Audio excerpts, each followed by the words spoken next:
very sorry to keep y'all waiting. Just doing a bunch of other thingamajigs and whatnot. Making coffee and laundry, mainly.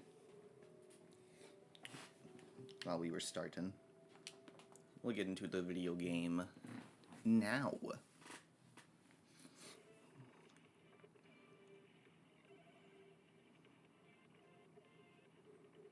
I hope we're all having a good morning. I'm having a good morning myself because we're playing this, and I can't wait to see how this story ends. I'm going to do all of it.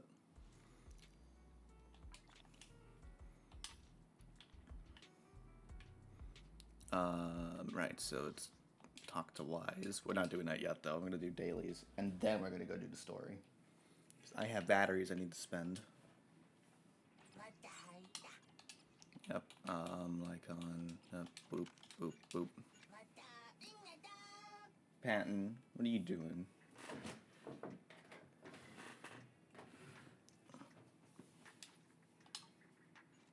I need to turn up the,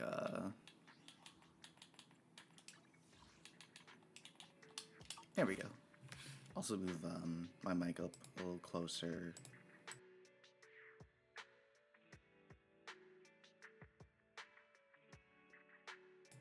There we go.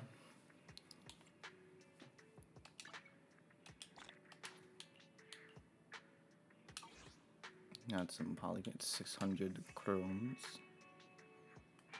Oh, this is a new newsletter. Oh, like sort of a roadmap for things. Look at that. That's nice.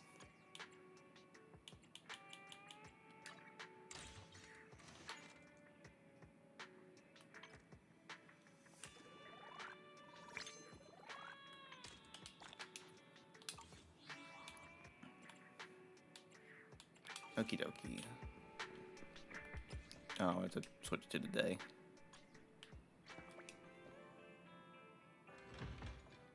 I just managed the video store. I just did that.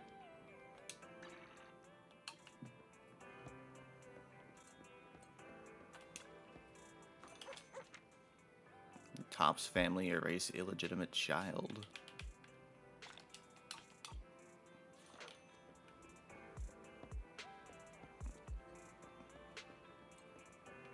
And then we're gonna spend our batteries. Jumpstart your day. And that's all I want to do today for dailies, and then we'll start the story. You know, coffee is not a must, but a calm and relaxed mindset sure is. Patton, no, you can't go up. There's nothing for you to sit on there. You will fall and hurt yourself. Don't do that.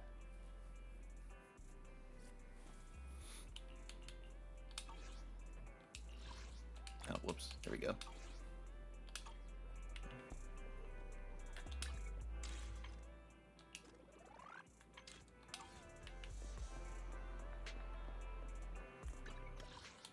To HIA.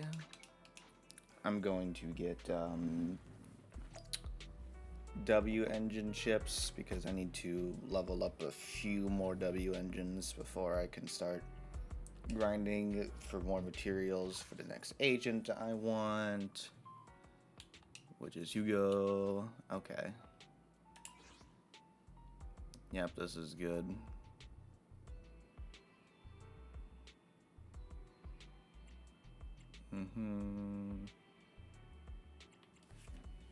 Stop. Patton, you're being a brat while I'm streaming. It's a bad boy.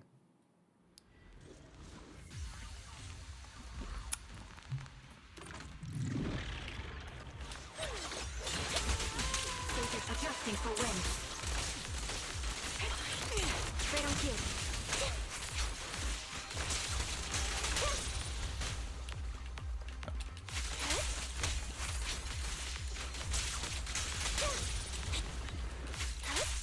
Right over.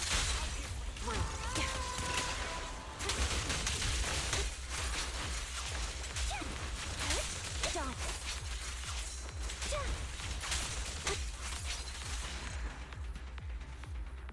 Easy peasy.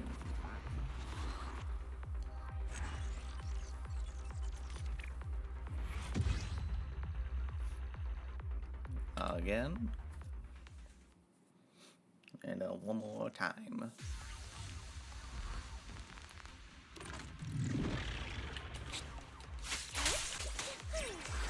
Sounds ready. Leave it to me. Recalibrating. Mind the blind spot. Stay vigilant. Gonna put these together.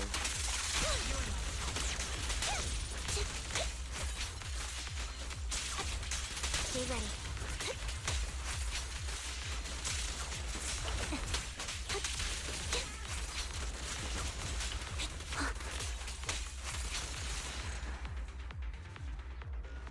Very nice, very nice.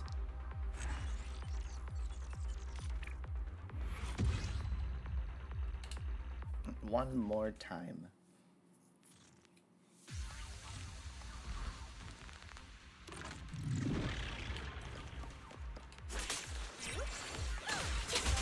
Leave it to me, Andy. Adjusting for wind. Right on cue.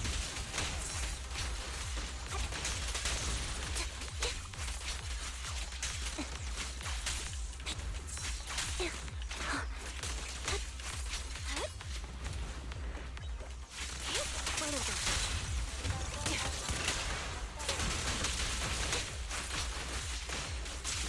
Good.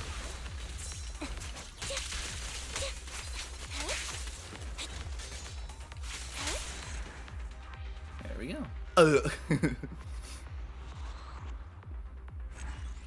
I also have a new agent to play with. I'm actually still not quite sure who I'm gonna get in this new update. If I will get anybody, I think I'm gonna get Hugo, but Vivian also seems pretty fun.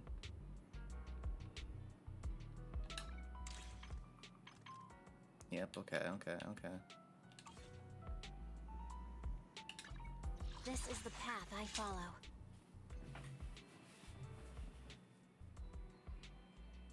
Pen, you keep being a bad boy, you're getting thrown out.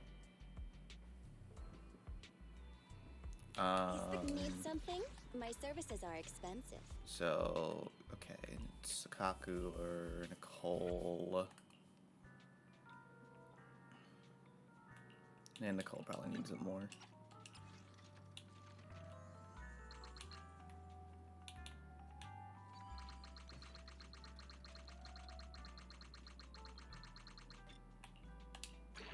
There we go.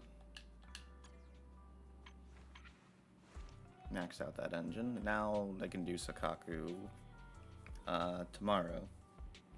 And then I'll have, I think, every engine maxed out. Yeah, Piper, Lucy, Sakaku needs it, Cole, Ambi, Trigger, Astra, Bernice, Lycon, Miyabi. Oh, hi, Vivian. This is the new one. This is the new lady. Stop it, Patton. Stop it. No. Fuck me. Alright, come on. Come on. Is what you want? There you go. You can have it. Are you happy?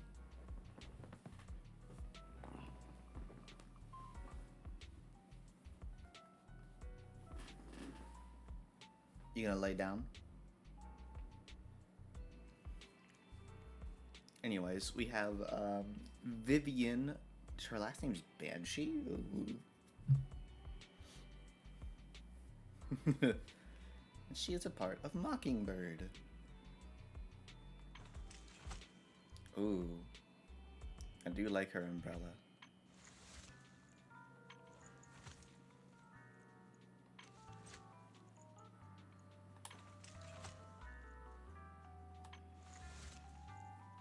Very nice design. I really like it. She's an ether anomaly user, the only one of her kind. Sorry, I'm having ADHD watching the umbrella twirl. Good day, Lord Phaeton. Oh yeah, right. She's weird. Forgot. I would never turn down Lord Phaethon. I know. Good day, Lord Phaethon. Okay, that's all she has to say.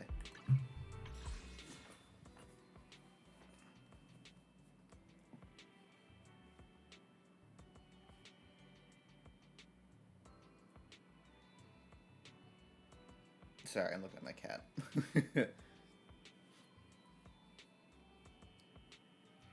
Vivian. Also, Jane's back. Jane's cool. I like Jane.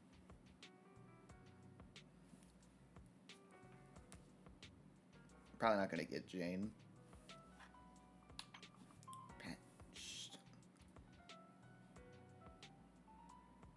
And her W engine, Flight of Fancy.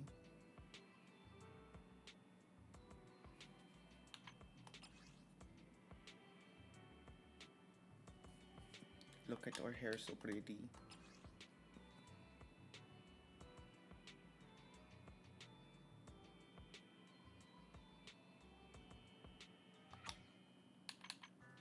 Then we have, oh yeah, we have the new Bamboo. Robin.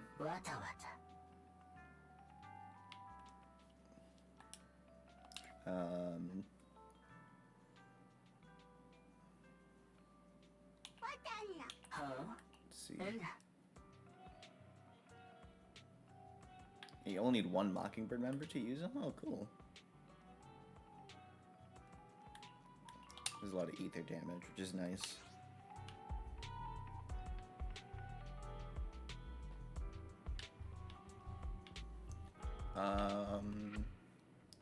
Oh, hey, let's go. Let's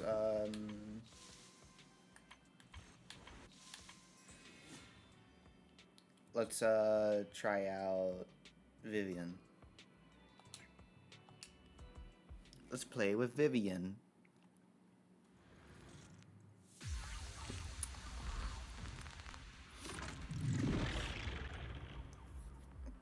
After using basic attack, 4th hit, dodge, counter, quick assist, and other attacks, Vivian will enter the noble woman state. At this point, pressing 10 will... Okay.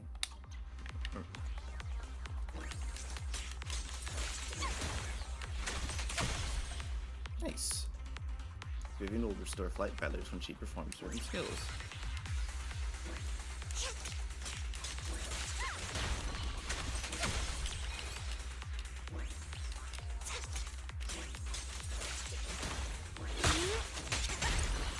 Keep your filthy hands off. Nice. It's very I like how she's animated. After performing flight feathers, after performing any move that grants flight feathers, Vivian will automatically enter the fluttering frog state. At this point, pressing basic attack will trigger basic attack, fluttering frog suspension, consuming all flight feathers and converting them into an equal amount of guard feathers. When switching characters in a fluttering flock, Vivian will automatically perform basic attack, fluttering flock suspension. Okay.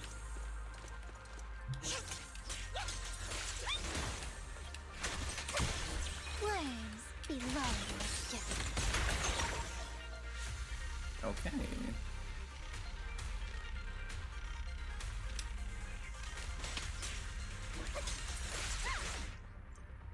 And Vivian has guard feathers. If any squad member hits her with an extra special attack, Vivian will consume 1 guard feather and launch a basic attack Feather Bloom at the target. If basic attack Feather Bloom hits a target suffering an anomaly, it will deal additional damage, anomaly damage, based on the percentage of the original damage. If the additional ability is triggered when a squad mate applies attribute anomaly effect, Vivian will also consume 1 guard feather to perform basic attack Feather Bloom on the target. You rang? Like that? Okay. Oh, I see. Okay. Makes sense. Okay. So she does a lot of off-field damage.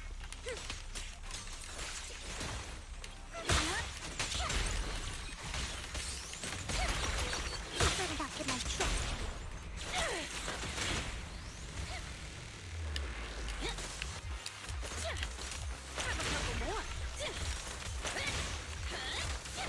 see a little flower too. Ooh. Don't touch me. Don't you know?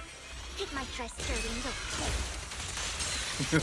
Get my dress dirty and you'll pay. Stand still. Commence demolition! Oh yeah, they just went to new actors too.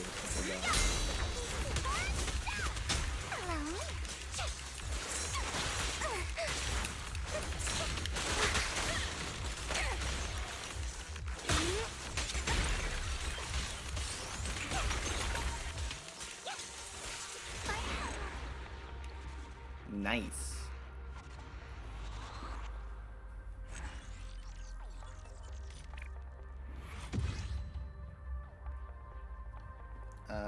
Might as well do Jane for the polychromes. I already know how to use Jane.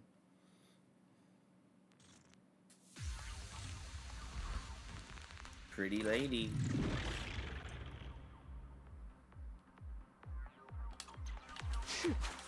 I'll take you.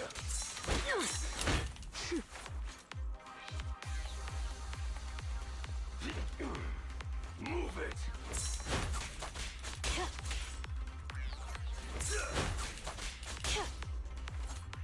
I'll take you. Out of my way. When Jane triggers perfect dodge, defensive assist, or skill that deals damage to an enemy, she accumulates passion stream when it reaches its limit. Oh yeah, I know that. Yes.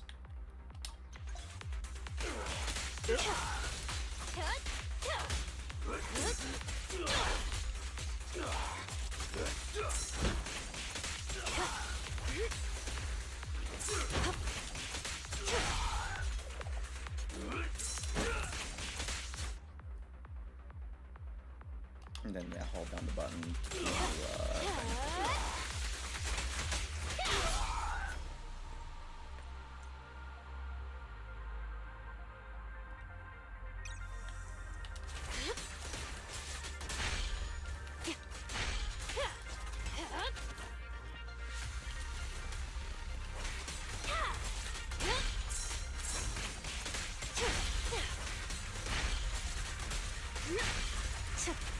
They're getting stronger. Here's a taste of the abyss. Let's make this quick. Once more.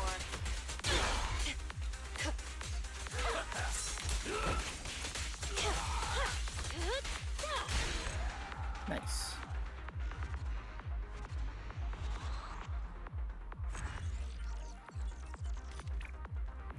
Easy peasy.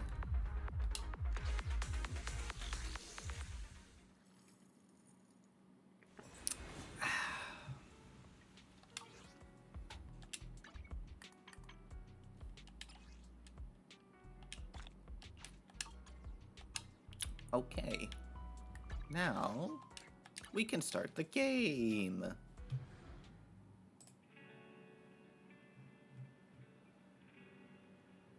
Let me see if anyone's messaging me.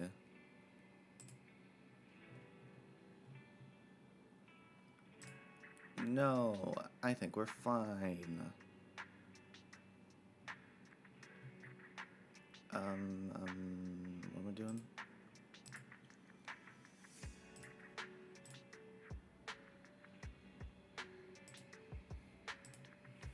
Alright, let's get to it. Vivian sent a message. Seems they've made more progress on the sacrifice issue. Wonder how Vivian's been doing. After Hugo passed, she's been busy managing Mockingbird. We haven't talked to her in quite a while. Gonna arrange a time to meet up with her? Let's go meet up with her. Alright then, I'll arrange a time with Vivian. You just rest and I'll tell you when.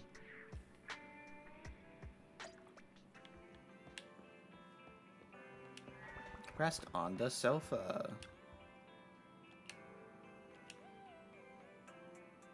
You originally planned to watch some videotapes of Rest on the Sofa, but you end up falling asleep instead. Until you hear something nearby.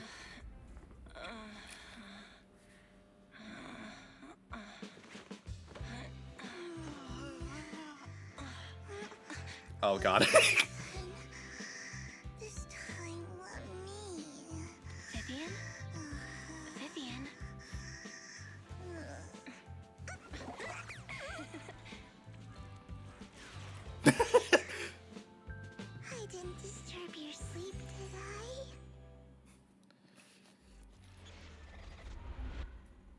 She's a weirdo. When I got here, the other Lord Phaethon said you were resting on the couch and just let me in.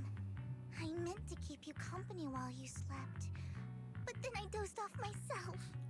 Ugh. I was going to sit here looking super cute, hands cupping my face. You know, like the #1 sleepy face I want to wake up to pose. I can't believe I ended up falling asleep myself. I love that she just like does not give a shit that Phaethon consists of 2 people. She just likes both of them anyways. just does not care.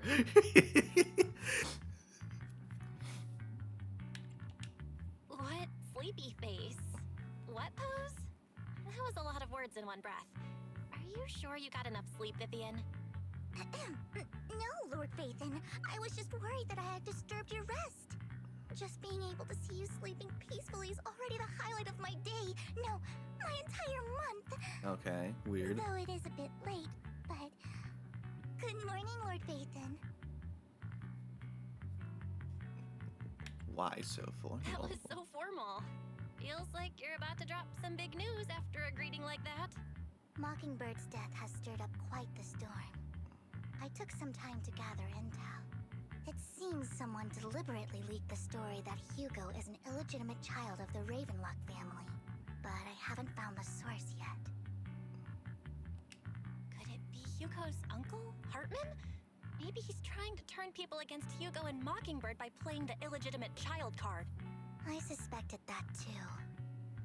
He could be using Hugo's background to make people believe Mockingbird is just another Top's pawn. To the upper class, Mockingbird may be insignificant, but it See, has a loyal she's following normal for the among most part. regular folks. But after some digging, I was surprised to find that the public isn't turning on Hugo. They're actually starting to see him in a better light. Oh, so it's having Some it's people having feel the bad for him. inverse effect. Some relate to his struggles, and Hartman's the one getting all the heat. Public outcry against Hartman is growing, with many believing he murdered Hugo for his own selfish gain. Knowing Tops is Hugo, hosting that's an probably what he industry summit wanted. This week, a responsibility usually handled by the Ravenlocks. But my sources tell me another family has taken over this year at the last minute. If I'm not mistaken, Tops is intentionally keeping its distance from the Ravenlock family due to the current public sentiment. The chair is very noisy today.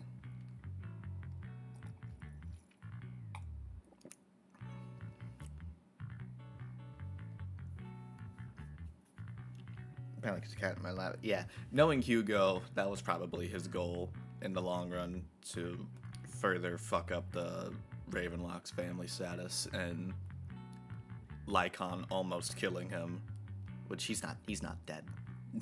There's no way in hell he's dead, but that certainly made that a lot more effective than it originally would have been. Is someone trying to take advantage of this to get rid of both Hartman and the Ravenlocks? I think Hartman knows this too, which is why he's completely vanished. No matter how hard I search, I can't find a single trace of him. Hartman must have taken the sacrifice core. Now that he holds this bargaining chip, he is definitely going to negotiate his way out of this with the Exaltists. Sorry for interrupting, Vivian, but I need a quick word with Belle. Oh, no problem at all. I'm sure you have important faith in matters to discuss. Take your time. I'll just be waiting outside. Okay. We can't make our guest wait outside. Belle and I will step out instead. Oh, don't mind me, Lord Phaethon. I wanted to browse the videotapes anyway. I'll be right here. Just let me know when you're done. Belle, Lycon's outside the video store. He knows Vivian is with us, so he's hesitant about coming in. Aww. He's stressing over what he did to Hugo in front of Vivian, but he really needs to talk to us. Maybe you should go speak with him first. Okay, I'll go talk to him. I'll go talk to I'll him. go talk to Lycon. Honestly, neither he nor Vivian is at fault.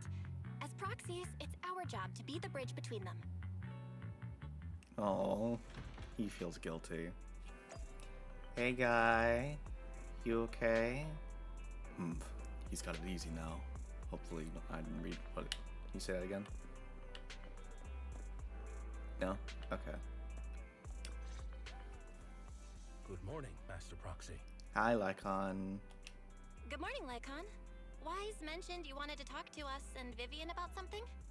Yes, it's an urgent request from the mayor, one that directly affects New Eridu's safety. However, before we get into the details, as a former member of Mockingbird, I'm concerned about Miss Vivian. Hugo made many mistakes and betrayed the principles of Mockingbird, but I'm certain he didn't intend to put Miss Vivian or you in danger. I don't know Miss Vivian very well, and I was the one who took her companion's life. I might not be the right person to comfort her, but I hope she doesn't regret the choices she made or lose faith in the path she chose.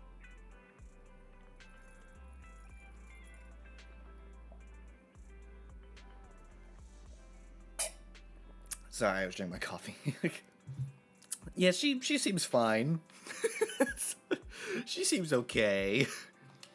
Vivian's doing just fine. She's actually been gathering intel and has a clear understanding of where things are headed. She might be tougher than you think. If you're really concerned, why not just talk to her directly? If you'd like to apologize, it should be face to face, right? That's reassuring to hear. I trust your judgment. You've always had a sharp eye for people. Would you mind coming in with me? I'd like to apologize to Miss Aw. Vivian in person. Okay. No problem. But I'll be staying neutral. Everyone has their own stance on this, and I get where both of you are coming from. As a proxy, I'm just here to make sure you have an open conversation. I'm not taking sides. I respect that. Thank you. You return to the video store of Lycon. Vivian doesn't seem to have much of a reaction to Lycon's arrival. Miss Vivian, I'm very sorry about Hugo. You don't have to explain anything. I'm also part of Mockingbird. Mockingbird stands on more than just gain, so it won't fall when fortunes shift. Hugo had his fixations and ambitions. I also have things I must see through. I'm determined to get to the bottom of the Exaltists and the sacrifices. Miss Vivian, as a former member of Mockingbird, you have my deepest respect. You have my word, whatever comes next.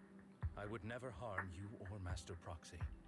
As for Hugo, please accept my condolences. Condolences? That's not necessary. Mockingbird has plenty of tricks up its sleeves. This isn't the kind of act that ends so easily. Wouldn't you agree? Oh, does she know? You're right. Oh. Huh? That's it? You two just figured it out? Oh, that was fast. Master Proxy, I believe we all share the same goal. Uncover the truth of the Exaltists and the sacrifices. The mayor has tasked me with inviting you to take on this mission, and hopes we can work together moving forward. I like that The mayor idea. wants to work with us. I trust he will demonstrate his sincerity in kind. Okay. Mockingbird will not serve as a pawn for the powerful. That will never change. Of course. While the mayor cannot handle this personally, he will make sure we have all the intel and support we need. Miss Vivian, I know you have your own intelligence network, but for some high-profile shady dealings, perhaps the mayor can provide you a different perspective. Please, take your time to discuss. If you're open to collaborating, I'll set up a call with the mayor so he can speak with you both directly. We'll think about it. I need to discuss this with Wise and Vivian. With so many people involved in this, Excuse me. we need to be very careful. Of course, I completely understand. When you've made up your minds, you can find me at the Ballet Twins. Okay. Well, what do you think about Lycon's suggestion to work with the mayor? The sacrifices are still a threat. True. At the moment, our only intel on sacrifices is what Bringer left behind.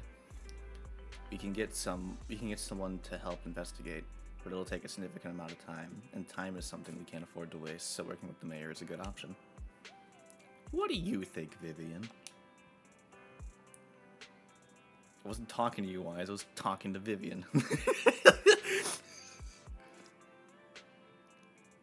Oh no, Weiss is talking to Vivian. Okay.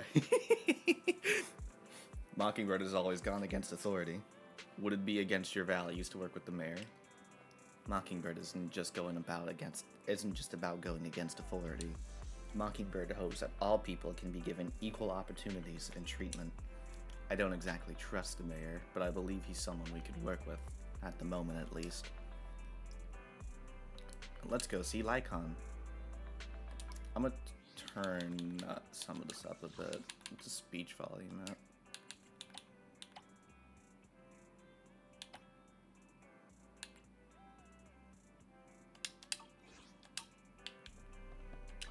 This is the path I follow. I'm at your disposal. Okay, that sounds better. Alright. To the Ballet Twins.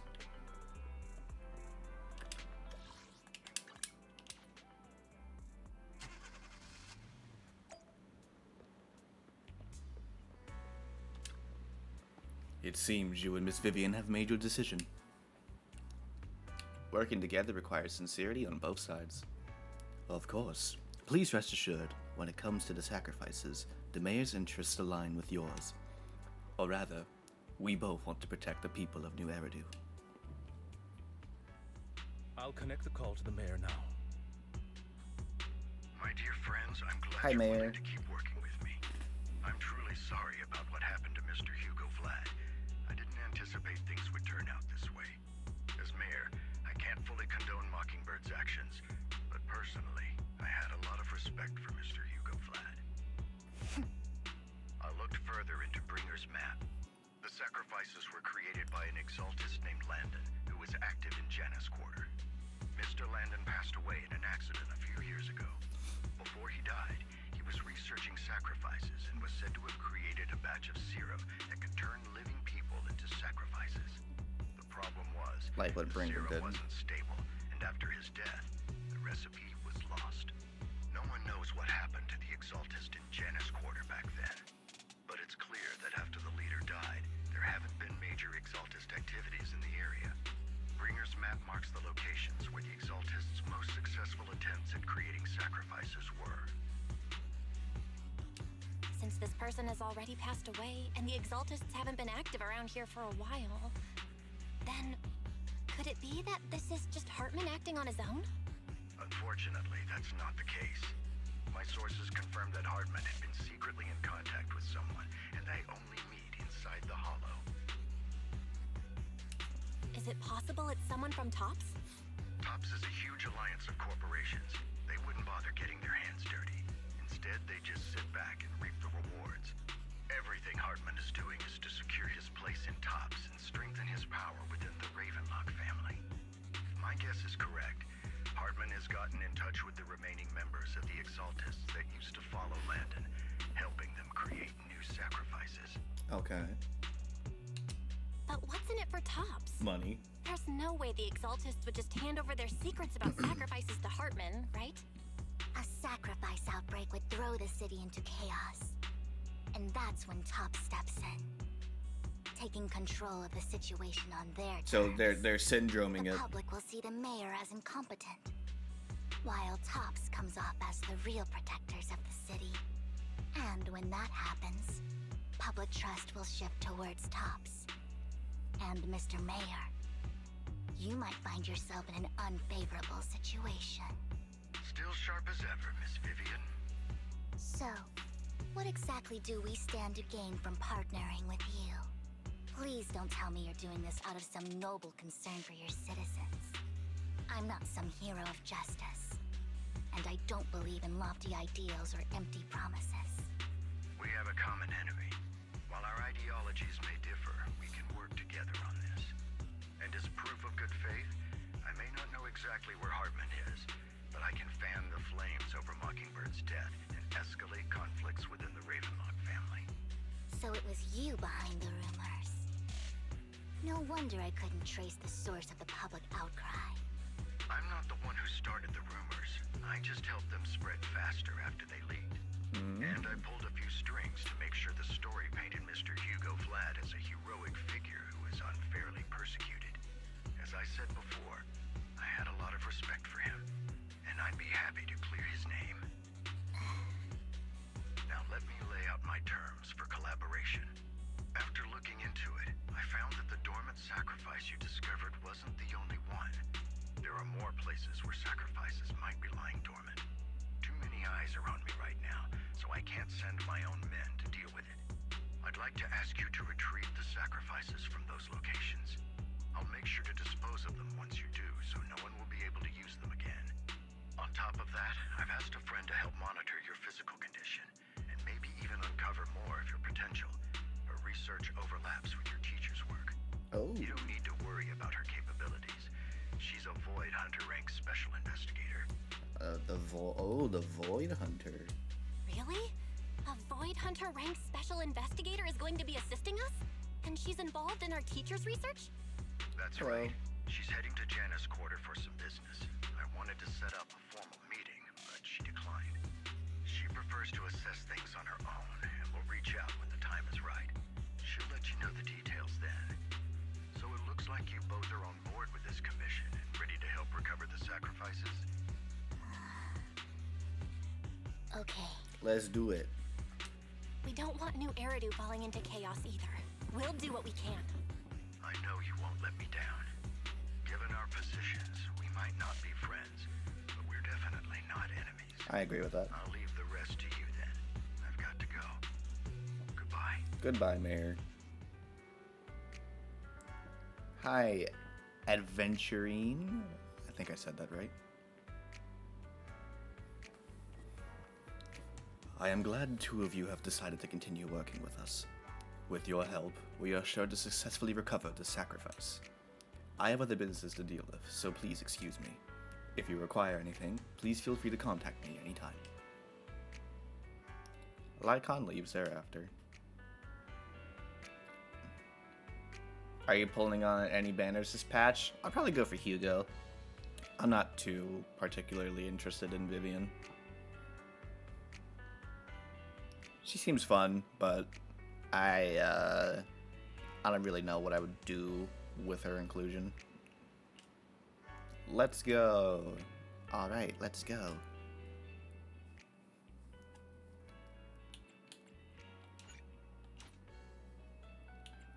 All right. I would never turn down Lord Phaethon. Who do we put with her?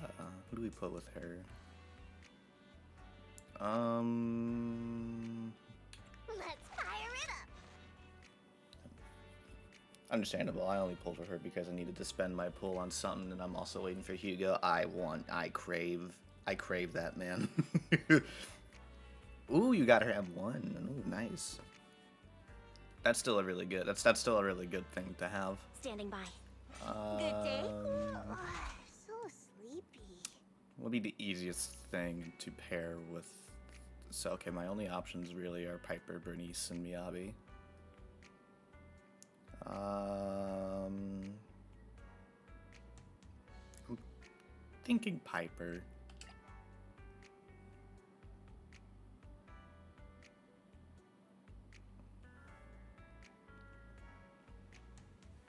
Yeah, it'd be better if I lose, so I'd be guaranteed, but it's fine. Yeah, I'm not in a very good spot right now because I've spent a fuckload of polychromes after doing Hollow Zero on both. I got both Ambi and Trigger on the same patch, so my resources are a bit slim, but I'll try to make it work. Oh, whoops. Good day. Remembers nothing? Okay. Let's take a Yeah, break. we'll just use Piper.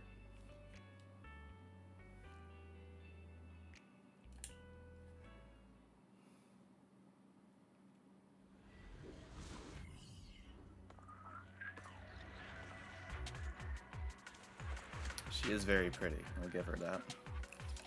I know how to use Vivian. I did that Lord Phaethon, tutorial. Thank you for trusting Mockingbird and me.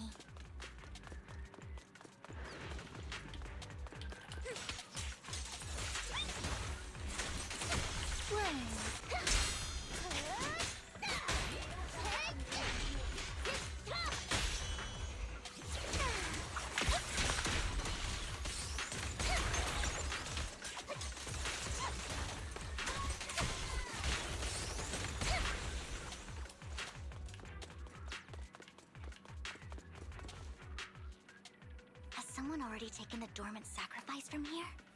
Or did the Exaltus decide to relocate it? Most banners in Season Z are hard skips for me, so I need to finally pull. The last time I pulled, I was on Lighter's banner. Oh yeah, that was months ago. Yeah. That was a while ago. Excuse me, stretching. Oh, no, didn't mean to, auto. No. If these dormant sacrifices aren't handled carefully, they could awaken and turn against anyone nearby. She wouldn't risk moving them unless it was absolutely necessary. Did she realize the mayor was looking into this?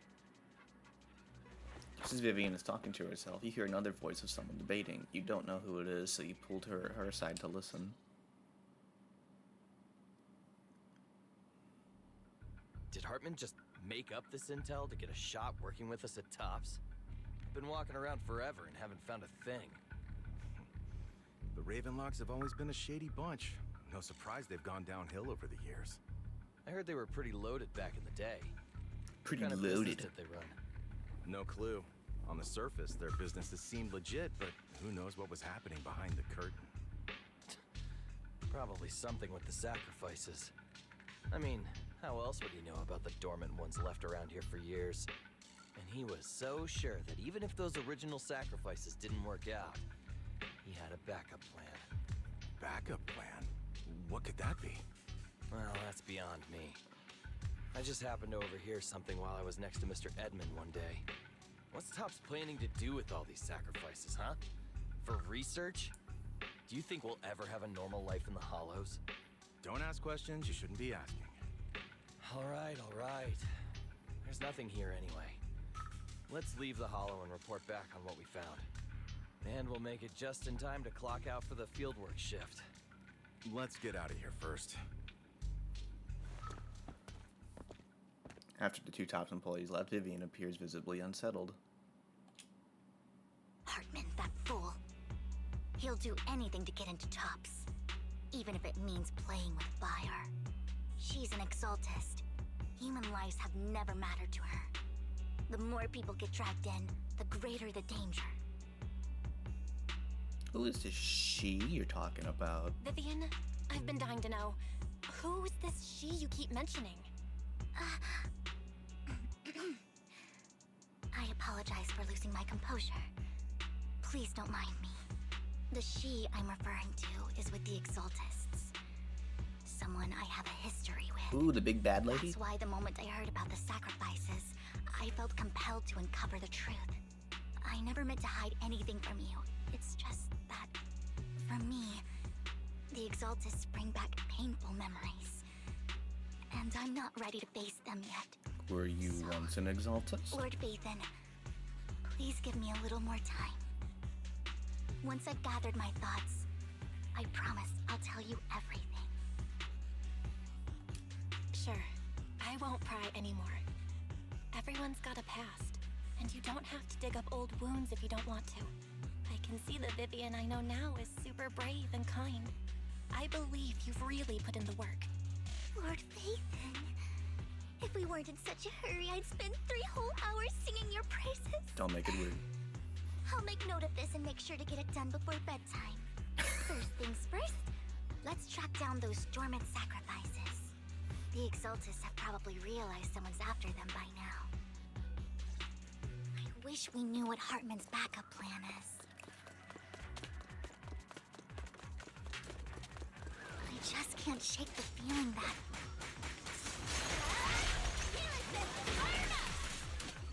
Well, that was easy.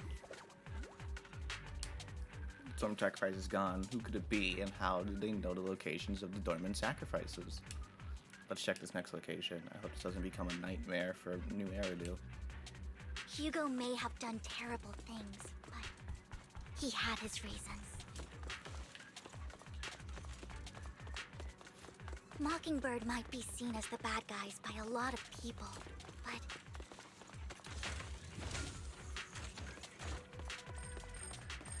ironically, joining Mockingbird is what put me on the right path. I better not get my chest dirty. For the first time, I'm needed for more than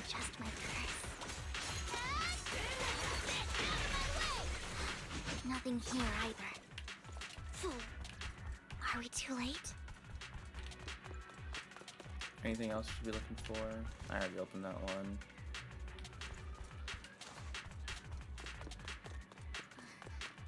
There's...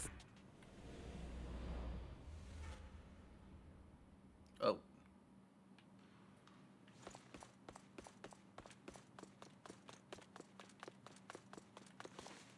Hello. I don't like the music stopped suddenly. I knew it was you, Vivian. Camille! What are you doing here, sis? Are you destroying the dormant sacrifice? Vivian, don't call me sis. I'm not your sister. Are you trying to stop the Exaltists? I never left the Exaltists. You know what Landon did back then! Lord Landon did it for the Creator. His methods may have been extreme, but they were necessary. Alright. Back then, you walked away. You should do the same now. We didn't meet today. Take your friends and leave. What's wrong? Are you being forced into this? I can help you. Help me? Like how you helped her? Vivian, you're crying. You see me, don't you? No, You haven't changed a bit, Vivian. No need to hide your tears. I know exactly what's ahead for me. You've made your choice, and I've made mine. One last piece of advice. Stay out of this. She loathes you. I won't tell her we met today. Don't show yourself around us again. Camille! Camille gives Vivian one last glance and throws a smoke bomb to the ground. The noise attracts some ethereals, even though you have many questions. Dealing with the imminent threat feels like the right choice right now. Lord Nathan, watch out! I'll tell you what that was about later! Let's take care of the ethereals first.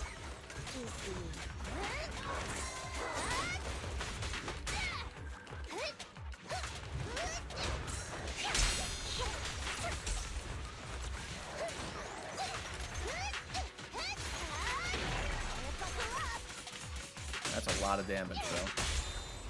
Out of my sight. Nice. After fighting off ethereals, you search for a long time. You said to holler for now, and then the phone rings. You two took longer than I expected. Did something happen? We searched the coordinates the mayor provided. Most of them were already empty. No dormant sacrifices. Camille, the Exaltists have been actively destroying the dormant sacrifices. The Exaltists? There's no reason for them to go after the sacrifices, right? Vivian is telling the truth. I saw it too. And one of them is someone I once knew. I thought she would leave the Exaltists after Landon's death. But she stayed. Do you have a history with the Exaltists, Vivian? When I was a child, I stayed with the Exaltists for a while. Okay. Back then, Landon was one of the most respected figures among the Exaltists in this region. A lot happened. And after Landon died, I left. I can't turn a blind eye to the sacrifices. I know all too well how many lives have been lost bringing them into existence. Ever since I learned a sacrifice had appeared in Janus Quarter, I haven't been able to stop worrying. I won't let history repeat itself. That's why I asked Hugo to investigate, starting with the Sacrifice Corps. Vivian. Oh. Please stop. I'm not looking for comfort. I'm just recounting the story for you to understand the situation. We've got bigger things to focus on. But when I do need comforting, I'll come straight to you. Aww. I hope you'll make time for me, Lord Vathan. Just so you know, I'm not the easiest to console. No worries. Okay. Oh. Back to the matter at hand. That conversation between those two TOPS employees back in the Hollow is still bothering me. Oh, okay. They said Hartman had a backup plan, and that got me thinking about some news that was quietly swept under the rug. Lately, there have been mining accidents in Ravenlock-controlled areas. Many workers have died. Oof. The families were paid off with huge settlements, way more than usual. No protests, no controversy, and the issue was buried. But considering the Ravenlock's financial position, why would they be so generous with payouts? That sounds sketchy. Are you saying they made up the accidents and the workers' deaths? Precisely. I don't think those workers died in mining accidents. I'm planning to reach out to some old friends, see if they've heard anything about this. Do you have time, Lord Phaethon? My contacts are just near 6th Street. Care to join me? I'm in. Let's go together. Cool.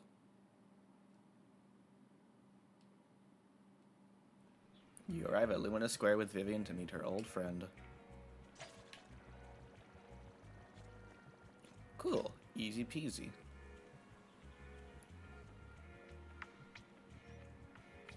I'm gonna take a short little break just because I'm doing laundry at the moment.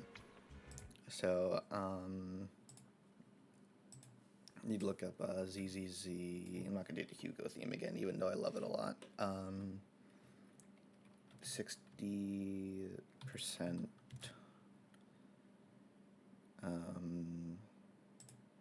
Leisure. No, not that one. There are better ones. 60 Juno. Is that the one I'm thinking of? Nope, not that one. That's a band.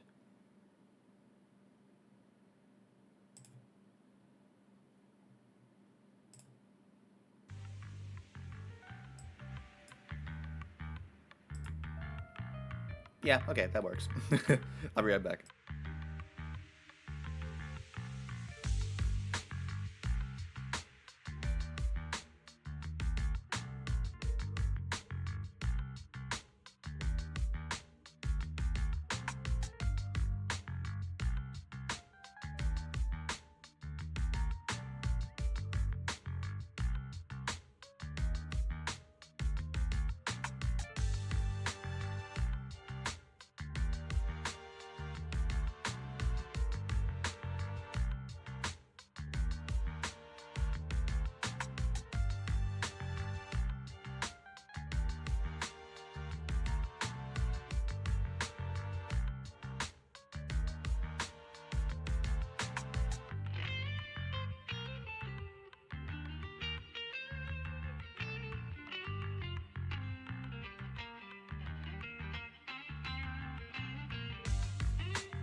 Okie dokie, I'm back.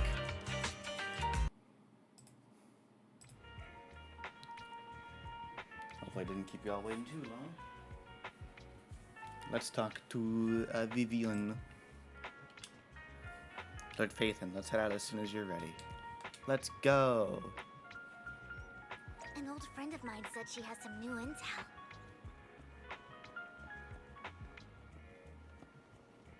She's like a mentor to me.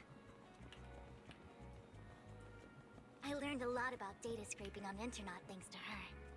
Oh, it's Rain. Rain! Long time no see. Does Yeah, everyone know it's this been a girl? while. Rain? You two knew each other? Yeah, Phaethon. Long time no see. Rain! You actually know that Lord Phaethon is Lord Phaethon? No, I mean, you actually know Belle is Lord Phaethon. I didn't know right away. One time, I needed a favor from Nicole. I only found out after meeting them. I mean, who would expect a legendary proxy to be running a video store for a living? Oh, by the way, your idol... Rain, let's not bring up old stuff. Lord Phaethon wouldn't be interested in that. Why are you all tense? Right! Lord Phaethon lives on 6th Street too, and might know your idol. Remember when you traced that post on Internet to 6th Street and actually went to check it out? And you came back all bummed, spouting nonsense.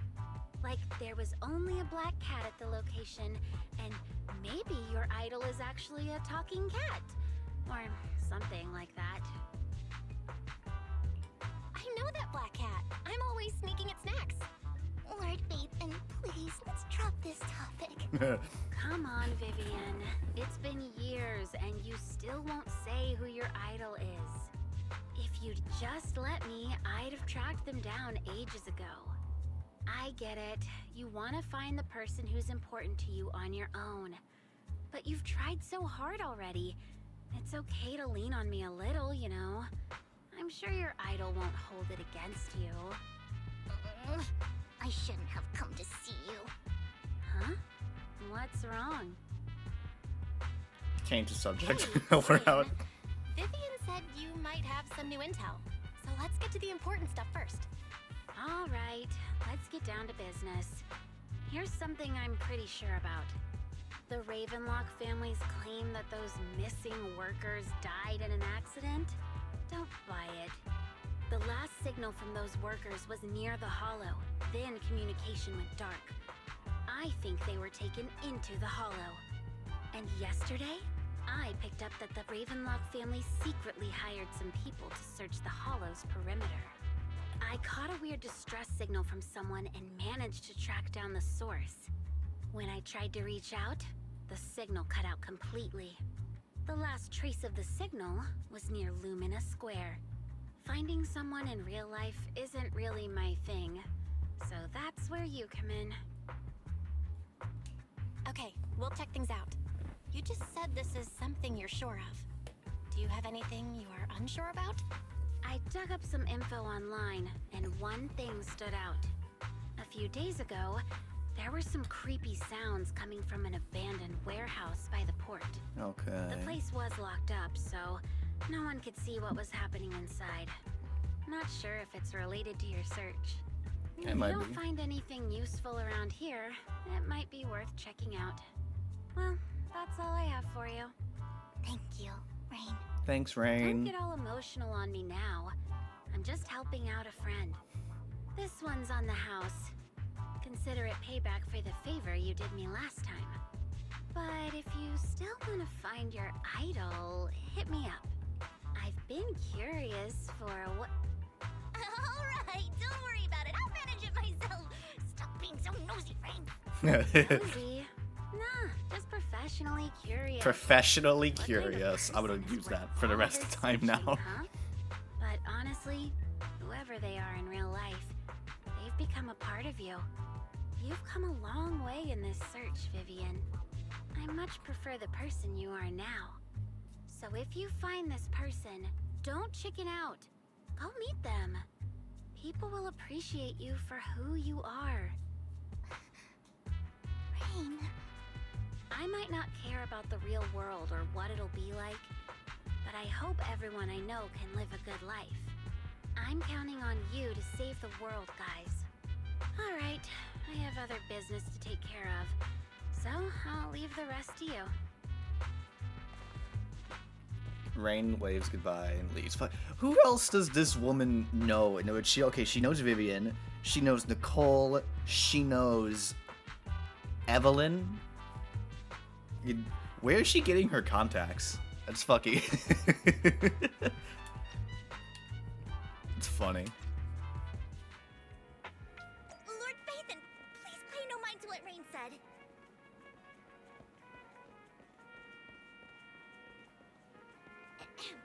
That big guy's up ahead. Let's hurry. The big guy.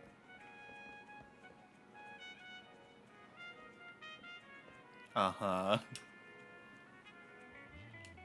You seem to be doing well, little one.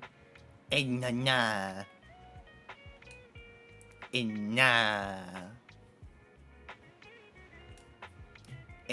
Nah.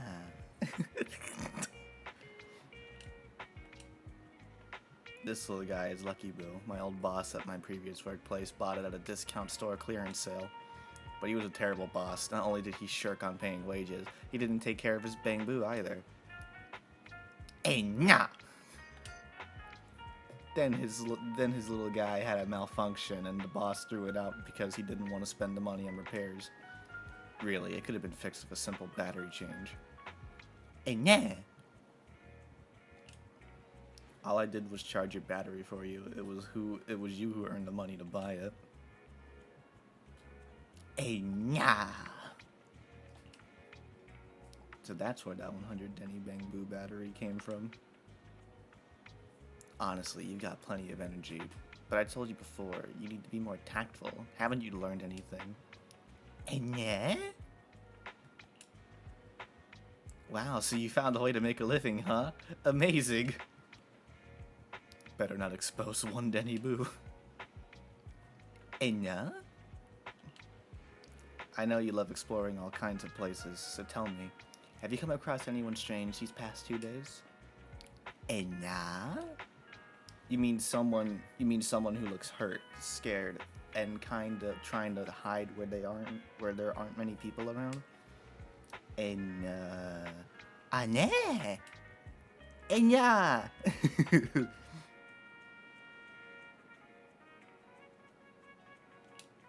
That could mean the outer ring. It's a sand pit. Lord Phaethon, let's go take a look. Anya? You were super helpful. Hello! Anya?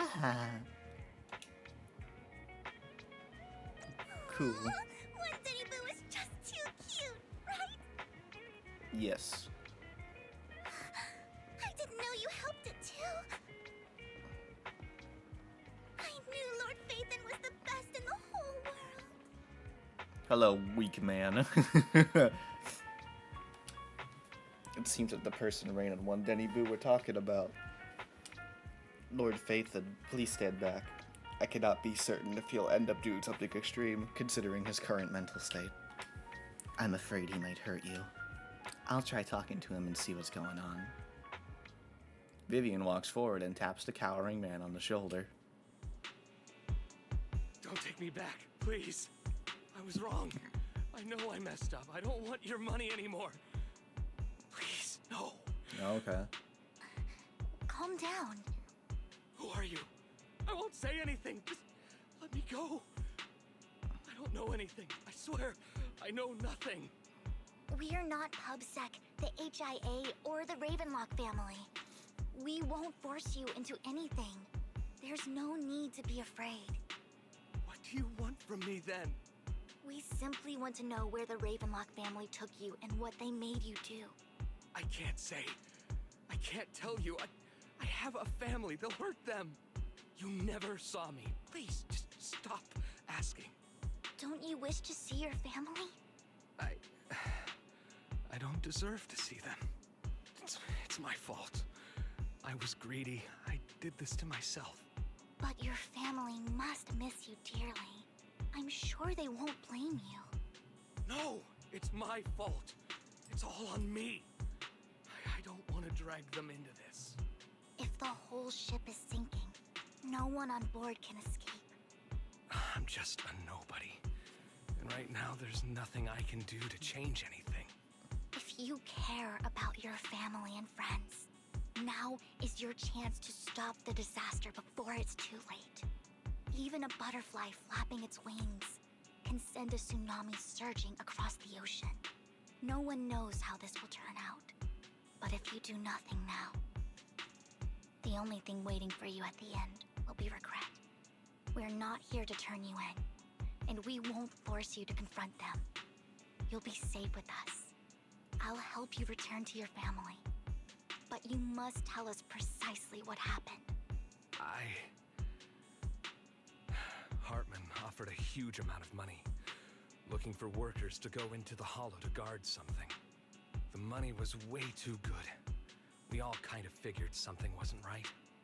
I thought it was just smuggling or guarding some kind of illegal ether resources, so I signed up. After we sent in our applications, Hartman's men took us into the hollow. The first place we went, there was a strange box. When we got there, they handed us some pills, saying they'd improve our aptitude for ether, for us to last longer in the hollow. But after I took them, everything went fuzzy. Something was definitely off about those pills. When I woke up, I saw my coworkers dead in front of me. And there was blood all over my hands. They said something about me being a good experiment, moved me somewhere else, and locked me up. They wanted to inject me with something. I got scared and didn't know what was gonna happen. But then a blonde guy found me, gave me a carrot, and let me go. A blonde So guy. I escaped. I didn't want to kill anyone. I don't know. It wasn't your fault that your coworkers died. You were just a tool in their hands. Do you remember the place they first took you? Do you know what was in that box? I only remember the first place was like a rooftop. I think it was on top of a tall building. What exactly was in that box? I can't remember. I'm not lying. Those pills they gave us, they make you hallucinate.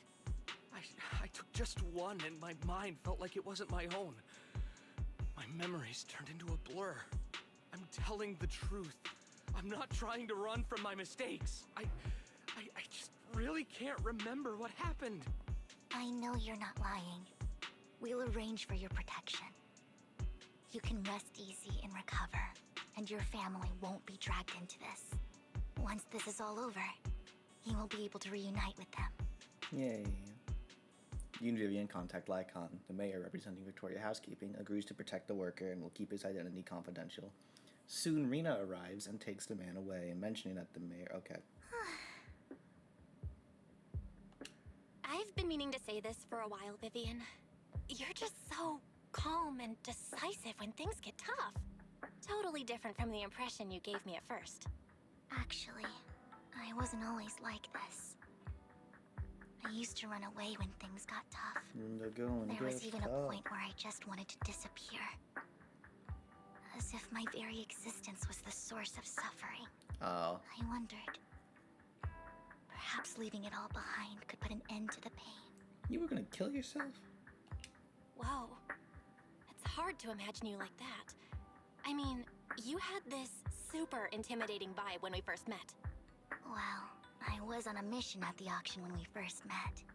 And just as Rain said, I've come a long way from who I used to be. Speaking of Rain, it's still wild to me. I never thought you and I would have mutual friends. And you even know one Denny Boo. Can you believe we might have passed each other so many times without even realizing it? Enough about me. Tell me more about you, Lord Phaethon. Where have you been? And what have you experienced? Looking back, I feel like I've been through a lot lately. My brother and I even lost our Phaethon account. Oh, everything started when the Cunning Hares took something from the Red Fang gang. As you walk along the river by Lumina Square with Vivian, you start sharing your stories. Although she wasn't part of them, she's been to places where they took place.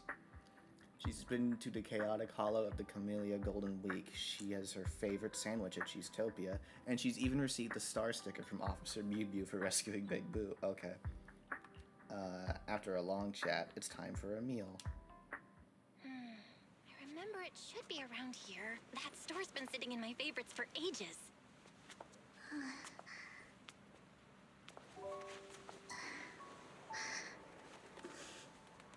Lord Phaethon! What's up?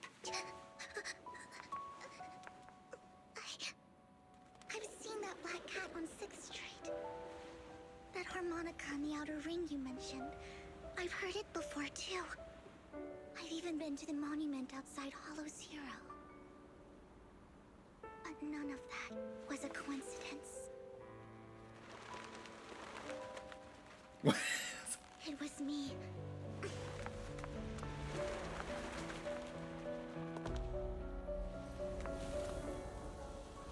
Following you, and now I've finally made it to your side.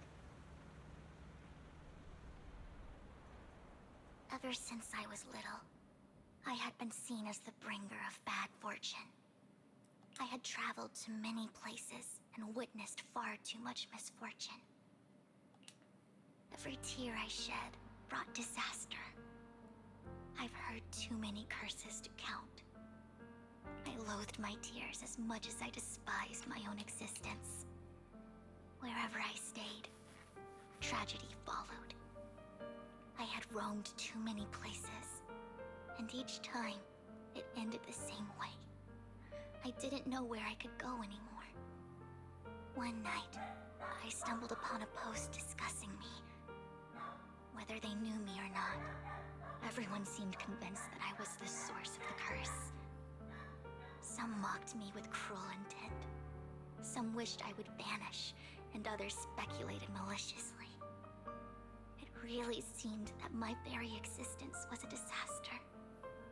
In that moment, as darkness enveloped the city, I saw lights flickering to life all around New Eridu. So many lights, and not knowing where to go, I thought, if only I could disappear into those lights. I made up my mind, and right then, my phone rang. I decided to take one last look. I wanted to know who left me my final message from this world. It was you, Lord Phaethon. Jesus Christ. Huh.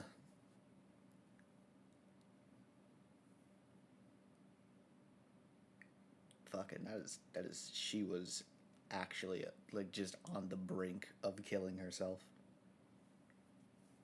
That is, Jesus. It was me. Wait, really? Me? Yes. And I checked with the other Lord Phaethon. You were the one using the account at that time. But I know you probably don't remember it. After all, it was just an ordinary day, with an ordinary post and meaningless comments online. But for me, it was the night I finally realized where I could go. I wanted to walk the paths you had walked, see the sights you had seen. And then, one day, share it all with you, face to face. What did I even say in that comment? I can't remember off the top of my head. Well, you'll have to figure it out for yourself. I'm not telling you. Huh? No! So, Lord Phaethon, thank you. Not only for that comment you made that day, which was a silver lining for me, but also for giving me the courage to become who I am today. The Vivian standing right in front of you now, Lord Phaethon.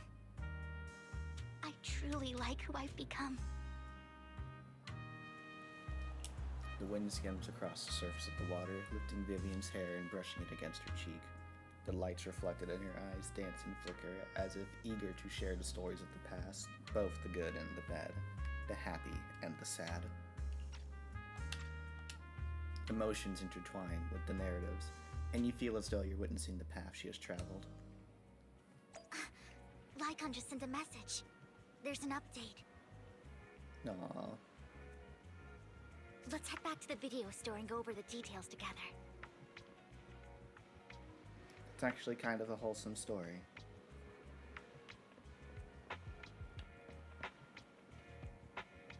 And no wonder she likes us so much. Literally prevented a suicide.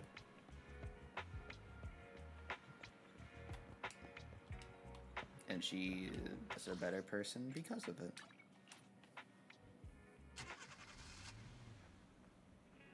Vel, you're back. Hello. Lycon told me he wanted to meet up with us online to discuss things when he returned. I'll call him now. Master Proxy, Miss Vivian. The gentleman Rena brought back has stabilized and calmed down now. Based on his account, we've identified where Hartman is hiding the core. He also mentioned that Hartman plans to trade the core with a group of people. We suspect that this group consists of members from the Exaltists. I knew it. Now that we have the location, it would be splendid if we could seize the sacrifice core before they do. Precisely. We hope you can head to the location as soon as possible to secure the sacrifice core. Leave We've it to got us. I have other matters to attend to, so I'll leave the retrieval of the sacrifice core in your capable hands. The mayor's friend that he mentioned before will also be assisting you this time. The target coordinates have been shared with her, and she'll meet you there. Okay. Please ensure your safety, and I wish you all the best. Lord Phaethon will head out as soon as you're ready. You must obtain the sacrifice core before Hartman does. Let's get going! I would never turn down Lord Phaethon. Wanna got standing. I just noticed you actually. I'm at your disposal. I just noticed they actually will let you bring Lycon because he's busy. I was thinking like, nah, we can take him. No, we can't. Okay, Nothing. Let's take a break. let's just use Piper. It's been working, so why not? Ugh.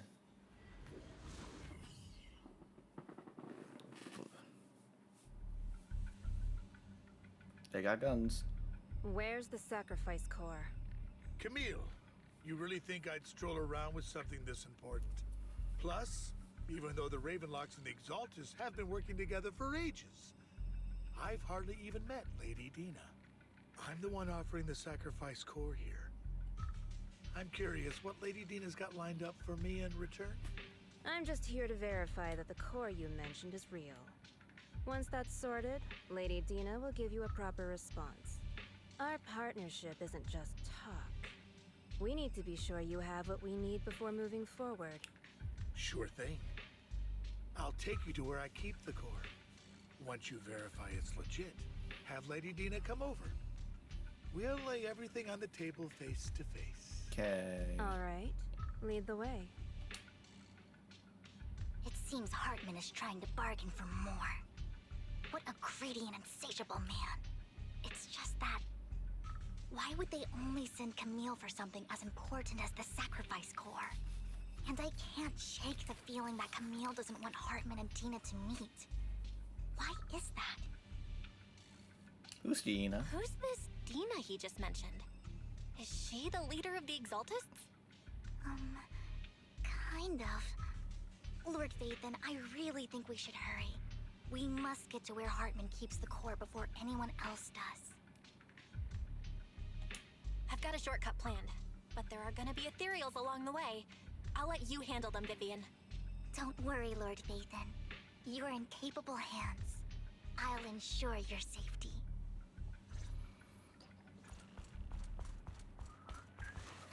Ethereals! Stay away from Lord Phaethon!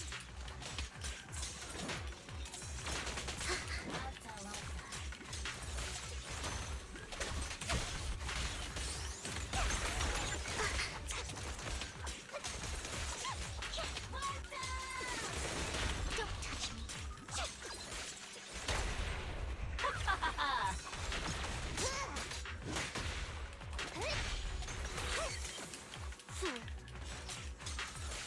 Whoop. Don't touch me. Don't touch me. Looks like Hartman's trying to negotiate for more leverage. I like the little spin. Don't touch me. Let's get out of here before we're spotted.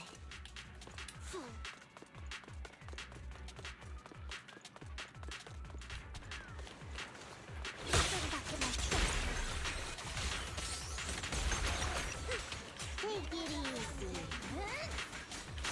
Let's keep moving, Lord Nathan. Anything here I should look for? Nope. Okay.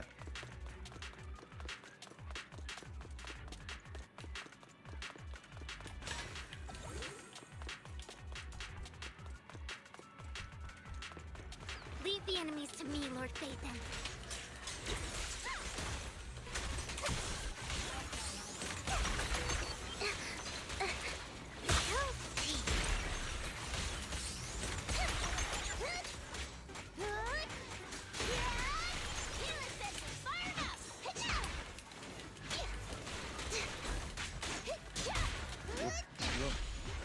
Yeah.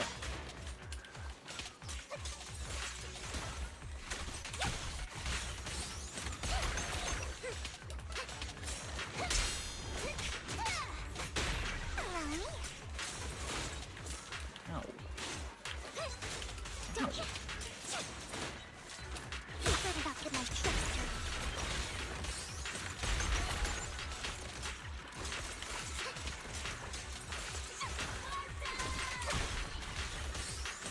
They're still over there.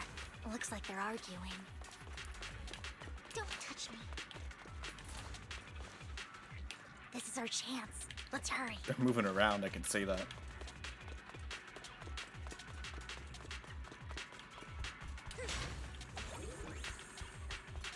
Don't touch me.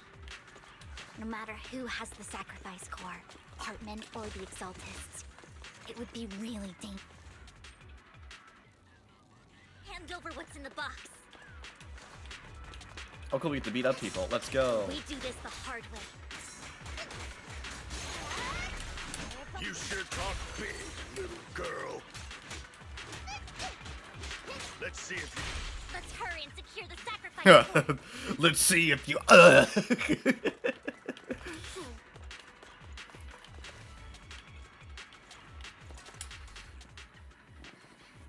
Lord Phaethon, the box is empty. Fuck! So Hartman never kept the core here to begin with? How did you even find your way here? Where's the core in the box? What did you do with it? You call this keeping the sacrifice core safe? Just as everyone stands confronting each other, a voice comes from behind.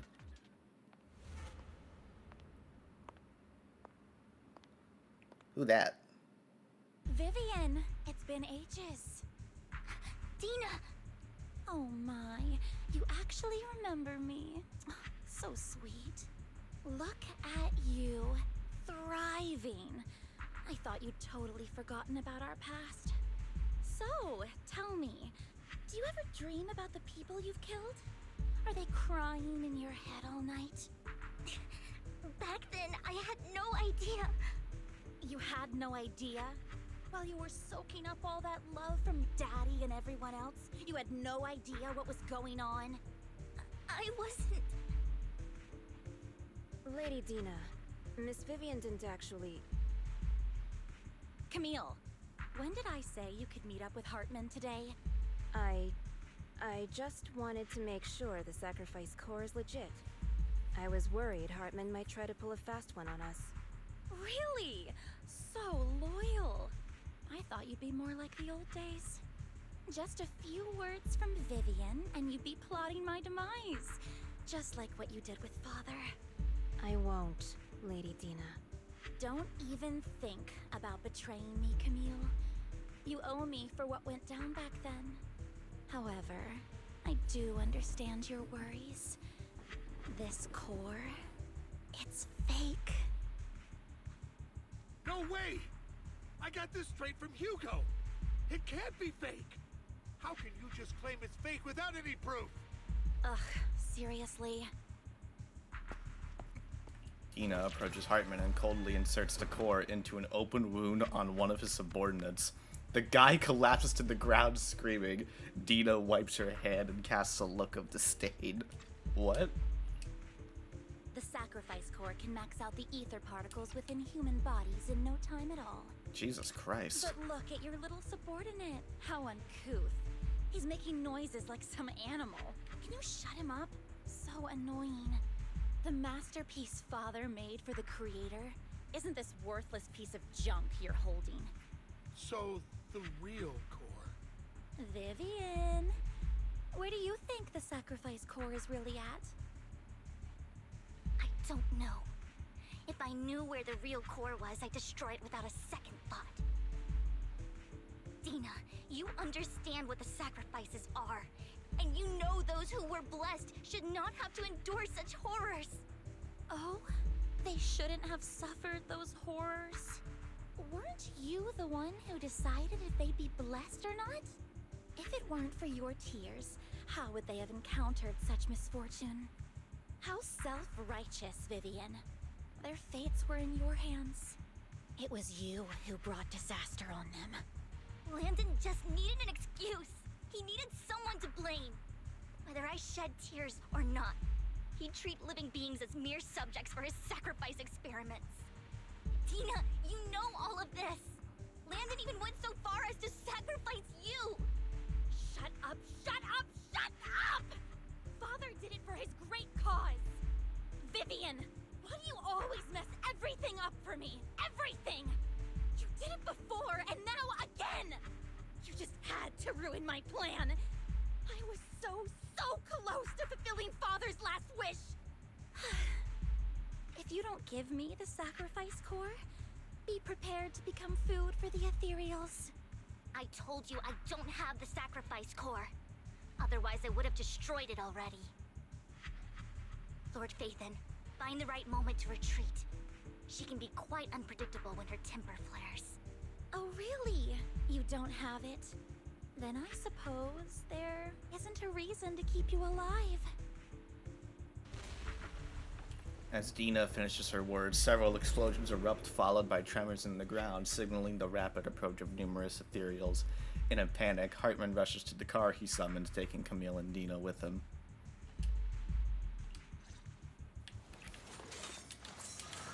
More ethereals are coming. Ow. Oh, boy.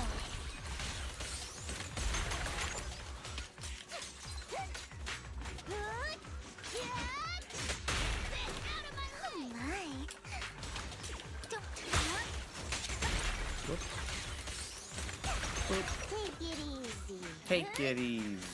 And dead. Minnie, no chance to get out of this.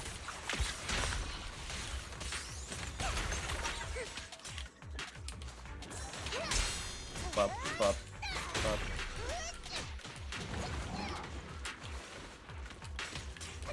Don't you know? Hit my dress dirty and it'll take.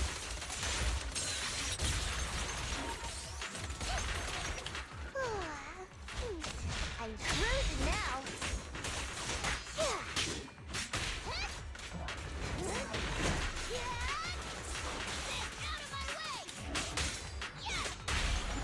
Nice.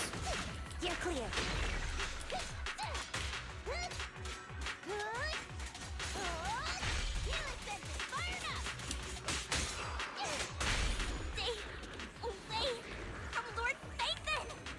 There's a lot of guys. Whoa.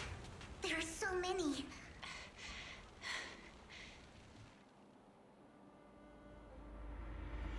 Oh shit. It's ink?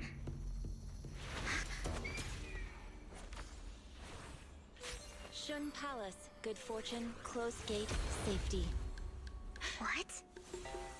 An evil miasma gathers here. Another place of conflict. If you wish to avoid disaster, then head southeast.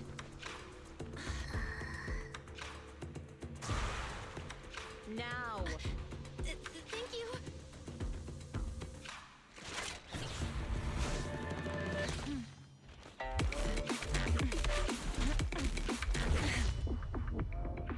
Alright, okay.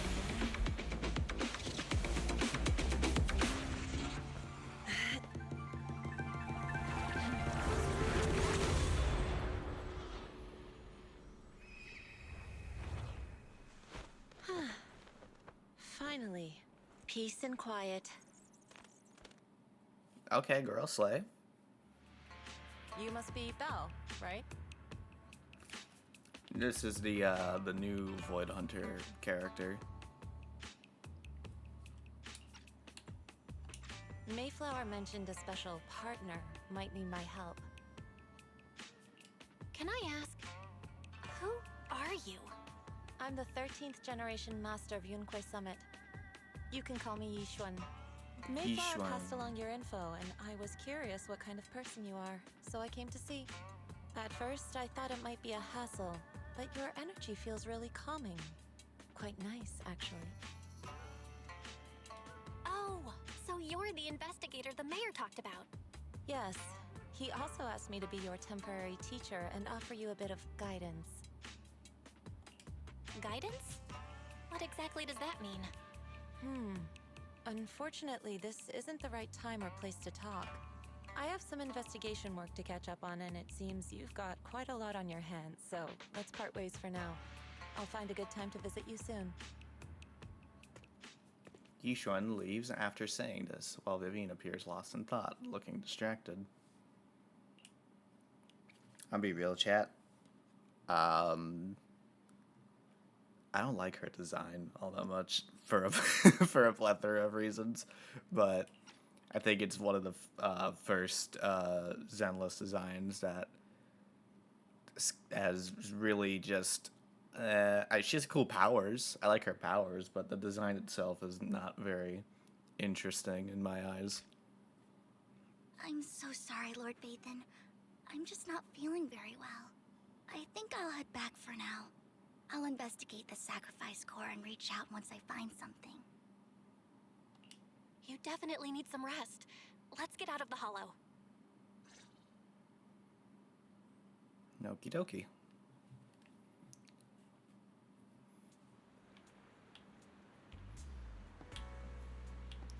The ballet twins.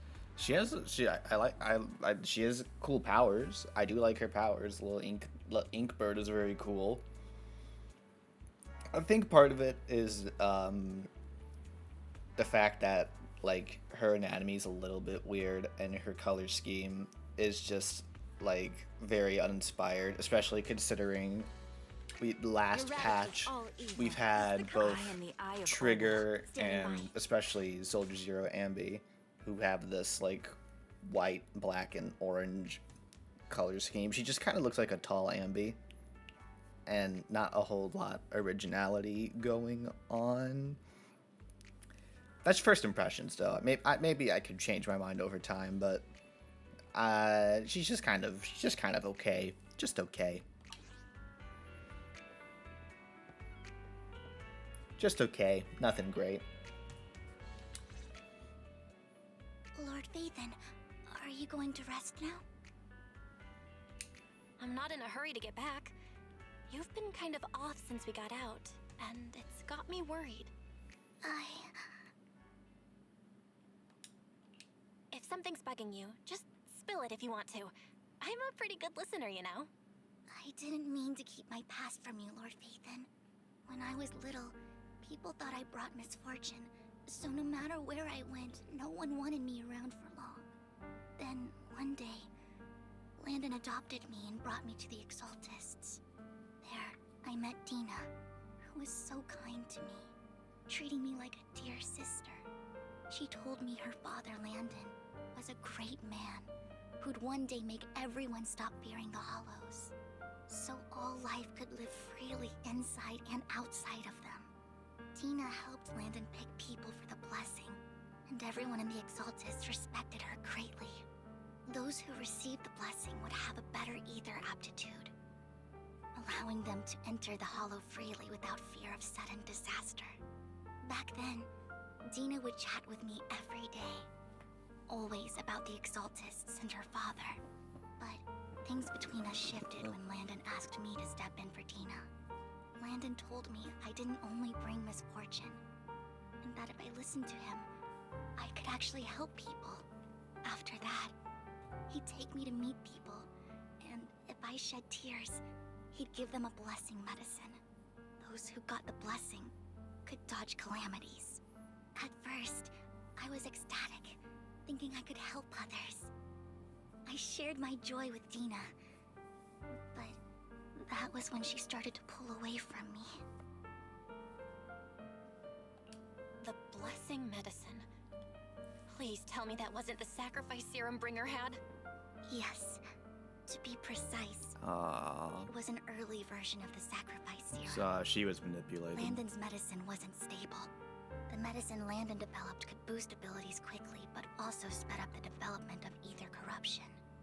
In the end, most people turned into ethereals, and a few became sacrifices, losing all human consciousness. The ethereals were killed while the sacrifices were given to the higher-ups of the Exaltists.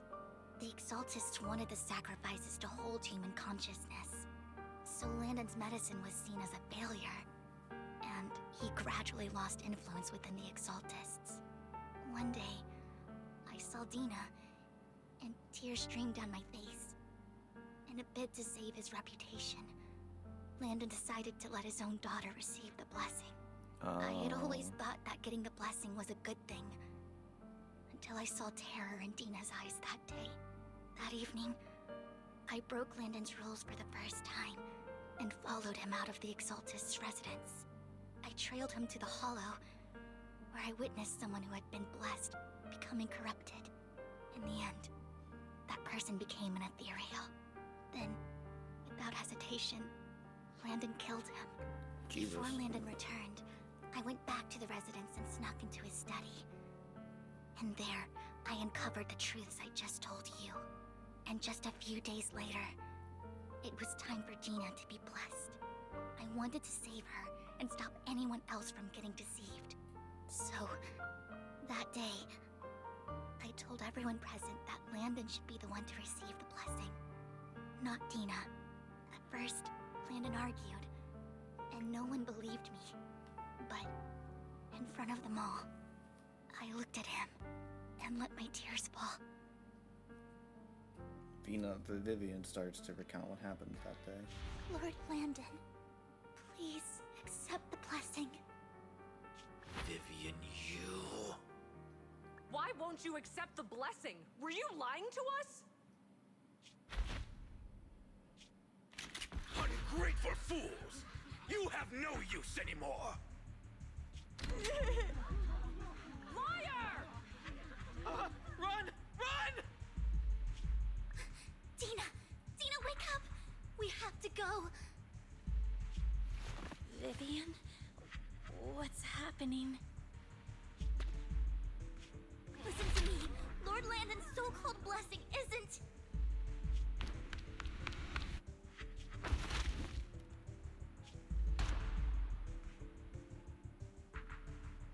Father! Oh. Oh. No, I was just... Mom, I want to go home. It's got nothing to do with us. This is just what happens when you don't accept the blessing. Vivian, was this you? Tina, I just didn't want you to accept the blessing. Everyone who does ends up... I just don't want to lose my father. You knew? If you knew what he's done, you... He's my father. He's all I have. Stop being self-righteous, Vivian. You only ever bring misfortune. Fuck. I thought once Landon was gone, Dina would leave the Exaltists. I never expected her to continue his research, or that Camille would stay. Camille lost her entire family in a hollow disaster, so she's always supported the Exaltists. She's not a bad person. She's just someone searching for hope. She joined the Exaltists very early on, and even watched Dina grow up. That day, she was just so desperate to save Dina that she... All these years, she's been following Dina, taking care of everything out of guilt, I think. But I didn't just fail to save Dina. I trapped her. I see misfortune approaching, but I can never change its course or avoid the bad ending. Maybe I really am a bringer of misfortune. No way. You're not the one bringing bad luck. Whatever went down with the Exaltists, Landon used you. As for Dina and Camille, they know the truth, and they just made their choices. The Hollows and the disasters they caused took more than just their loved ones. But not all survivors cling to obsession and hatred like they do. Lord Phaethon. You need to believe in yourself. You're currently resolving the sacrifice crisis with your own effort. I remember you saying you really like yourself now. So what's changed? Yes, that'll always be true. Thank you for listening to my story today. Years have gone by, but I've never had the courage to face all this. Maybe Dina and I were meant to meet today, so I could finally spill it all out. It lightens my heart a little. Oh, that's Lord good. Phaethon, you truly are a wonderful listener. Whenever you're feeling down, don't hesitate to come to me. I will. It's been such a long day. You must be exhausted. I'll track down the location of the sacrifice core and let you know what I find. Good night, Lord Phaethon. After bidding farewell to Vivian, you head back to the video store. You see the collectible she gifted you on the table, and it stirs a flood of memories. You've been through so much lately. You hope the sacrifice crisis can be resolved smoothly, pondering the whereabouts of the real sacrifice core. Weariness sets in, and before you know it, you drift off to sleep. When you wake, it's almost noon.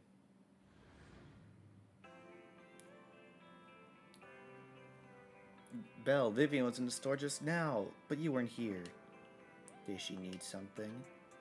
It was about the sacrifice core. The first time the sacrifice core appeared was at the auction, so she decided to try and find the security footage from after that day. It's possible more happened afterwards and we're simply unaware of it.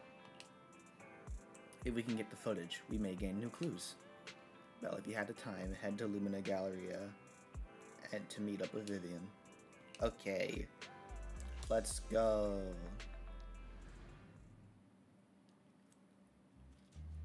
Earlier, Vivian exchanged information with an acquaintance in the auction house's lounge. Shawl, I didn't expect you to be working here. Oh, Shawl. Perfect. I was just covering someone's shift. The screening here is super strict, and I was afraid the supervisor would realize I was new and subbing for someone, so I hid in the control room during the supervisor's inspection. So I happened to bump into this guy, a blonde man wearing a hat, and I think he was checking some footage. Then he logged that footage into the tape he brought. Later, I found that part of the footage had been wiped. Blonde, wearing a hat. Could it be Hugo? Do you know him? I think it's him. If it were Hugo... I think I know where he would hide the tape. Thank you, Shaw. You were a big help. Great! You also helped me a lot when I started working. I used to make mistakes all the time. If it weren't for you cleaning up my messes, I would have been fired ages ago. So I'm happy I could help you too. All right, go ahead and do what you need to do. We'll catch up another time. After saying goodbye to Shaw, Vivian leaves the lounge. Lord Phaethon, you're here! Someone I used to work part-time with just so happened to be covering a shift at the auction. I learned from her that Hugo once took some footage away from him. I think Hugo was planning something, so he hid the security footage. But once I knew when Hugo came here, I should be able to guess where he put the videotape. Huh? We are Mockingbird after all. It shouldn't be surprising we have subtle ways of communicating information, should it? Once on a mission, we couldn't use communicators. So Hugo trained a few birds and put trackers on so we could communicate, but after that mission ended, we let them roam free. But I just checked their trackers, and one of those birds flew near the auction venue on the day Hugo took the footage. It still flies around here from time to time. The tracker only gives a broad area, but I believe this might be something Hugo left for us to find.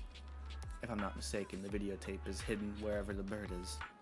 I can't be sure which bird Hugo used this time, but all the birds he originally trained had at least some black had at least some black feathers.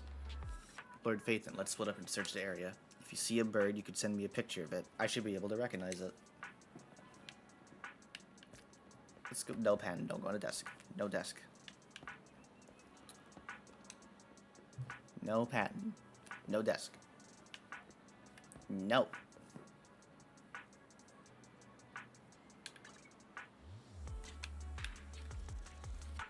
Bird. A soft and sweet ball of fluff. It's hard to imagine this is the bird Hugo chose for the mission, but it does have some black feathers, so maybe this is it.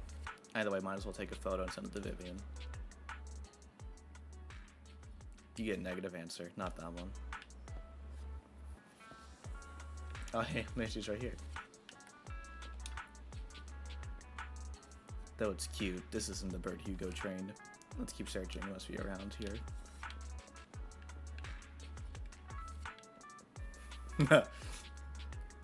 Maybe it's this one. Penguins count as birds, I guess. And besides, using a bamboo for communication seems perfectly reasonable. What if it's this guy?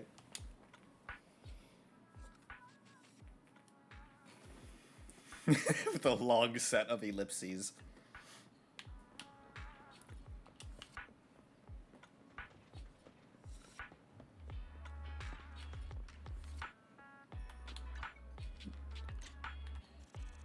Ooh, looks intimidating. Probably that one. Black crows in the dark alley. Seems a bit cliche, but this really is a good place to hide something. That's the one. So thanks to Lord Phaethon, we found him so quickly. If it's here, then Hugo must have hidden the videotape among these boxes. Enter to the Vivian inside. Oh, you find it. Okay. To the video store.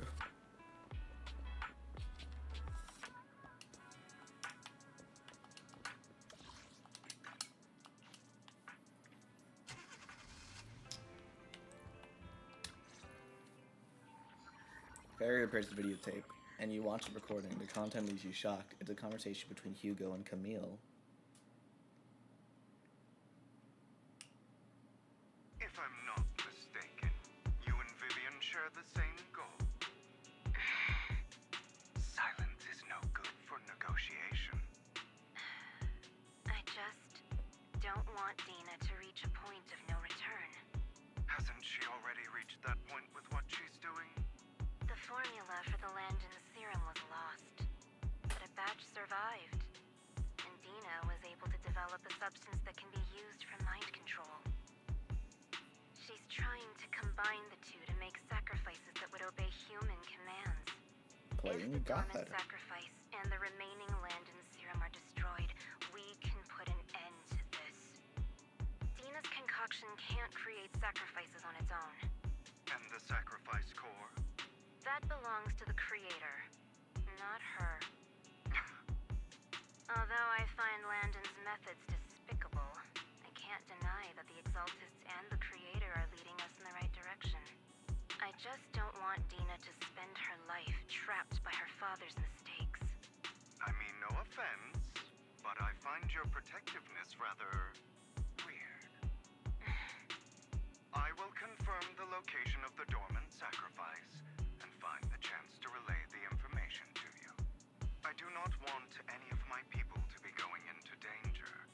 As for the sacrifice core, I can only guarantee that it will not fall into her hands. As for how things will ultimately play out, The creator will guide me. The video abruptly comes to an end.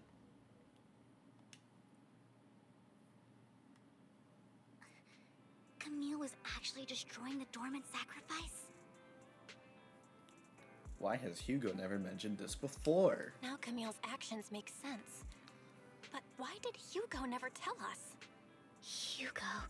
he... Belle, Lycon said there's something urgent he needs to discuss with us right now. All right, let's patch him in. Hello. Master Proxy, I apologize for disturbing you. just learned that the Ravenlock family will host a banquet tonight. This banquet is rather special, as they're allowing members of their family to invite business partners to attend. With Hartman at the center of controversy, there are many members of the family who are eager to use this opportunity to replace him. The mayor has been spreading rumors of a young tycoon who inherited a sizable fortune and is looking to partner with a person from an old and influential family. This information has lured a young man named Burton from the Ravenlock family. So, you want me to pose as this tycoon and use Burton to infiltrate the banquet? Correct. And Hartman's study is also located within the venue. I see. Hartman's study might hold valuable information. So, what should I do? You can attend as her +1. +1? Lord Phaethon, please go with me! Master Proxy, it seems Miss Vivian requires your presence. Yes, just your presence will help me immensely. All right, then let's go together.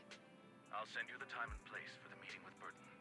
If you encounter any danger, please evacuate immediately or contact me for backup. I hope everything goes well for you tonight. Okay, that's the plan.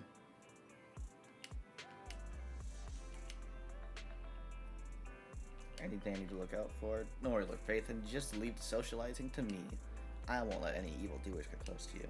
But since there's still some time before we have to go, should we watch an instructional videotape on formal dinner etiquette together? I learned everything from videotapes when I first went undercover at a banquet for a mission too. Though such a method isn't sufficient to master it, it's enough to deal with this one excursion. Let's do some last-minute studying. I'll go over the key details for you as we watch the tape. You do some last-minute studying on the etiquette expected at a formal banquet for your mission that night. Before you know it, evening has arrived. Okay. I'm gonna once again check my laundry really quick. So I'll do another BRB. Just do some more music. Turn down a little bit. Okay. Oh, hi Sims, you just got me the BRB. I'll be right back.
Alright, I'm back again.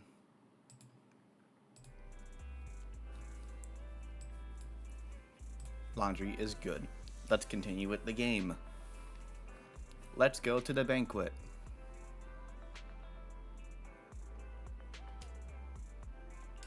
Okay. After 5 minutes, she sends a message saying all is good. Let's go meet up.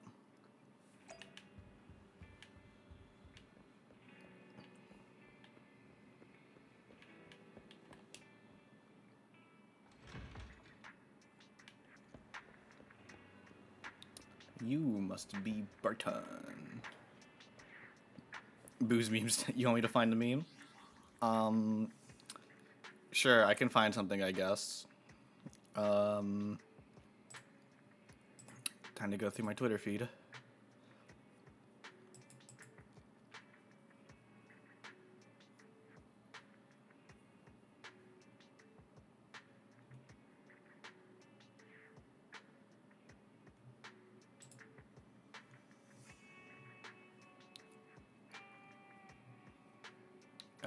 Let's see.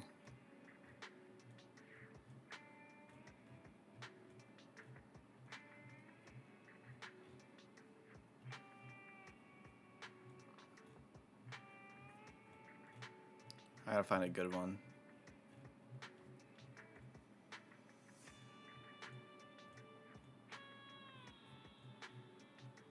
I'm looking.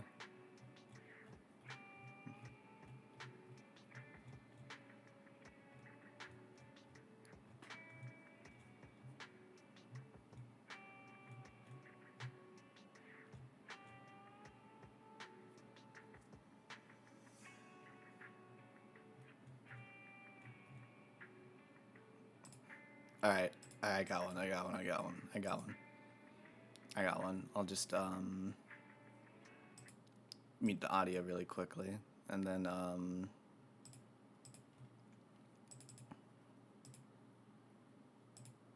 alright, got it. Here.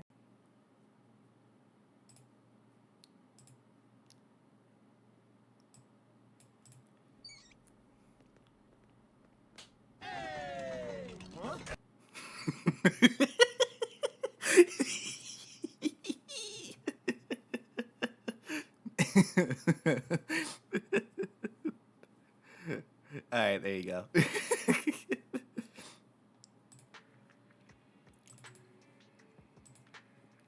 Does that satisfy your meme needs?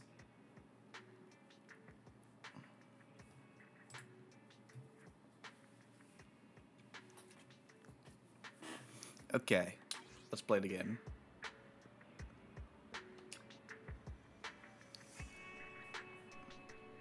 Alright, good. Glad it worked out. Miss Banshee, this is... is something the matter? Oh, what I mean is, this person doesn't look like your bodyguard. The Ravenlocks can protect me, no? If that's true, why would I bring a bodyguard? This is my escort for the night. She heard the Ravenlocks are throwing a true feast for the centuries with plenty of delicacies not available anywhere else, and she wanted to try some. You aren't so stingy as to not even allow your guests a +1, are you? Since you are an important companion of Miss Vivian, you are also my honored guest. Let's be off then. My chauffeur shall take you to a port, and from there, we will take a speedboat to the manor. About an hour later, you arrive at the Ravenlock Manor. With Burton's guidance, you go through numerous security checks before finally arriving at the banquet hall. Miss Banshee, I believe I've shown you my sincerity. Now how about you? Sincerity? My presence here is a show of sincerity.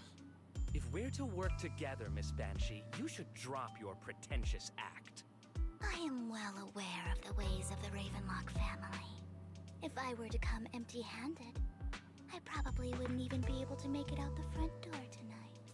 Since I agreed to come with you, and even brought along my most precious companion, does that not show my deepest sincerity? No need for such an off-color joke. Our door is always open for those coming or going. We both know what's what, so let's cut the small talk. I know far more about how the Ravenlock family fortune than most here. I am also well aware of why Hartman, despite such a massive scandal, still remains in power. Many. Oh? Do tell. Exaltists, blessing, sacrifice, Landon. Where would you like me to start? How did you know that? No, who are you? Don't be so tense. If I'm not mistaken, it's about time the banquet began. My companion and I are practically famished. Is this how you treat your guests? By letting them starve? Perhaps when we've had our fill, we'll remember where the sacrifice is hidden. You know where the sacrifice is? So, can we go get something to eat now? And I'm also looking forward to receiving a special dessert from you. We can discuss what you wish to know while we enjoy dessert. Of course. I wouldn't let such an important guest discuss matters on an empty stomach. As for dessert, I will prepare it myself, and I guarantee it will satisfy you. I'll come find you later. I wish you a pleasant evening. Burton hurriedly leaves, and Vivian seems to breathe a sigh of relief.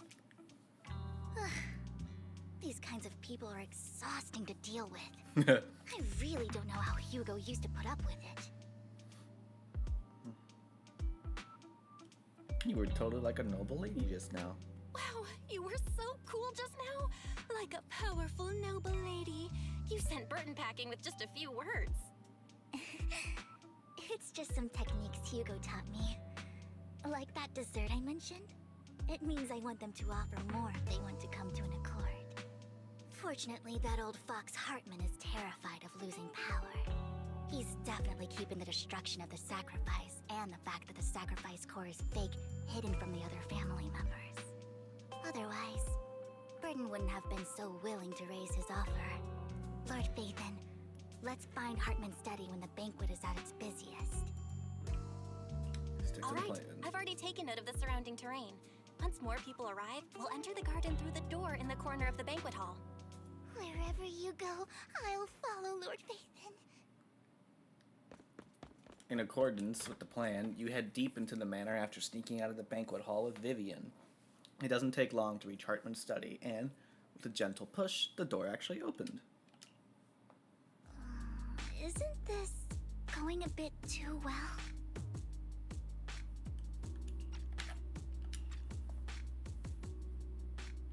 Maybe we're just lucky. Perhaps we're just lucky? Plus, their security measures outside were so tight. Maybe it's more lax inside. However, just to be safe, I'll call Lycon.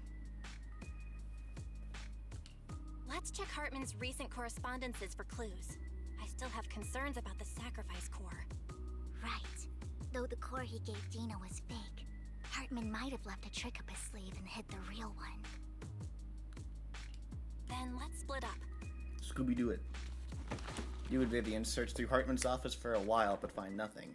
Just then, footsteps suddenly come from the outside, and in a moment of panic, you hide behind a desk. Esteemed guests, is the catering at the Ravenlock family banquet not to your satisfaction? So much so that these two distinguished guests felt the need to come to my humble office to scavenge for food. Don't want to come out? Well, after all, you don't have long left. Burton, that greedy idiot, fell for the mayor's trap. But I never expected that he would bring you into my territory. I suppose I should thank him.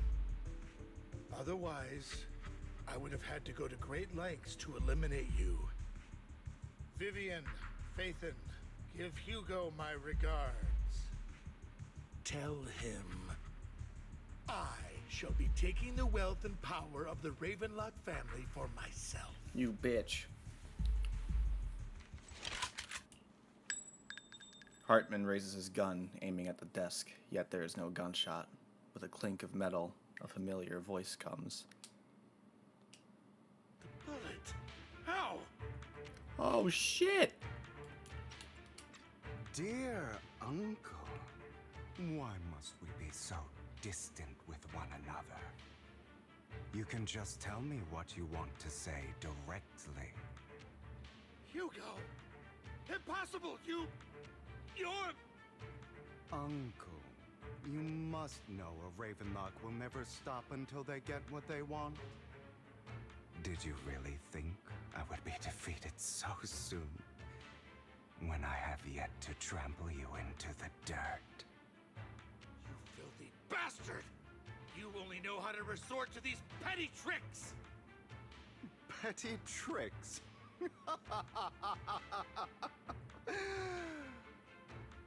Perhaps you'd like to know what I managed to accomplish using this faked death of mine. My dear uncle.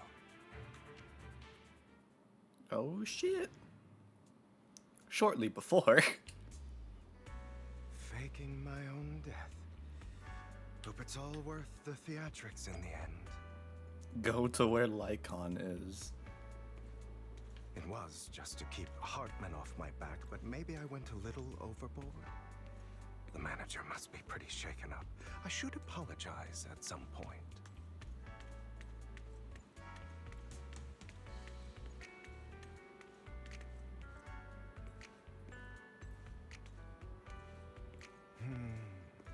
Guess I'll also bring Lycon along. He's my partner in crime, after all. Okay.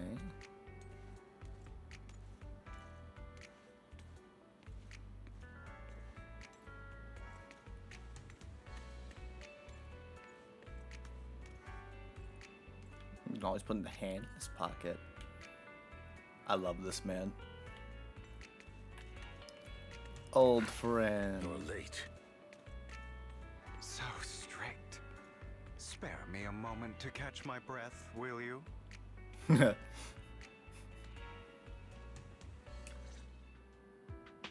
taking longer to rest than I expected. Lycon, you think too highly of my physical capabilities. Oh shit. Well, thank you for your cooperation. I must say, if nothing else... He was in on it? At least your acting skills have improved. Why do you look so angry? You should be happy. We pulled that off together with flawless teamwork and managed to fool everyone.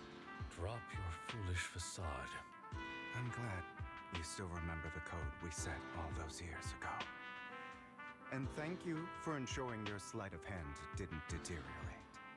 Oh, right.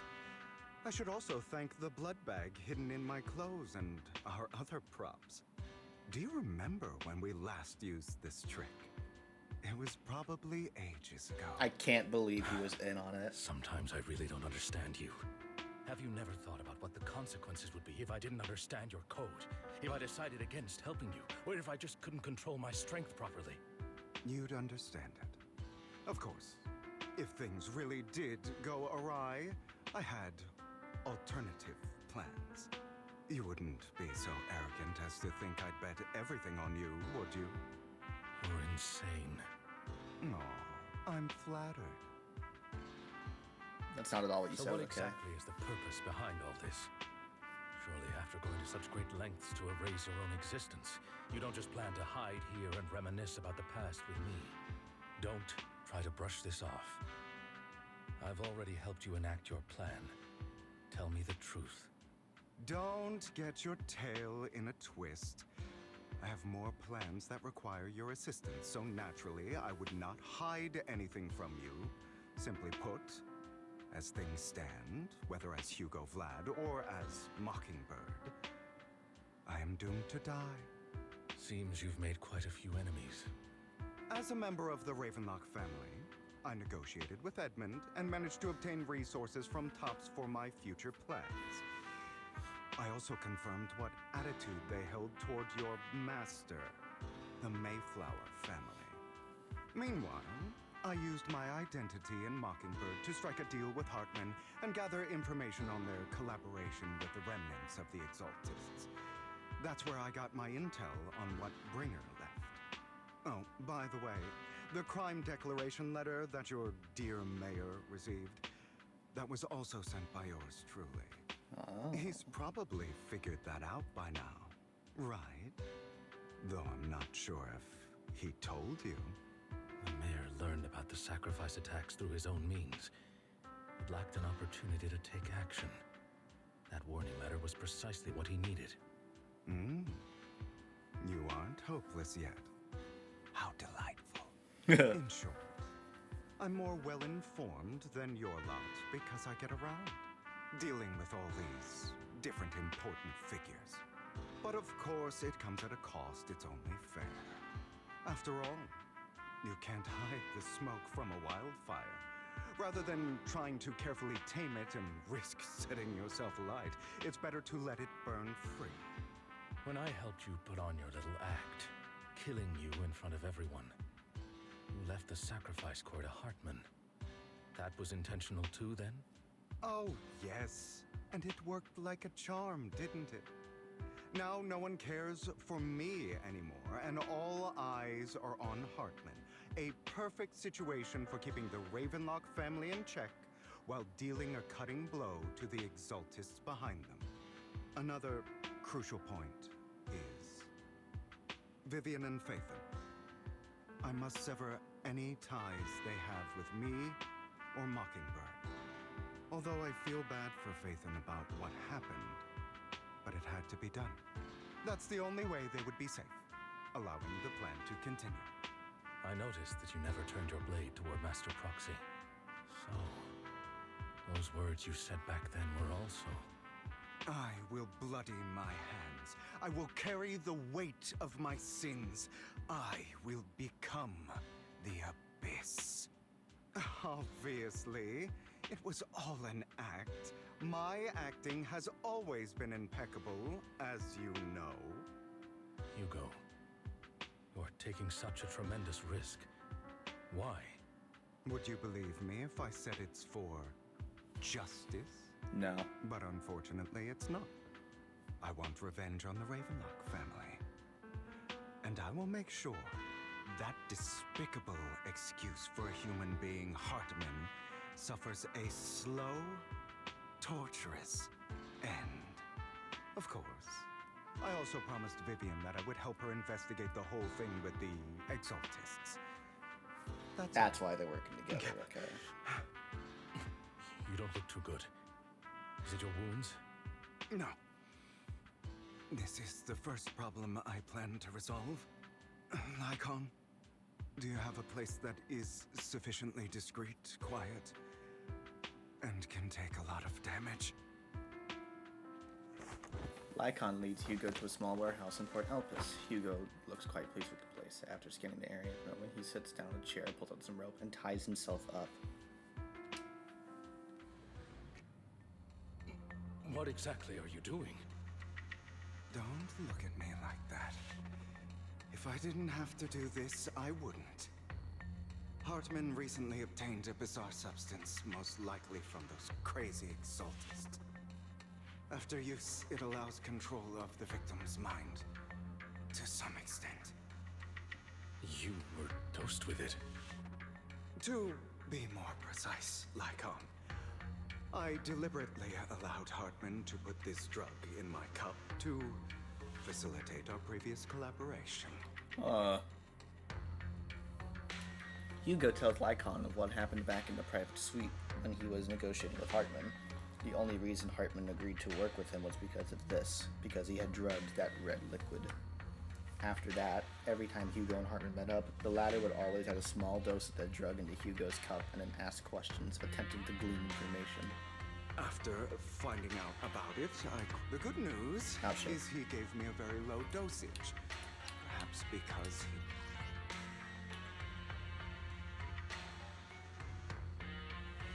was afraid I might notice.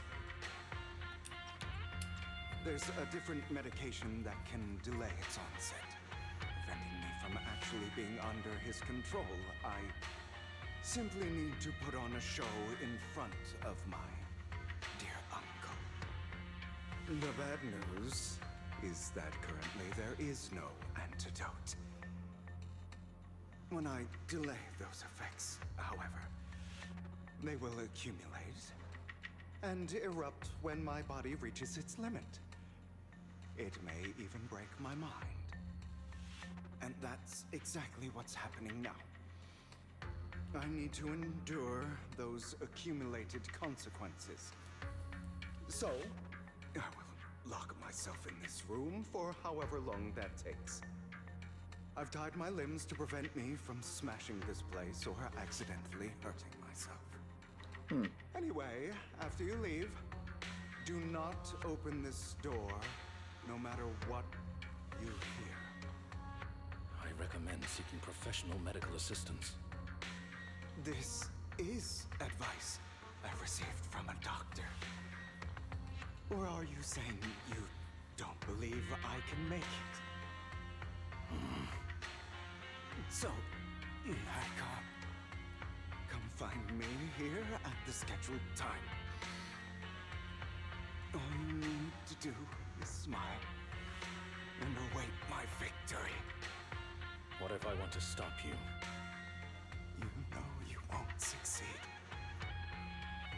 You never have. And you never will. Well, time is short. Let's begin. I understand. Don't die, you stupid bastard. After who knows how long, after enduring seemingly endless pain, Hugo finally awakens. The ropes that bound him had come undone. Though he didn't know what had happened, Hugo checked himself over. Thankfully, he hadn't injured himself that badly while he was going crazy.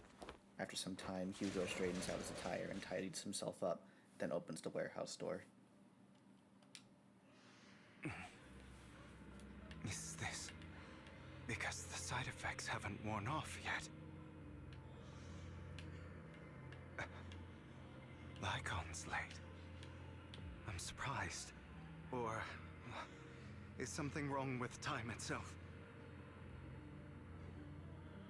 Looks like someone... Say, oh. Didn't know that was, look at him. Neat. Anyway, I was just gonna turn the music down a bit.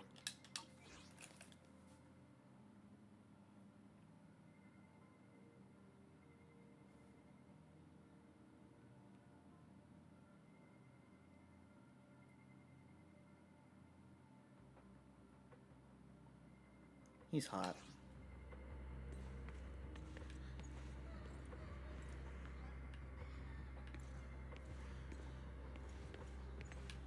Hello. It's all your fault. Why were you born with those eyes? If it weren't for you, I wouldn't be in this mess. I had made it. I endured for so long, all those years of planning. I was so close. He already agreed. You, go and beg him to reconsider for me, okay? Tell him you'll do anything. Tell him to take me back. No, he won't want to see you now. You can't go see him. Mother. It's all your fault. Oh, he's hallucinating. I wish I had never given birth to you. The woman's face is distorted with hatred, as if the person before her is not her child, but an enemy who destroyed her future. She blames all her misfortune on this innocent child. Everything will get better if you just die, right? If you die, he'll come back. We'll have another, more perfect child. One who will inherit the Ravenlock family bloodline. Then I'll be able to escape this pain. So, Hugo, for the sake of Mommy's happiness, just die, okay? She raises her hand to reveal a pair of scissors. The tip gleaming with chilling light, she thrusts the sharp point toward Hugo's paler eye. Then she suddenly vanishes, as if she never existed at all.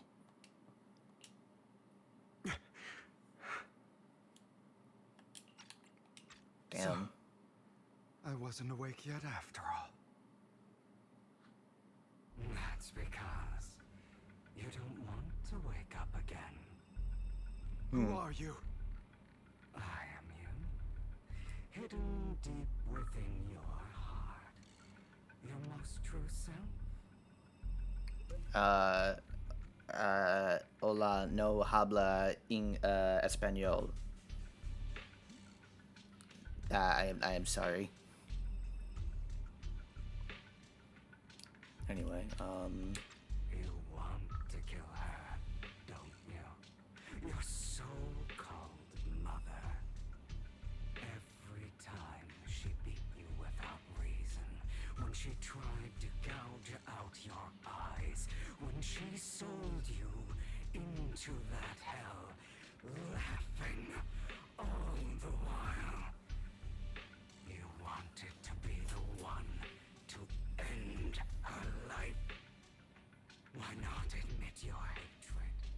As you are, you can hunt her down and make her pay for the living hell of a childhood she made you suffer. Yes, I hate her. okay, why is his inner demon just Robin though? Like, wouldn't I don't like, I understand what the scene is conveying, but I feel like it would have been better if it wasn't a big boo. That's the inner demon. I don't know, maybe just me. I hate her because she was foolish and shallow, greedy and stupid. I hate her because she doesn't deserve to be a mother. She did everything she could to try and get into the Ravenlock family, believing she could live a life of luxury without having to do anything, and never realizing she was a pawn, discarded from the very beginning. So she chose to blame me. Blame me for my heterochromia. Blame me for my very existence. But I won't kill her, because I know it won't change anything. She was incapable of loving me, just as she is incapable of loving herself. Have you been brainwashed by that dog? Keeping up the act of being some magnanimous and forgiving fool? Don't compare us. I've simply come to understand love or hate. I make my own choices, and they have nothing to do with anyone else. She sold you to the Ravenlock family for a huge sum of money. She used that money to start a new life without you. While she was indulging herself, you were going through hell in the Ravenlock Manor. Does it not torment you? Do you not feel the hatred? Do you not want to demand answers?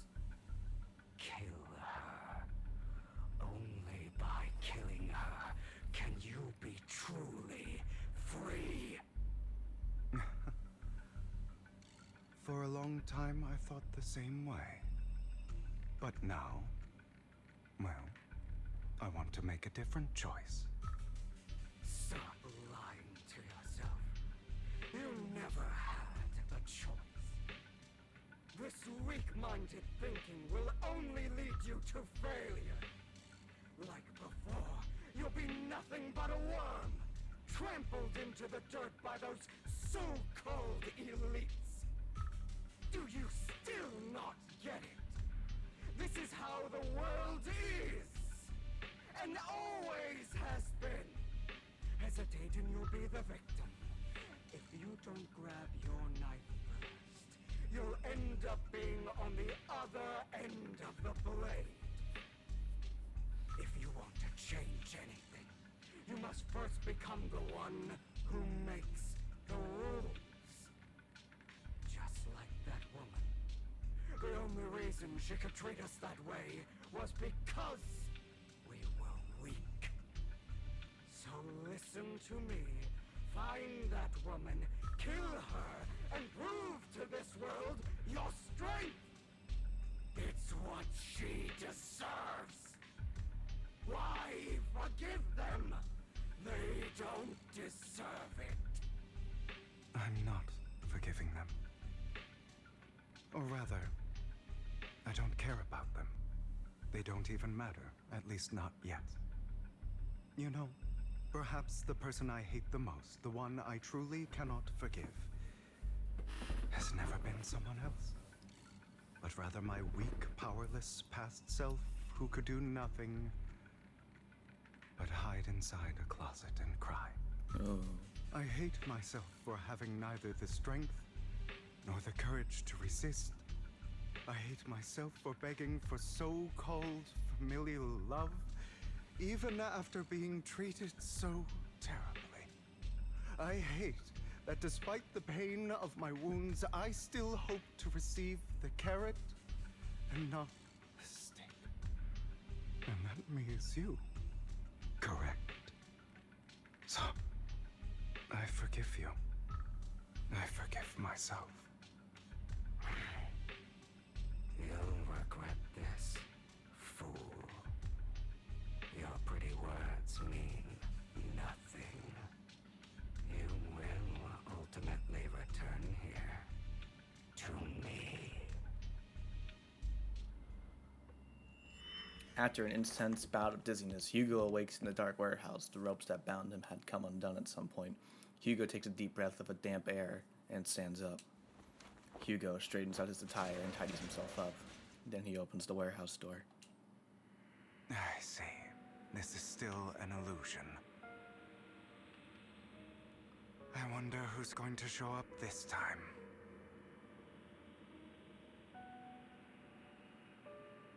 Find Serena. Brother! Hugo, let's play hide and seek. I'm already hiding. Oh. You'll find me, right? Like you always do. Serena. Oh, she's over there.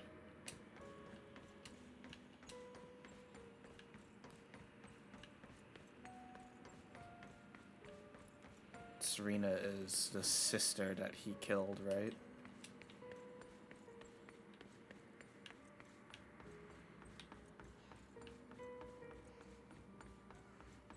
You're looking in the wrong place.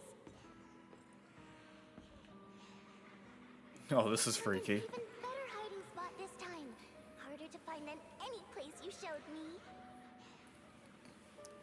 Ugh.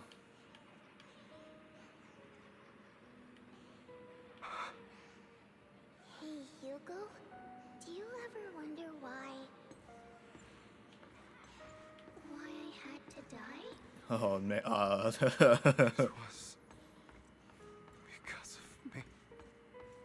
That's right. It was because of you. It's all your fault. If only you didn't exist, I wouldn't have had to suffer.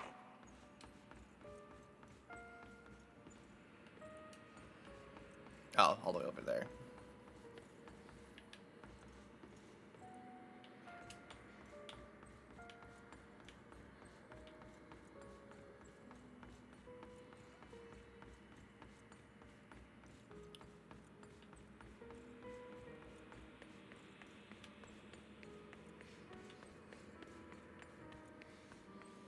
Still looking in the wrong spot. I can't believe you still haven't found me after all this time.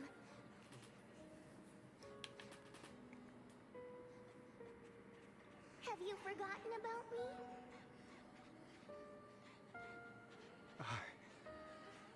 I haven't forgotten.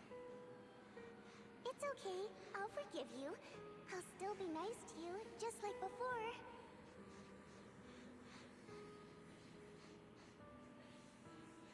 I was the only one who was ever nice to you, wasn't I? Yes. Then tell me, why do good people always suffer? Why is kindness always punished instead?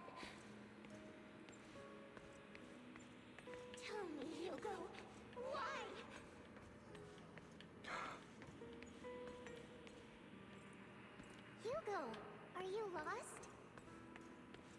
Go back the way you came. I left you a surprise there.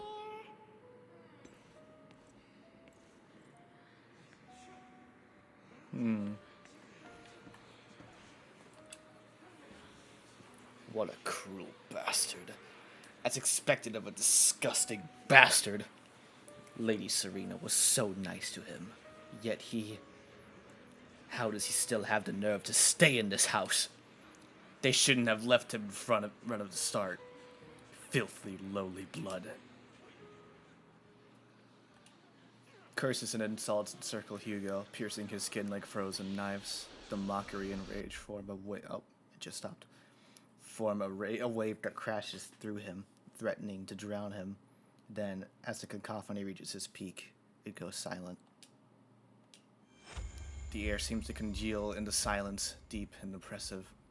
It is as if time stood still, with only his rapid heartbeat echoing.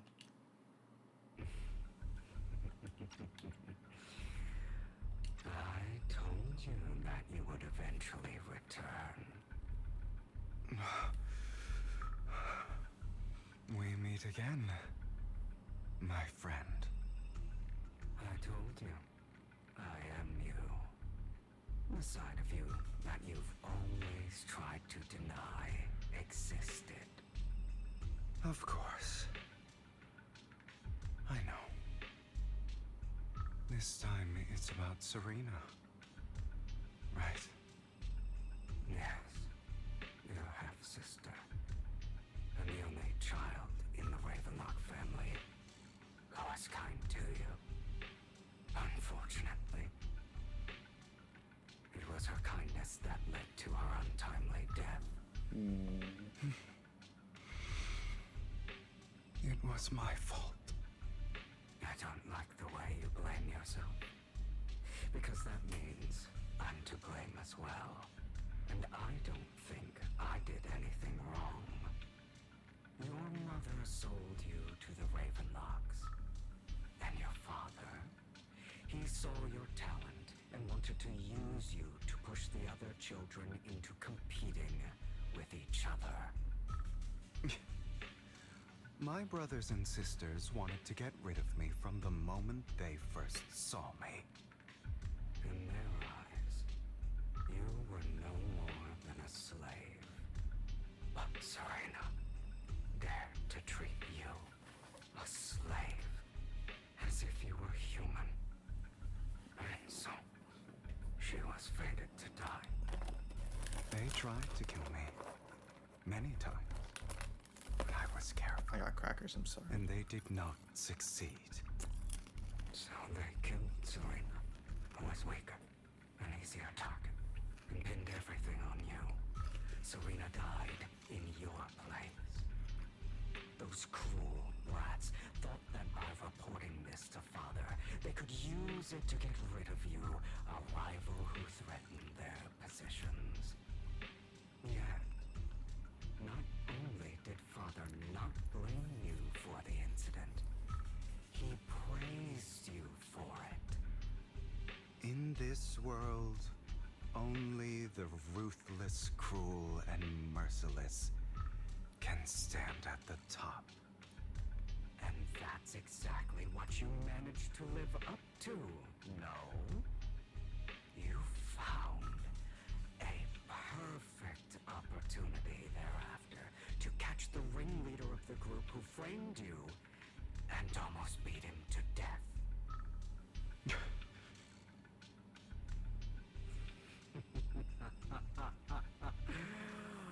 Oh, you should have seen the expression on your face back then. Oh, crazed and manic with utmost delight. I don't remember that. Seemingly unsatisfied with his answer, the inner demon transforms into him again. Here you go again. Oh, there we go. Trying to deny your desire. This is better. Deep down inside, you've always wondered. Asking yourself why these evil people never got the punishment they deserve. Why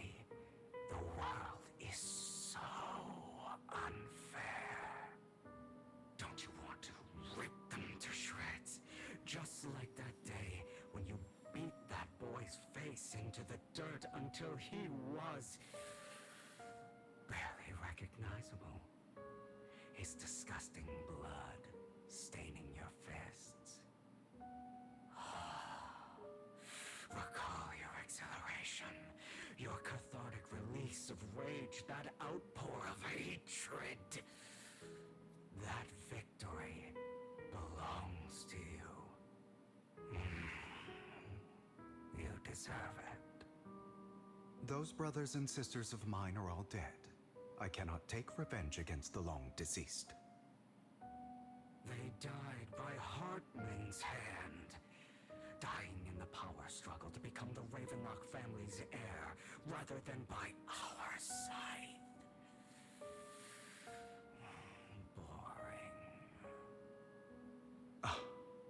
Boring. I find it hilariously ironic. Children who would murder their own kin for scraps of power, dead at the hand of their uncle who followed their example. Is that not karma?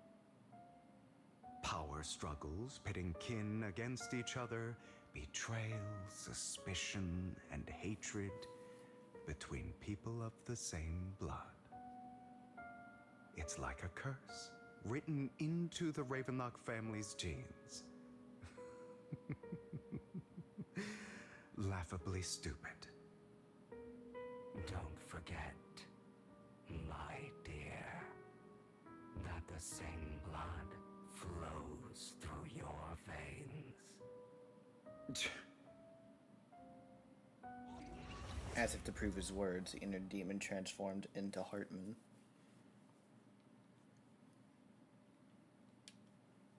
That's right, my dear nephew. No matter how much you deny it, the blood of the Ravenlock family flows through your veins. Survival of the fittest. Only the strongest deserve to live. Only the strongest deserve to rule. This is the path of success that has led the Ravenlock family to victory countless times. A blessing and a curse etched into your flesh and blood. As long as you live, you'll never escape the mark of family. You are destined to one day become someone like me, like your father. No.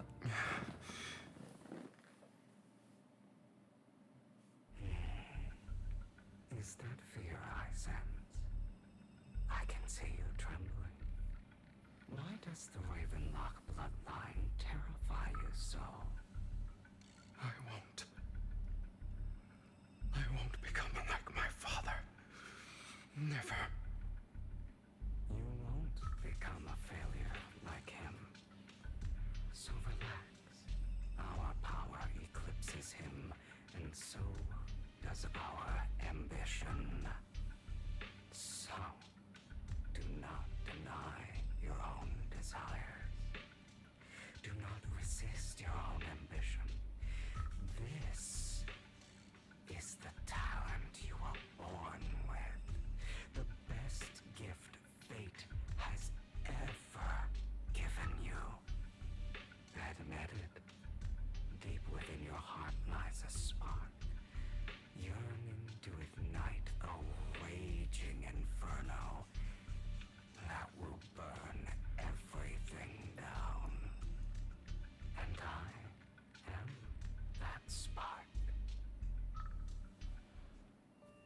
After an intense bout of dizziness, Hugo awakes in the dark warehouse. The rope that bound him had come undone at some point. Hugo takes a deep breath with the damp air and stands up. Hugo straightens out his attire and tidies himself up. Then he opens the warehouse door. Lygon. Never thought I'd be this genuinely thankful to see you. You're still hallucinating. Seeing you means this never-ending nightmare is finally over, right? No.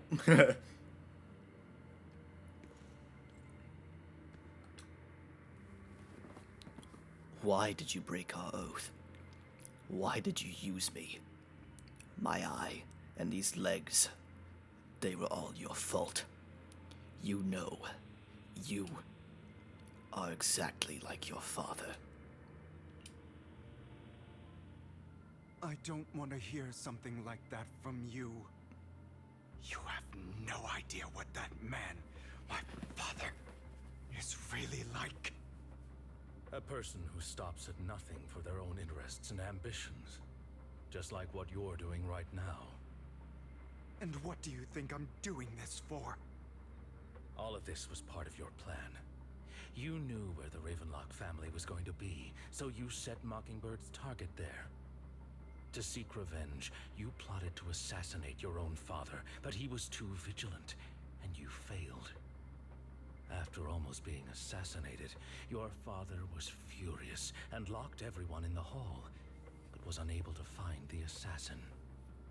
And what a coincidence that a hollow disaster just occurred in the vicinity.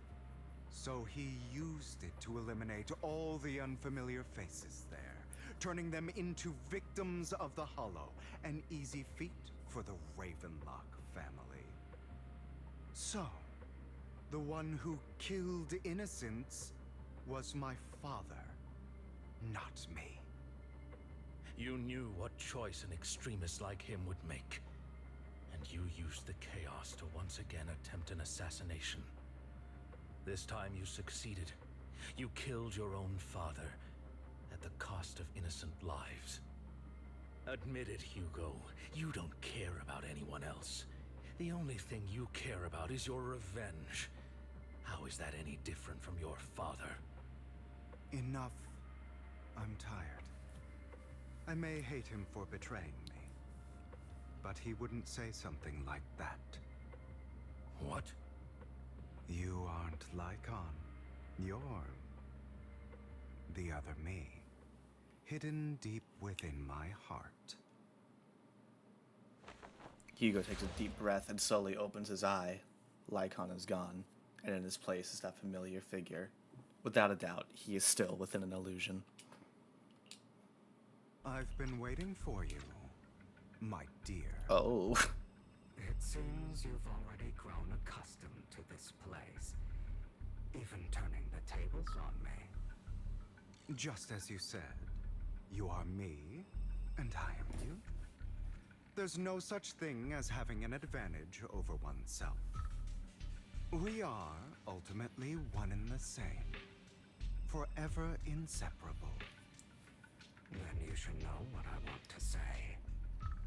When you and Lycon split, you didn't even try to clear up the misunderstanding, didn't deny or argue against what he said. Because you realized that deep down, he was right about you. You just hadn't acted on it yet. Some people live only to bring more suffering into this world. Sometimes, murder is what brings justice back into this world. For that, I must stain these hands in blood. That's right. Just like what you said before you faked your death. Were those words really just an act? To slay the dragon, you must first become one with sharp claws, wending fangs, and strength enough to destroy anything. You know the truth better than anyone. If you hadn't hesitated, and instead seized the first opportunity to kill your father, none of what followed would have happened. Innocent civilians wouldn't have died. Your partner wouldn't have lost an eye and both legs trying to save people. And Mockingbird would have never gotten to that point. You can save more people. Save good people. Save more lives than the evil ones you take. I've spent countless hours in regret over that incident. So why not submit to your true nature? You want to be the judge, jury, and executioner of this world. And you can. I wasn't responsible for Father's death.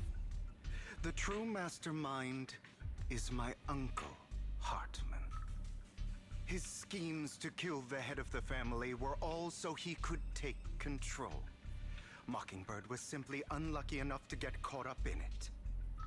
So, for a behemoth like the Ravenlock family, with its roots so deep, a single person's death, regardless of who that person is, wouldn't change anything. Of course, whether it's Tops, the Mayflower family, or even the entire world, it's actually all the same.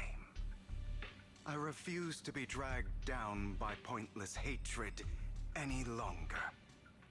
You foolish, stubborn idiot. Do you understand the power of hatred? Have we not come this far precisely because of it? Or are you going to follow Lycon and Jack's twisted logic? Come on. You don't actually trust anyone?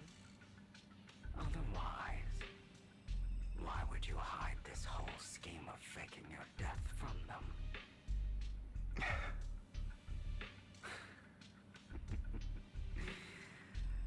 You've built an impenetrable wall around your heart, keeping everyone out. Of course you are right to do so. No one in this world can be trusted. Always. All you'll receive is hatred from your own blood and no love. Suspicion from your companions, and betrayal that comes all too easily. But the most ridiculous thing is that you want them to trust you. You stay silent and long for them to notice your suffering. You yearn for your companion's understanding and trust. Idiot. That's why you are incapable of exploiting them for your own ends. You care about their safety even more than your own. But remember, only the weak need companions. And we are children born from hatred. We are different from them. I will never be like them. And I don't need to be. Come. Let me show you what powers we can wield. But you are me.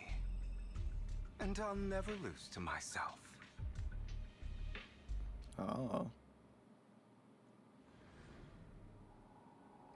Oh shit.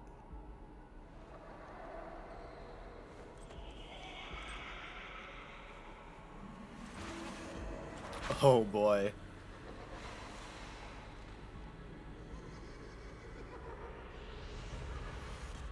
Fighting ourselves. When an extra special attacker ultimate hits a stunned enemy, the Totalize effect is triggered. This effect increases the skill's damage multiplier based on the enemy's remaining stun duration at that moment of activation.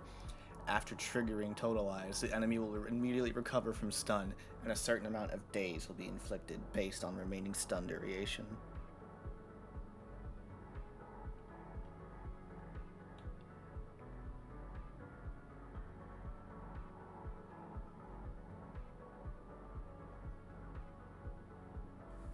Okay.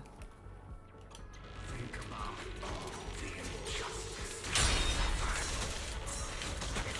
Well. If you choose to forgive, you're betrayed. Oh, he's so flashy though. I love this. Letting you consume me would be the real betrayal to myself.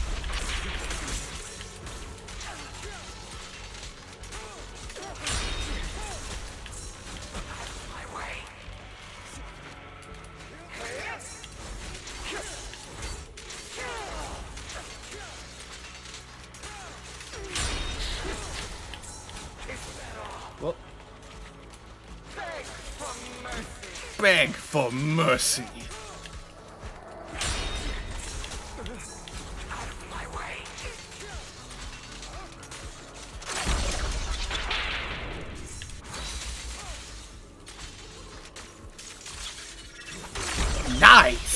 like that. I gotcha.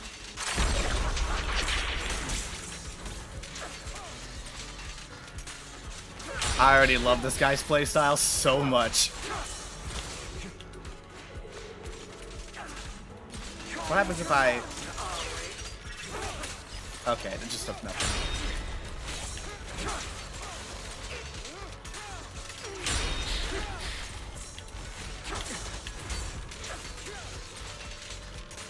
Alright, and then do it again. Yeah!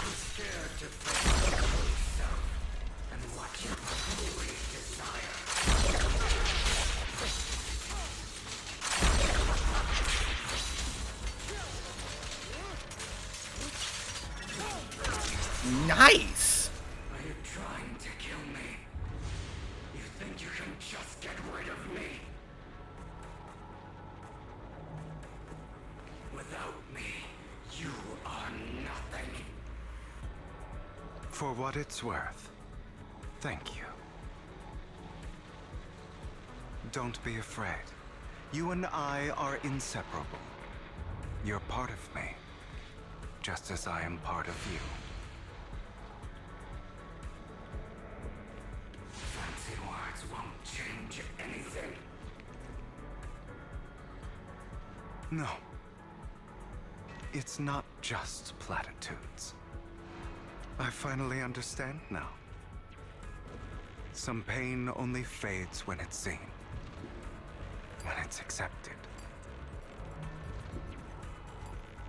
So I won't fight you anymore.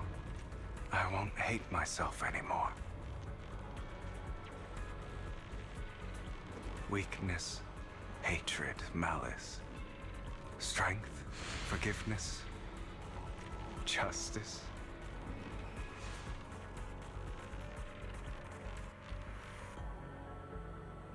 Damn. Finally, it's time to meet up with Lycon.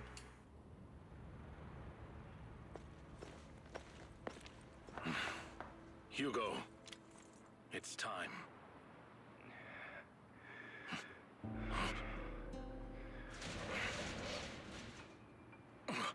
Hugo. Hugo, you... Did I scare you? I made it through. I won. No praise for me, my dearest partner.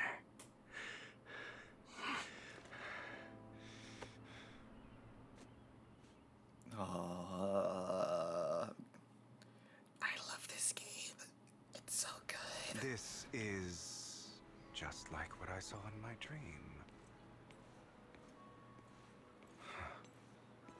I guess there are still some lingering side effects.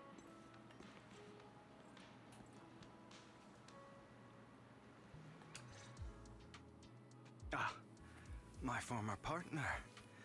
You're still as punctual as ever. Are you sure you are fully recovered? How about we fight? And I'll show you how recovered I am. I refuse to fight someone who is in need of medical attention. Lycon falls silent for a moment and eventually hands over a coin. No, looking at the package, it's not a coin, but a familiar chocolate. Aw, he got him chocolate. How thoughtful. I'm touched. Or perhaps is this simply part of Victoria Housekeeping's professional care? I'd rather you not starve to death. Hugo takes the coin, and after a moment of silence, he eventually eats it. Not to your liking. I'm fairly certain this is the same kind as before. No. I've just gone too long without food. It feels a bit uncomfortable. Either way, thank you. You didn't have to get him a chocolate coin. He could have just gotten him a regular coin, or a regular bar of chocolate. He went out of his way. He had to have gone out of his way to get him a chocolate coin because of the whole coin thing. Like, come on, really. He still cares. Now tell me, what exactly happened in the warehouse? Just going a bit crazy from... you know what? Were you expecting anything else? But... I did have a very long dream. A dream about many things from the past. If I had to put it into words, it would be like giving myself psychological therapy. You seem like you could benefit from some too. How about it? Want to book a session with me? Trust me, I'm a pro. Seems you really have recovered. Well, of course. I'm feeling pretty great right now. Like I could argue with you all day on every petty detail of who exactly was in the wrong back then. I wanted to ask, what you said about Mockingbird before, when you faked your death, was that part of the act? Oh, you mean the part about how Mockingbird has never really changed anything or saved anyone. I didn't expect you to still be so hung up on this. Interesting. After all, it was you who chose to betray Mockingbird. To betray me.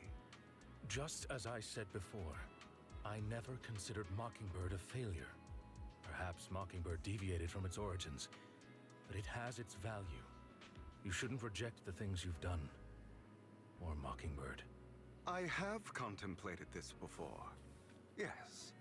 Mockingbird has helped some people and has genuinely managed to cause trouble. For those who abuse their positions of power for evil. Yet those in high positions still possess immense resources, and the people we helped remain destitute and suffering, willing to become slaves to those in power for scraps. But just as you said, even if what we did was childishly idealistic and flawed, as little as we actually achieved, even the slightest change is by no means meaningless. Nothing holds more value to me than Mockingbird. Hugo stares out at the ocean. A gentle breeze lifts his golden locks. The sunlight glances off both his eyes. All right, let's catch up later. I still have things to do, and need to wrap up my plan. I thought you would rest up first. As much as I would prefer that. My dear uncle and the Exaltis fanatics likely would not give me such an opportunity. If all has gone to plan, the fish will have taken the bait already. And if everything goes very well, I'll soon have solid evidence of the Ravenlock family's crimes. Well then, thank you for your assistance, former partner. Let's part ways here. I'll go with you.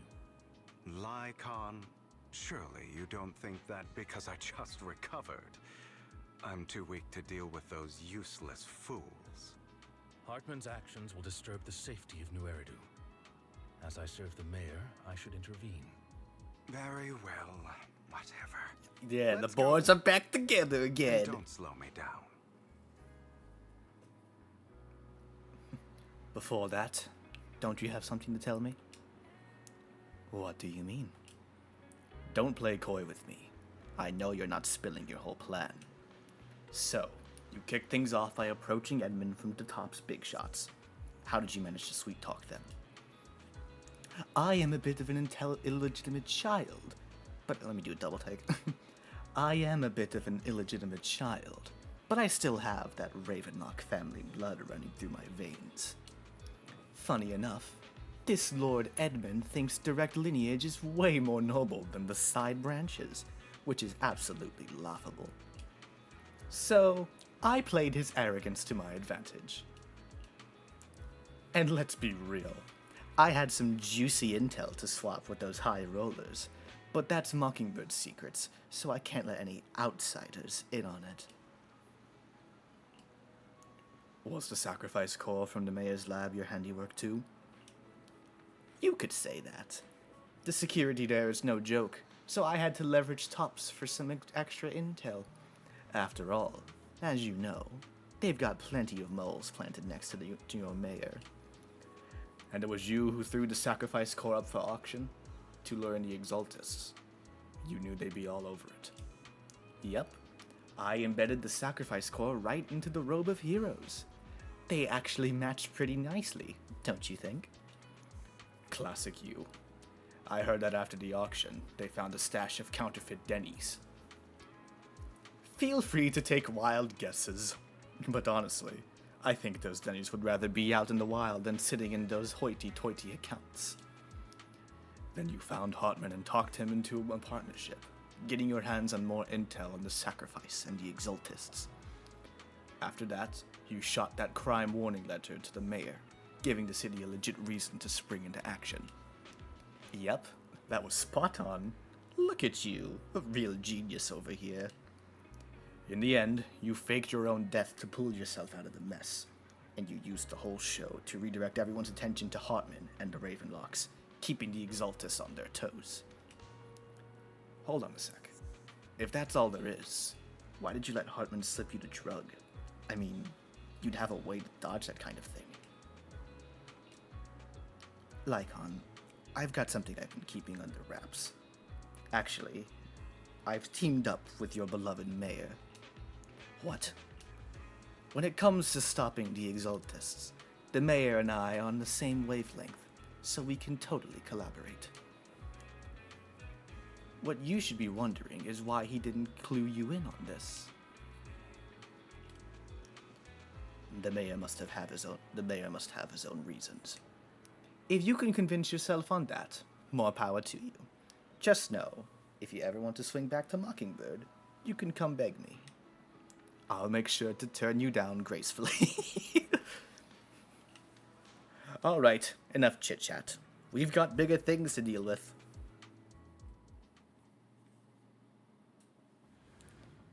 And now...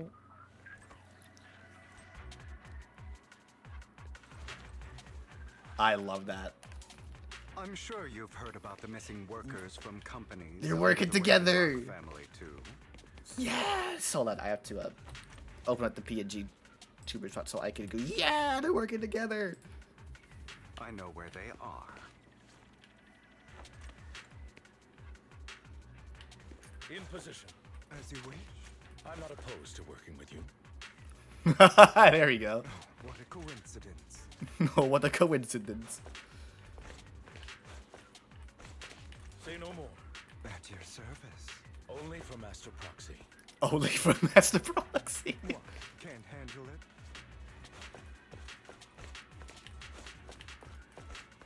Understood.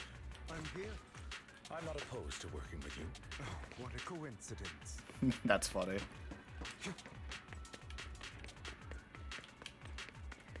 Yeah, I love this character a lot. Those are Ravenlock's men. The workers with them are the victims who were tricked into going into the Hollow.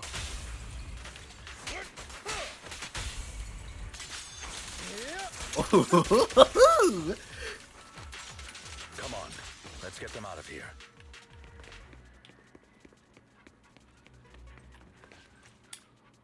You untie the workers. Thank goodness someone's here to save us. Thank you. You're welcome. So, could you tell us what those Ravenlocks did to you before they ran off? They're a bunch of liars. They tricked us into the Hollow. They said they had a job with high pay for us, but they kept avoiding the topic after we got here. Something didn't seem right, so I wanted to leave. But then they showed their true colors. They tied us all up and told us they were going to ship us off somewhere. They didn't make you take any weird medicine, did they? Medicine? No, but it wasn't just us they tricked.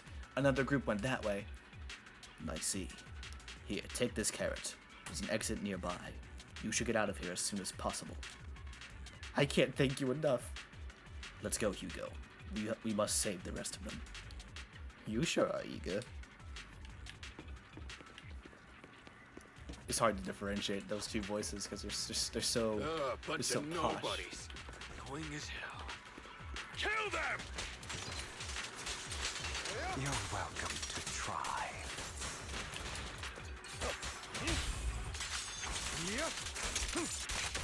Nice.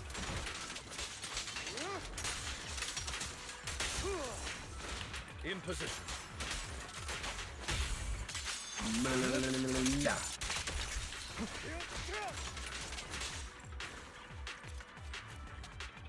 Nice.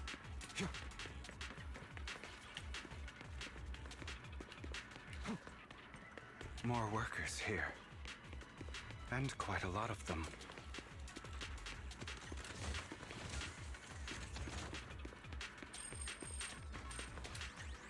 You untied the workers. Who are you? Your saviors. Thank you, thank you. I had a bad feeling about that group from the start. I shouldn't have ignored my gut instinct. Did those Ravenlocks do anything to you? Do anything? Well, we weren't doing as we were told, so they tied us up. Nothing else? Good. Oh right, there was another batch of workers ahead of us. They should be by the roof. Don't worry, I'll handle it. You should get out of here as soon as you can. Let's continue. Is Hartman behind this, too? Of course. He threw them into the hollow like offerings for the Exaltists. To him... Oh, shit. There's more over there. Let's hurry. It's different this time. Don't rush in. Let's listen in on what they're saying first. I still need more direct evidence to ensure the plan is absolutely foolproof. The compensation you promised. It's all real, right?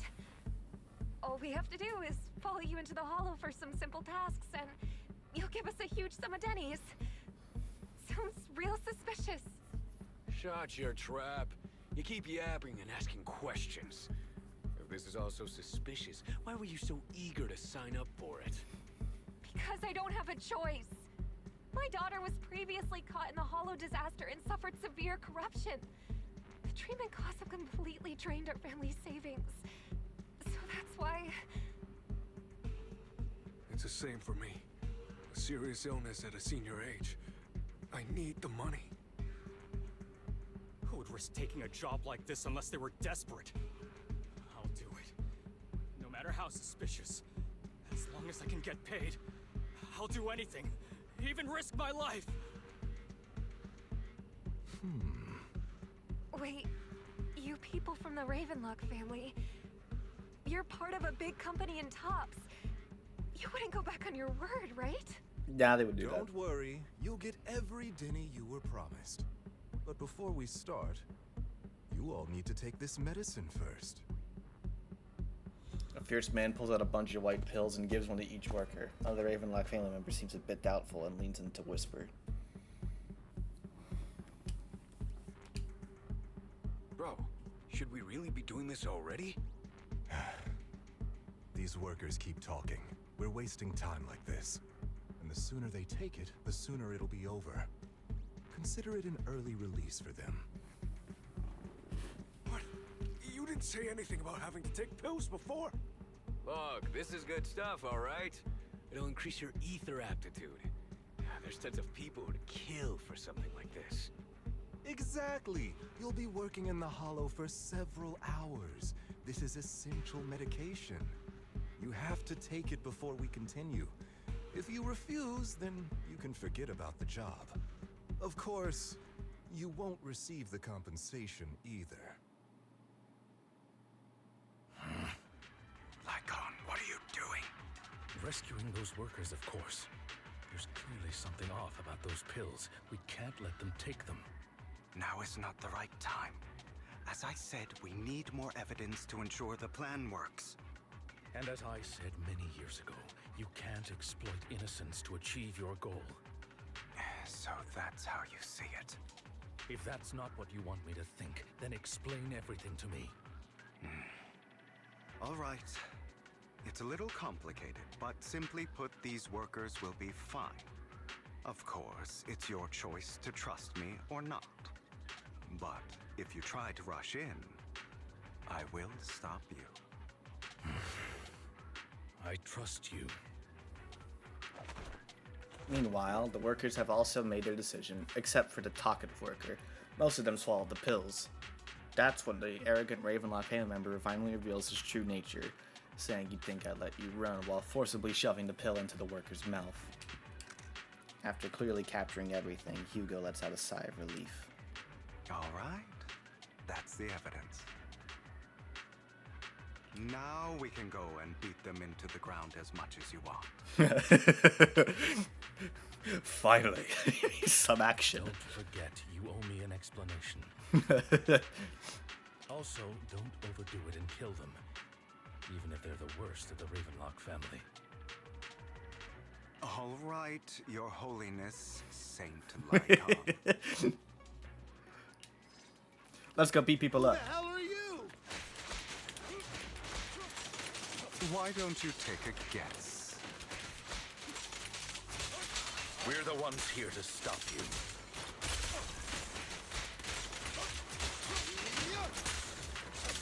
Can't remember the last time we worked this well as a team.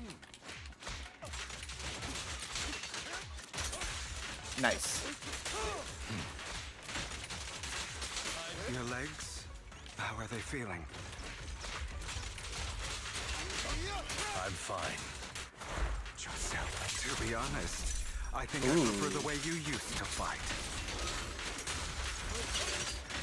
Boom! You had a lot more aggression. Boom! This shit's so satisfying. And complete!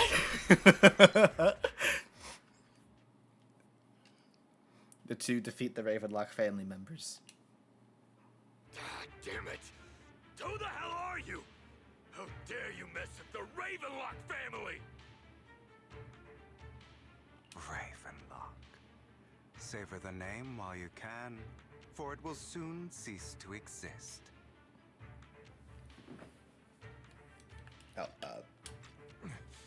What's that supposed to mean? It means exactly what I said. I think this might be good for you. Sever your ties while you can. You still have a chance to walk your own path. The family's honor comes above all else. Is that really what you think? I saw the compassion on your face just now. You're not from the main family, right? That's why you were assigned to these trivial tasks. But in reality, there's no need for you to keep playing this boring game for them. I don't have a choice. From the moment I was born into the Ravenlock family, You always have a choice, if you're willing to act. All right, let's end the small talk here. Hugo delivers a swift chop to the back of the necks of the Ravenlock family members. Don't worry, Lycon. I didn't hit them too hard, just enough to keep them quiet.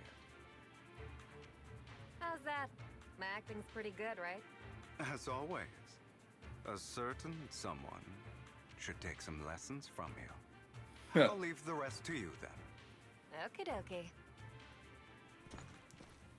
The workers carried the Ravenlock family members away. Now only Lycon and Hugo remain. Okay, now can you tell me exactly what's going on here? As you can see, that worker just now was actually an informant of mine. Damn. The pills were swapped out with vitamin tablets. Outside of this batch, some workers have already taken the actual substance Hartman has. But rest assured, the antidote for it is already in development.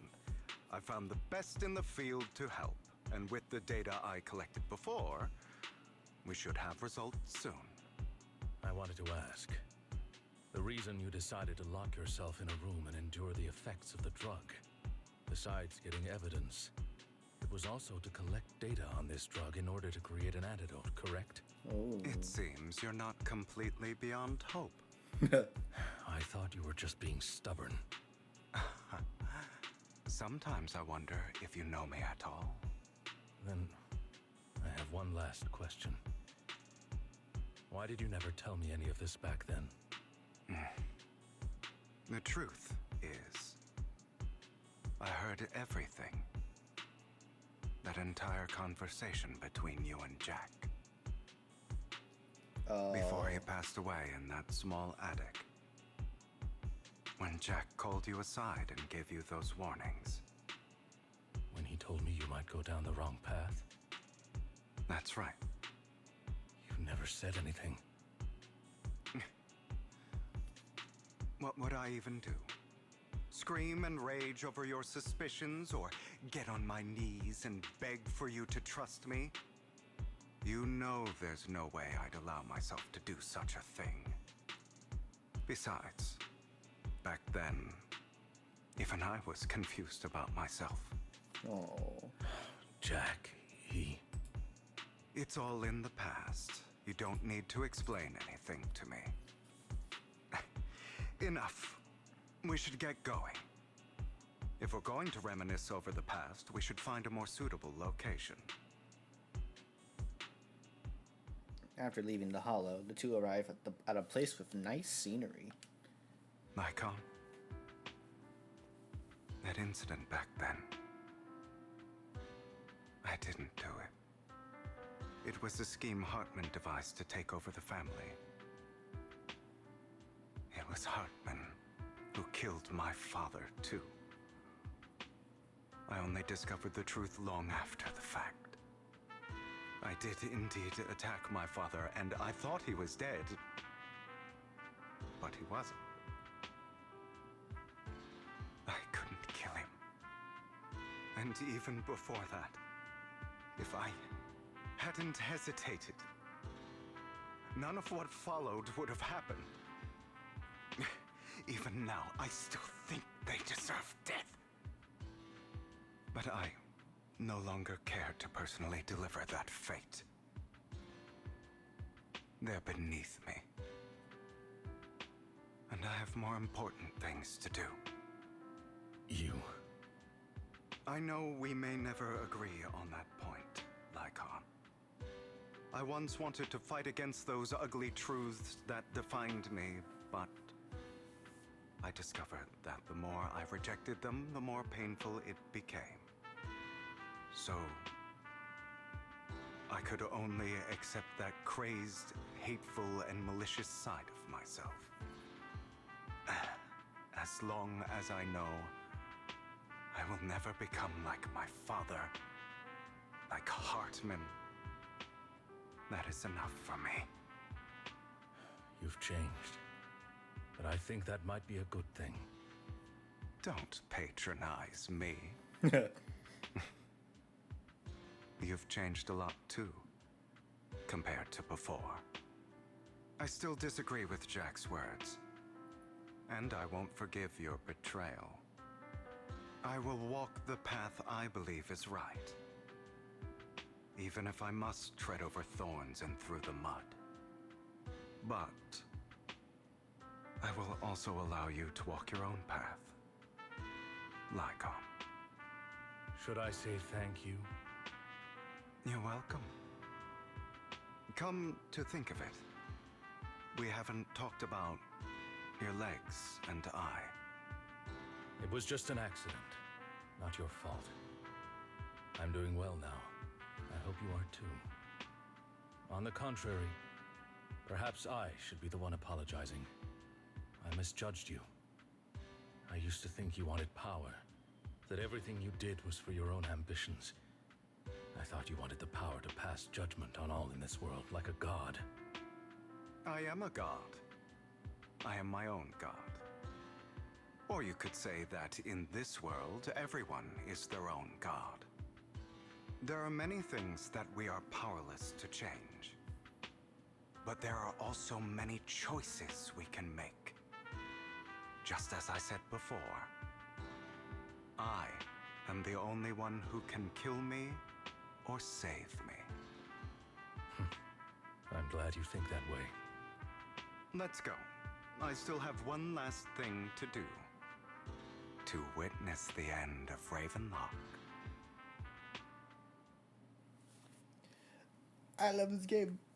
As Hugo recounts the process of gathering evidence, Hartman, unable to listen any longer, slams the table in anger. You really think you can take my place if I die? Never, you filthy bastard! Your little tricks mean nothing. As long as the Ravenlock family stands, I can still get back on my feet. You still don't get it, do you? This was never about avenging my father. And I don't care about taking your place. I didn't come this far just to kill you. That'd be pathetic. Right on cue. Why don't you take a look at this, Uncle? On behalf of TOPS, I'd like to clarify that we had no involvement in the Ravenlock family's actions. TOPS is officially terminating all partnerships with the Ravenlock family, effective immediately. We will have no further affiliation with them. Are you crazy? What the hell do you get out of ruining the Ravenlocks? You want to be a petty thief forever? Thief? Oh, Uncle. Allow me to reintroduce myself. I'm the name people whisper about. The one who robs the rich and gives to the poor. I'm the master con artist who can fool anyone, anytime. I'm the leader of Mockingbird. The one who turns every headline into my own stage. I have friends who'd catch me if I fall, partners who'd shed tears for me, and allies who always have my back. I am Hugo Vlad. You're the one who needs the Ravenlock name. I never did. You ungrateful bastard! You should have never been born. You flatter me. Same goes for you, Uncle.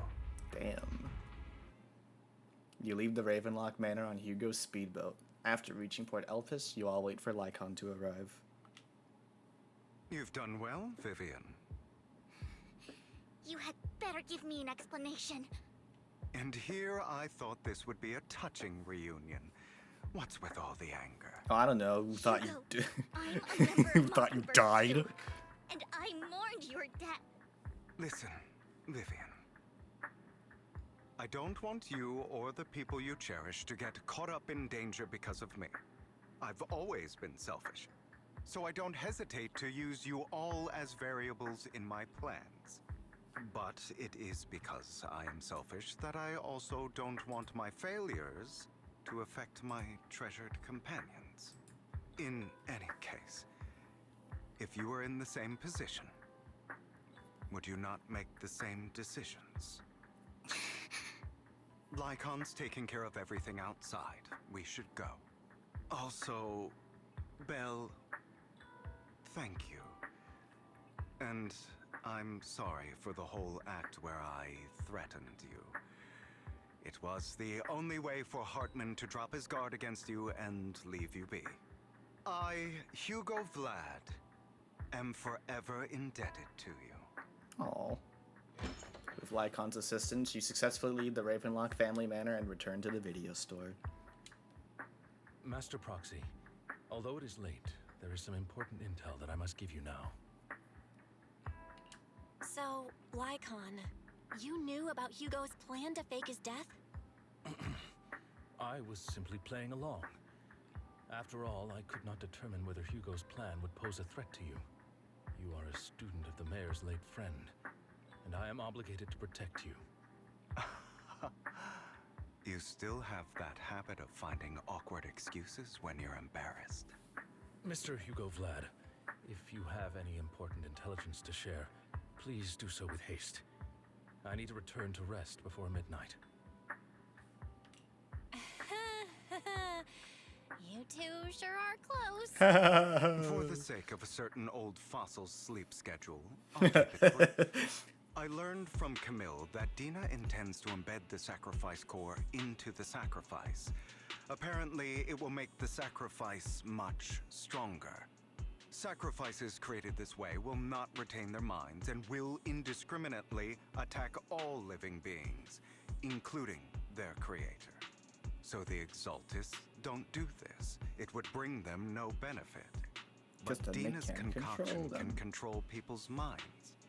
If a person takes the pill and is injected with the serum Landon left behind, the sacrifice would be under its creator's control. Although the dormant sacrifice has been destroyed, Dina found a batch of that serum her father created and wants to create new sacrifices. Never mind the sacrifice. Hartman's sacrifice core is a fake. We don't know where the real one's gone. The real core has always been here. He still has it? Here? In Lord Phaethon's video store? Vivian, do you remember when I suggested you give that collectible to our dear proxy? They've always had it? Remember. But that was just an ordinary pendant. And I've met the person who submitted it. She has absolutely no connection to the Exaltists. How about our dear proxy take out that pendant so we can take a look? After finding the pendant sent by Vivian, Hugo takes it and gently presses the hidden clasp. The pendant clicks open from the middle. Inside is the sacrifice core. This guy is so oh my god, I love this man. Oh my god. Motherfucker's playing 5D chess. This is amazing. A collectible gifted by Vivian. It looks like an expensive and exquisite piece of art, and no one could have guessed it could be opened. Inside, it conceals the mysterious sacrifice core. Holy shit, that's amazing.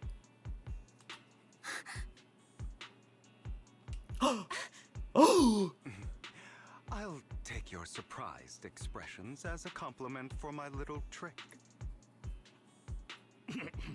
I will hand over this core to the mayor as agreed. Gimme Since he it. fulfilled his promise to protect Vivian and the manager while I was pretending to be dead, I won't go back on my promises. No wonder the mayor would promote rhetoric favorable to Mockingbird. I can't believe I thought he was actually being sincere. Since we have the sacrifice core, all we have to do now is stop Dina from using innocent people to make more sacrifices. Yes, and we need to destroy the last batch of Landon's serum.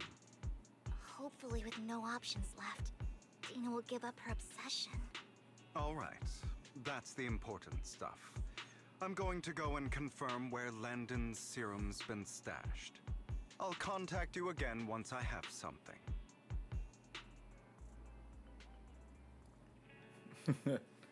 What's wrong, Lycon? Weren't you in a rush to get back and rest? You act like you're gonna turn into a werewolf after midnight or something. How are you feeling now? Relax, I'm not kicking the bucket just yet. But you look a bit more run down than before. I'm so posh and elegant. Just getting over something nasty, that's all. Risking your neck like that wasn't exactly smart. Maybe you should have. Lycon, remember what I said back when I faked my death. For a permanent and absolute victory, we must endure the pain of cutting away rotten flesh, and persevere through the darkest hour before dawn. Not wrong, sure, but it was arrogant and sorry. Instead of playing God and picking who lives or dies, I'd rather just do what I can. Because at the end of the day, a person can only shape their own destiny. Nothing more. You've really come a long way. Well, I appreciate the compliment. Hugo, you've got a lot of explaining to do. No more secrets. I'll lay it all out. Promise. After a little chit-chat, Lycon, Hugo, and Vivian say their goodbye and take off. Back in your room, you drift to a deep, nice sleep. Okay.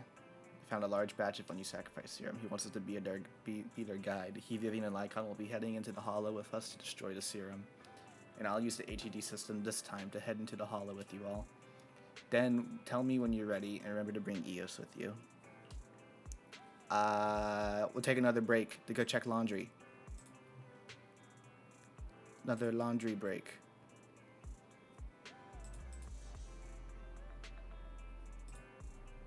Let me go ahead and just do the BRB. Okay. Get the music back up. There we go. Be right back.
Alrighty, I am back.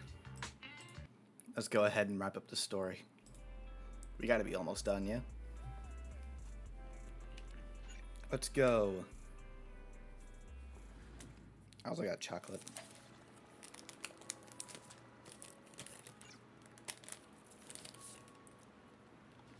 Nom nom nom.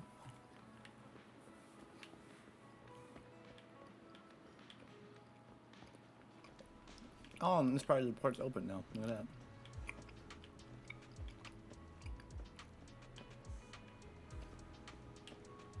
that.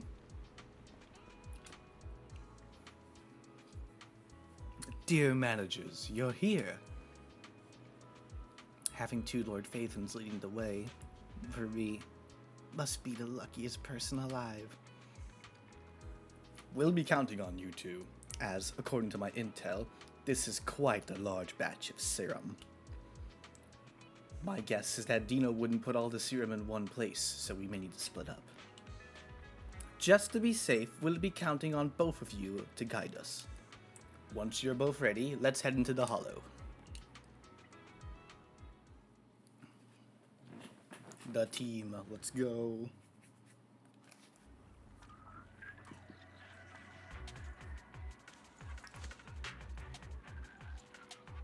Landon's stash should be somewhere nearby. I did some digging. Some of the missing workers were brought here too.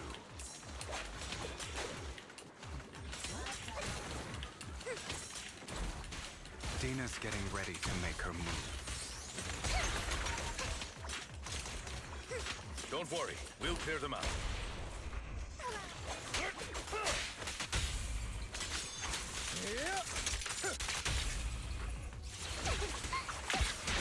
Together, Lord Phaethon.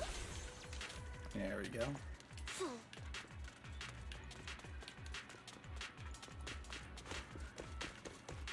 As you wish. This way. They're trying to destroy the goods! Stop them!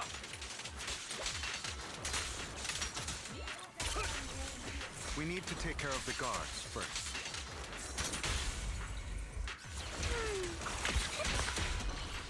Say no more. Yep. Some of the serum is stored in this warehouse.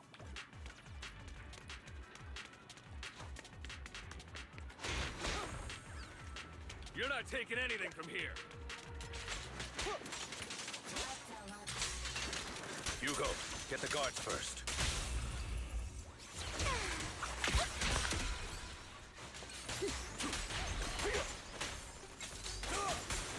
What? Can't handle it?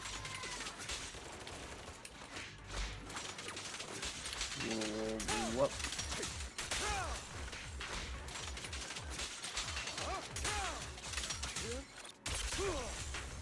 You just stepped into your own grave!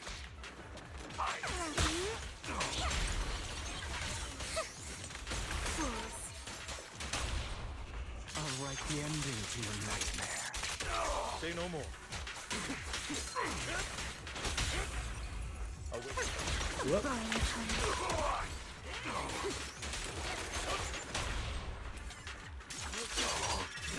Boom, bitch!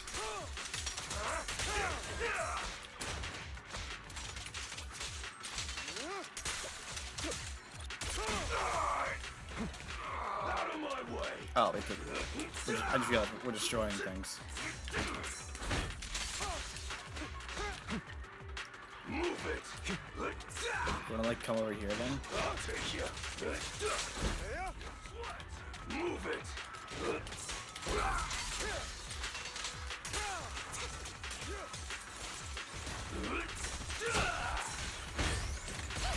Say no more. I'll take you.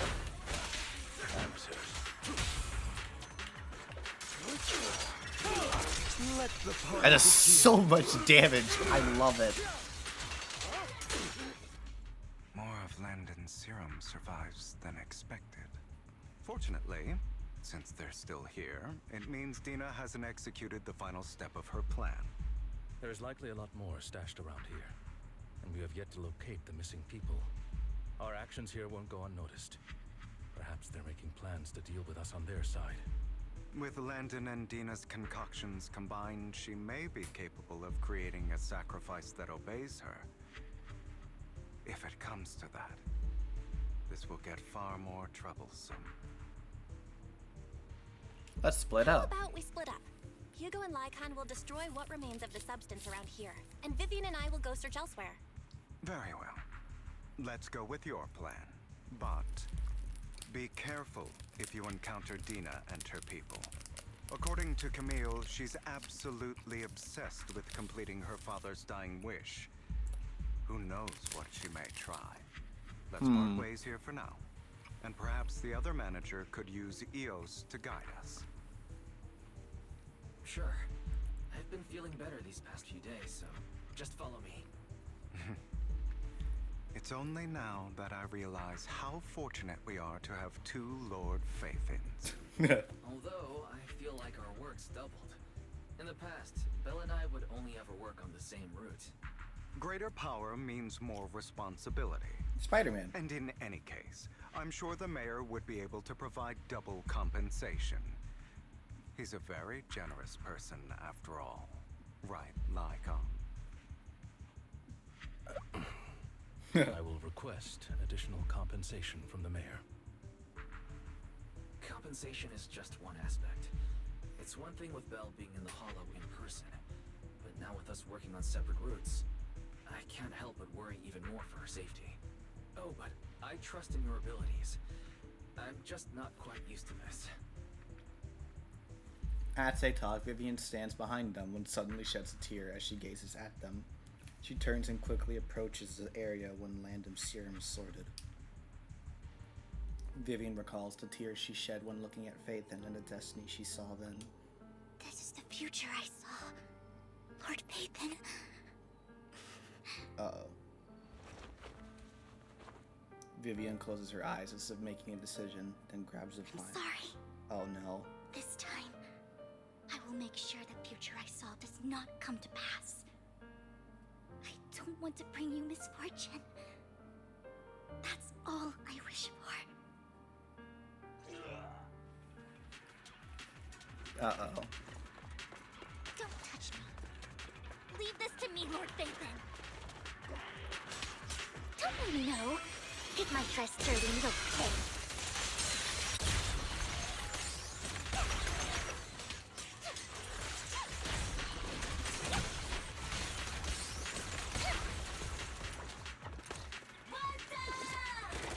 Lord Phaethon, there might be more serum here.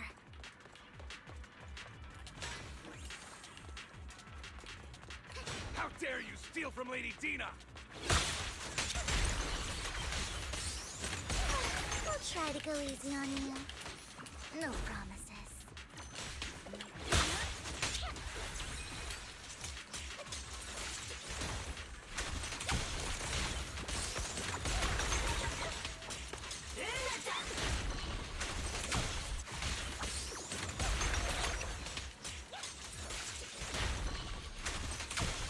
The wind is perfect today. There are containers by the fissure. Don't touch me. We don't want the money anymore. Please let us go. I don't think I'm gonna make it. Just end my pain, please. We're here to save you. Are any of the captives? There were, but they're into ethereals. So many ethereals. They're all dead. Please let us go. That girl never intended us to make it. Let us live. Okay.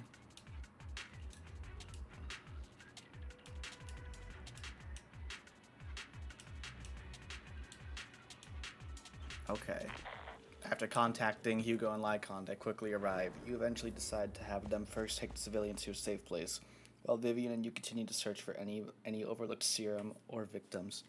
Shortly after they leave, a familiar voice comes. It must have been tough for you to find this place. Vivian, if you had stayed out of it, I wouldn't be so eager to get rid of you. Those people have been taken to safety. You're all out of options. They're just mere test subjects. So what if they get away? There will always be people consumed by greed. And therefore, They will come willingly to me. In any case, what are a few sacrifices in comparison to the completion of Father's grand ambition? Dina, you deceived those people. They didn't come willingly to you. You tricked them, just like Landon did back then. Deceived? Father gave hope to those who had everything taken from them by the Hollows. Vivian, you once rejoiced at the hope Father offered you, too. Before Father took you in, you were no more than an omen of disaster that no one wanted. It was Father who gave you shelter and a purpose for existing. Do you remember the first time you bestowed a blessing under Father's guidance? How did you feel when that person looked at you with adoration and gratefulness? That was the first time you felt hope. Like your existence had a purpose, right? Don't forget that it was Father who, through what you call deception, gave you hope. And you, what have you done? You basked in Father's attention and everyone's adoration, only to destroy everything. Do you think that by leaving the Exaltists, those people will live better lives? Of course not. Those who suffered under the Hollows will only continue on as walking corpses, without the hope Father gave them. Do you really think you're some sort of savior, Vivian? In the end, you're just an ungrateful brat who brings misfortune to those around her. It was you who destroyed everyone's hope. Not everyone wants to live in false hope, Dina. You say it's because of greed that people willingly become your sacrifices. Perhaps those people aren't entirely virtuous. But that greed is just wanting to live a better life beyond the Hollows. What you and Landon have done was never about giving people hope, but exploiting it. Stop lying to yourself. Deep down, you know what Landon did was cruel. No. Back then, when Landon wanted to inject you with the serum, the fear in your face was as plain as day. I saw it all clearly. If all of this is as righteous as you claim, then why did you make such an expression, Dina? Don't look at me with such pity! Father did nothing wrong. All of this is to make something of the Hollows other than disaster. That's everyone's only hope. Tina, it's not too late to stop. Stop living in this lie. You know what would happen if a sacrifice loses control and escapes the Hollow. It's not the Hollows that are to blame for those people's deaths, but the hope you keep talking about. That will cause more despair and claim more lives. That is merely the necessary sacrifice to accomplish a greater goal. No one deserves to be a sacrifice. Your hypocritical magnanimity disgusts me. I can always go and get more test subjects if they've escaped. And I will be able to replicate Father's serum with enough time. With you gone, I'll be able to complete Father's gift to the Creator and fulfill his last wish. Camille, release the failed subjects. The failed subjects? Lady Dina. Camille, are you going to do what you did before? You keep saying you'll follow the Creator, but it's all lies. Lady Dina, the Hollows took my family from me. I understand that there's no way to get back what I've lost. It was Lord Landon who told me that the Creator would guide me. One day, Hollows will no longer be disasters. Everyone will be able to survive inside them. I look forward to the day when this hope becomes reality. I watched you grow up, and I know that you've always looked up to your father. He gives you hope, and I destroyed that hope with my own hands. I know the pain of loss, so I've always felt guilty. I want to atone for the hope I destroyed. But Dina, I don't want to ruin more lives. And I don't want to continue watching you destroy yourself. Vivian is right. Not everyone wants to live in false hope. So, please, stop.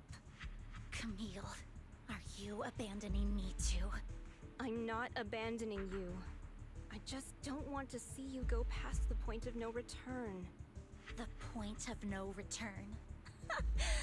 I passed that point ages ago. No, Dina. You can still turn back. I'll be your way back. Where are you going, Camille? I made a deal with Hugo and the mayor. If someone needs to take the fall for this, let it be me. I did it. All of it. I've been forcing Landon's only daughter, Dina, to research how to create sacrifices. I colluded with the Ravenlock family for my own gain. Everything Dina did was under duress. Since I've kept her captive for so long, she doesn't have the skills to survive as an independent member of society. She'll need a caretaker and teacher. Someone who will look after her and educate her. No! I refuse, Camille!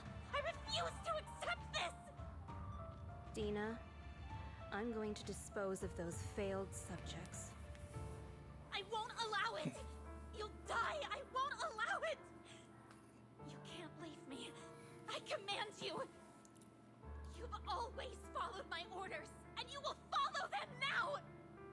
It wasn't your orders that I've been following. My younger sister, who was stolen from me by the Hollows, also had such beautiful red hair. When Landon told me the Creator could bring me hope, you were standing there, right behind him. I was certain, then and there, that this was the hope the Creator had given me. Start over, Dina. You still have so long, so much time. You'll make friends, find people who love you, and make many beautiful memories. That's not what I want! Camille, you're not allowed to die! I won't allow it! I won't allow it! Goodbye, Dina. Yeah, acting is really good. I'm sorry, Vivian. I'll leave the rest to you. Camille resolutely walks towards the figure. As Dina stares after her disappearing figure. After a moment, Vivian is about to stop her, but Dina uses the controls to open the container door, ethereal surge out blocking the path. Let's take out these ethereals first. We can't let Camille's efforts go to waste.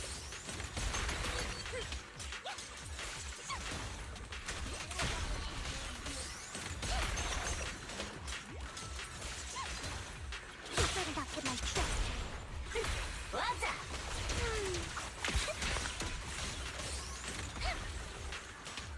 Whoa.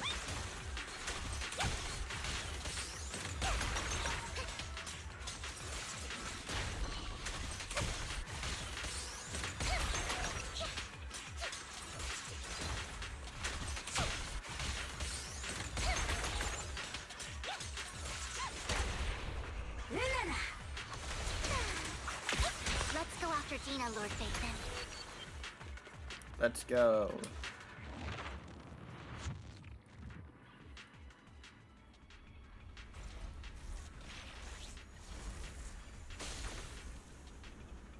Oh.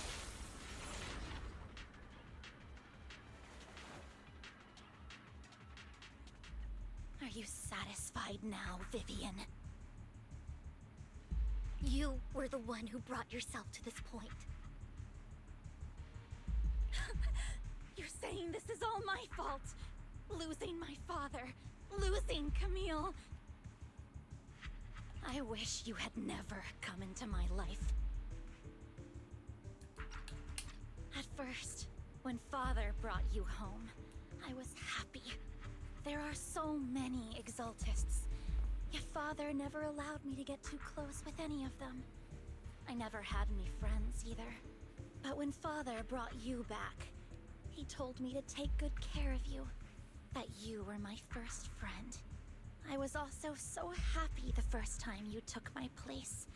in helping Father select a person to receive the blessing. Because it meant you were different from all those other people. You could stay with me. But soon, I grew jealous. You took the attention that should have belonged to me. You even took Father's love from me. It's only because of my ability that Landon... I know, but... Vivian, jealousy is something you cannot control. Of course, the same goes for fear and hatred. I was terrified that one day you would look at me and shed tears. I knew if that day ever came, Father would not hesitate to force the blessing upon me. And when that day did come, I hated you for causing my father's death. Tina, you knew everything about what happened back then, so... why are you still defending Landon? And why didn't you tell me back then? If I had known earlier, maybe I could have found a way. Because it's the only thing that makes me more special than you, no? It proves I had Father's trust. I was more useful to him. Petty bitch. Vivian, you said you wandered without a home ever since you were young, hated by anyone you encountered. You were happy to gain recognition from everyone and help Father when you were among the Exaltists. But in the end, you discovered you were being used, so you felt betrayed and hurt. Then, what about me?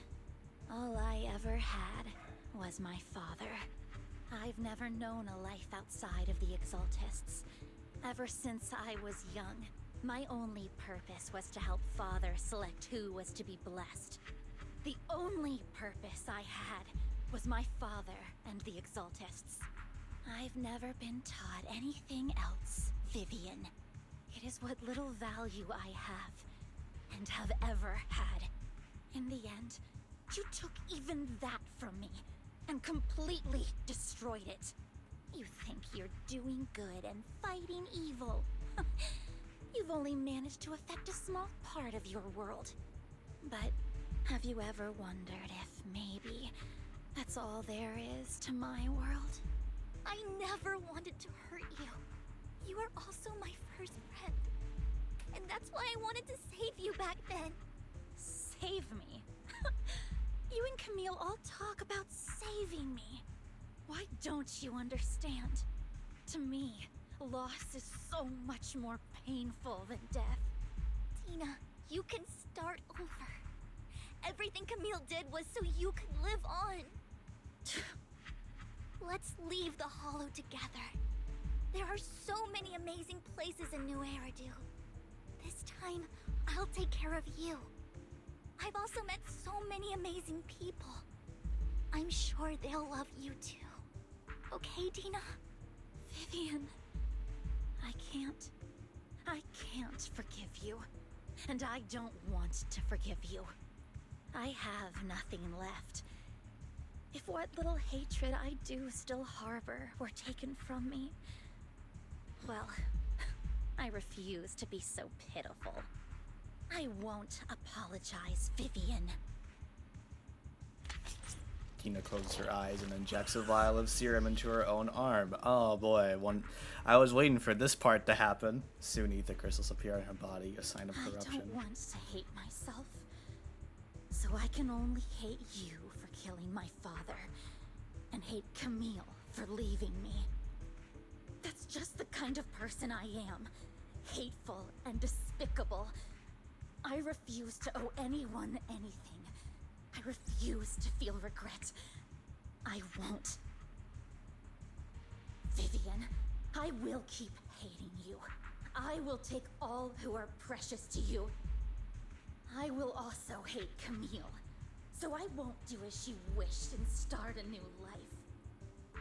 Vivian, if you had never existed, if I had never, you would be... Lord Phaethon, please do not interfere.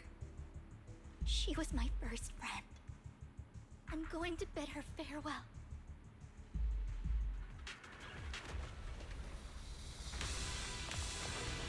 Oh shit.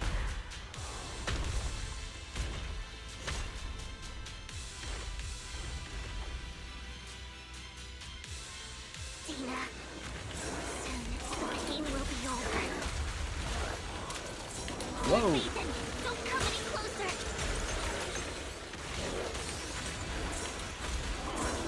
Notice me, Lord Ethan.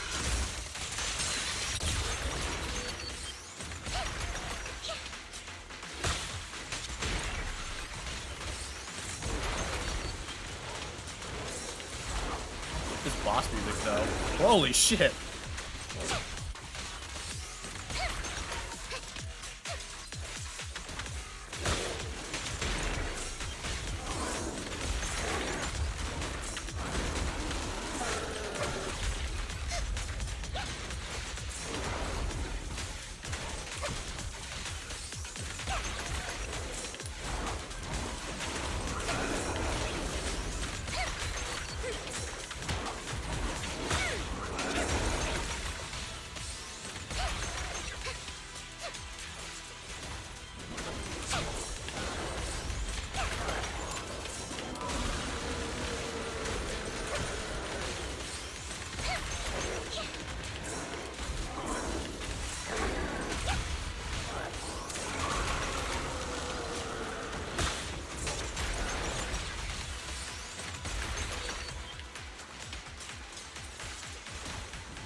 Come on, out.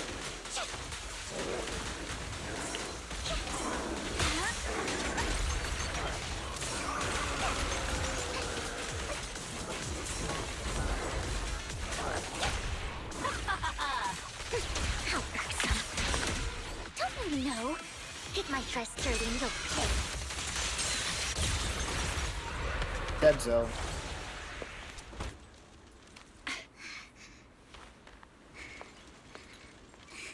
Behind you! Uh-oh.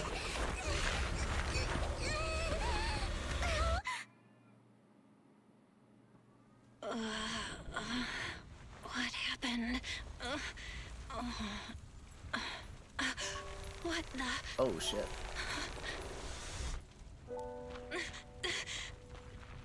Vivian! Belle, don't come near me. This is my own choice. Oh shit. Oh shit.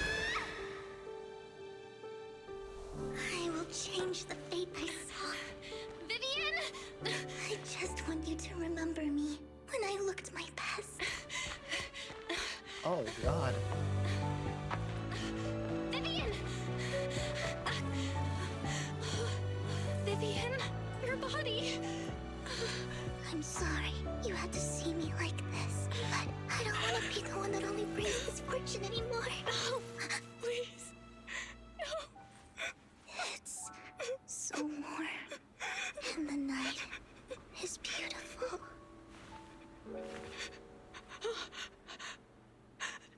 Vivian?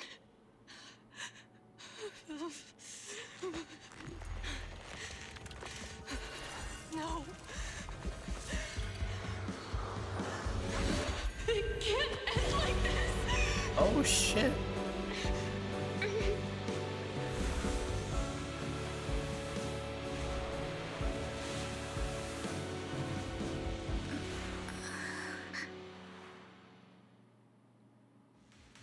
What'd she just do?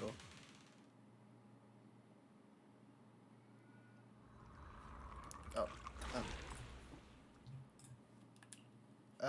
What did she just do?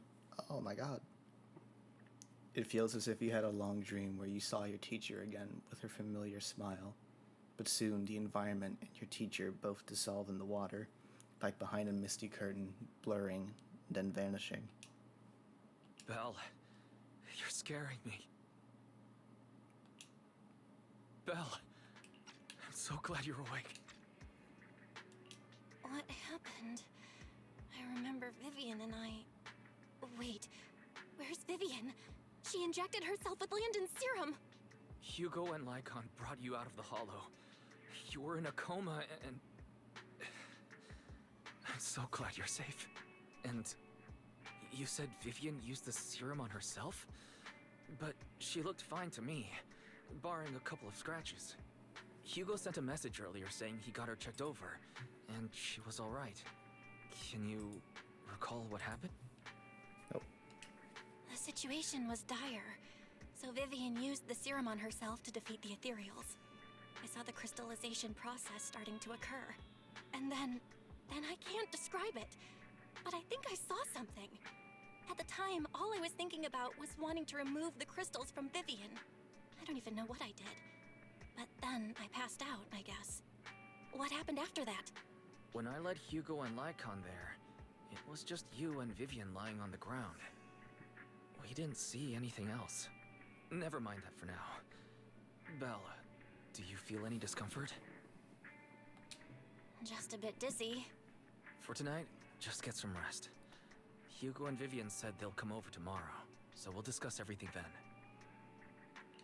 Okay. Good night then. So, Belle, and I guess Wise, depending on who you're playing as, are they able to cure corruption? This time, there are no strange sounds or sights in your dream, and you sleep peacefully throughout the night. Shortly after you wake, Vivian, Hugo, and Lycon arrive at the video store. Lord Phaethon! Oh, shit. Vivian? Lord Phaethon! How are you feeling? No headaches? Leg pains? Heart palpitations? Loss of appetite? I was just so worried. Sorry. She worried about you, girl. You almost died. You were gonna kill yourself. Anyway, Lord Phaethon, I'm so glad you're okay. What happened this time was all my fault. You only became an ethereal to defeat Dina. If it weren't for you, neither of us would have made it out alive. So, what happened? Belle said she saw the crystallization process start. But I didn't see anything through Eos. Hugo, Lycon, did either of you guys see anything strange? Allow me to explain. Miss Vivian told us what happened after she awoke, and the mayor arranged a full medical checkup for her. Based on the results, Miss Vivian indeed shows mild corruption sequelae. But if the crystallization process had already started, the lingering effects should be far more severe. To be precise, if the process had already reached the point of mass surface crystallization, it should have taken no time at all to become an ethereal. So, the mayor theorizes that it was the etheric energy within Master Proxy's body that affected Vivian's condition and the surrounding etheric particles, causing Vivian's corruption to recede. So we can cure corruption. Essentially, corruption is a reaction between the etheric particles inside the body and in the surrounding environment. Therefore, it's not necessarily irreversible, just that currently our mainstream method of defense is prevention.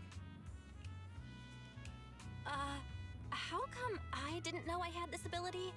How's it even possible for me to influence other people's etheric particles? That makes it sound like I can manipulate etheric energy at will. Master Proxy, you are special. This is a gift your teacher left you. Our teacher? So this has to do with her? I don't know all the details, so I cannot explain everything to you. My apologies. However, Miss Yixuan might be able to answer some of your questions. She will visit you sometime soon, so please feel free to ask her any questions you may have. She has quite an eccentric personality. If she causes you any inconvenience... If she causes trouble, can I file a complaint about her to you? Master Proxy, you have always been a people person, so I trust you will handle things just fine. Now I'm even more worried. That just makes me more worried. In any case, the mayor has asked me to give everyone his most sincere gratitude. Unfortunately, the mayor could not come personally, but has promised everyone a favor. Provided it's within his means, he will offer his unconditional assistance once. There is no time limit on this favor. Unconditional, What if I wanted his position as mayor? If that is what you desire, then the mayor and his subordinates will be first in line to vote for you in the next election. As for the other votes, you'll have to work for them on your own. But should you assume office, I hope you take full responsibility for handling all day-to-day matters and lead by example. By sheer happenstance, the mayor has provided you with a copy of his current assignment, the City Waste Sorting and Processing proposal. Old fox. Well, can I request Lord Phaethon's hand in marriage? The mayor imagined, you might ask. I have prepared all the necessary documents, and the ceremony expenses will be covered by the mayor's... He's joking! As long as Master Proxy agrees, we can sign and process the documents immediately. But this matter requires consent and cannot involve coercion, confinement, or one party's lack of consciousness. Stop! I would never do that to Lord Phaethon! Probably. I can't not like you. You're too silly. At least not today. As for you, Master Proxies, the mayor has some sense of what you desire. That said, he hopes you might speak with Miss Yixuan first before you decide the timing of that favor. Hugo and Lycon are still bickering, and Vivian sits to one side, eager and anticipatory. As always, you can smell the aroma of noodles from the neighboring noodle shop and hear snippets of Elfie's music from her store. Thank goodness. Time goes on, but there will always be friends by your side. After eating, Hugo, Lycon, and Vivian take their leave. Lycon said you control ether particles, and it was a gift from our teacher. I keep thinking about it. And about Miss Yixuan. We should investigate her, but let's not talk about that for now. You only just started feeling better. You should get some rest. I'll be there with you whatever happens in the future. Is that the conclusion of the story? Oh, we're not done just yet.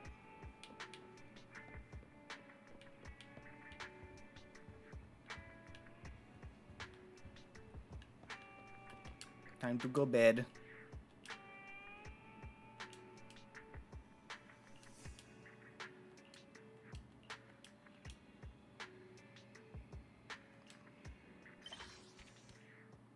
Oh, that's it. That's the end of the story.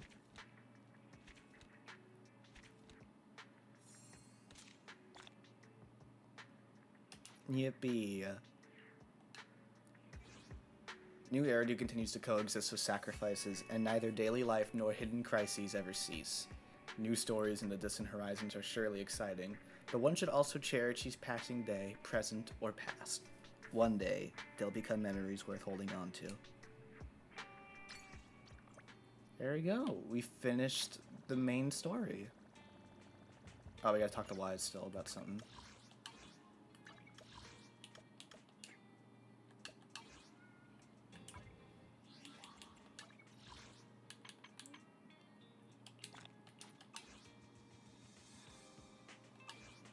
Sure, I'm saving up quite a lot of polychromes.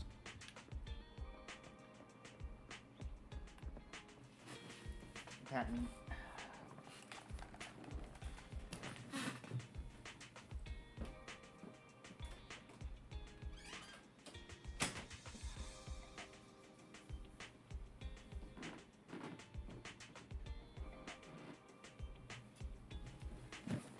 Okay, let's see if I can quickly wrap this up. I've been going on for nearly 5 hours.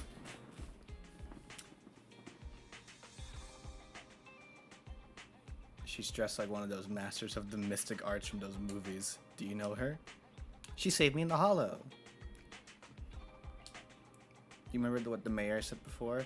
That he'd bring in a Void Hunter rank special investigator to help us adjust ether aptitude? No wonder she has such a unique presence. According to her, we have good feng shui, and 6th Street is geomantically blessed and a good place to live too. That makes sense. She looked so serious, it didn't sound like just empty flattery. You weren't here when she came in earlier. I asked if she wanted to stay and wait, but she said she wanted to take a look around, and you could talk once you were free. The time now, you should go find her, Belle.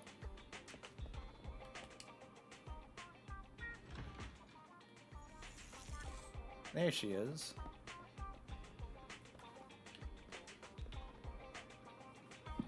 That's what she looks like. Why are her legs so thick compared to her arms?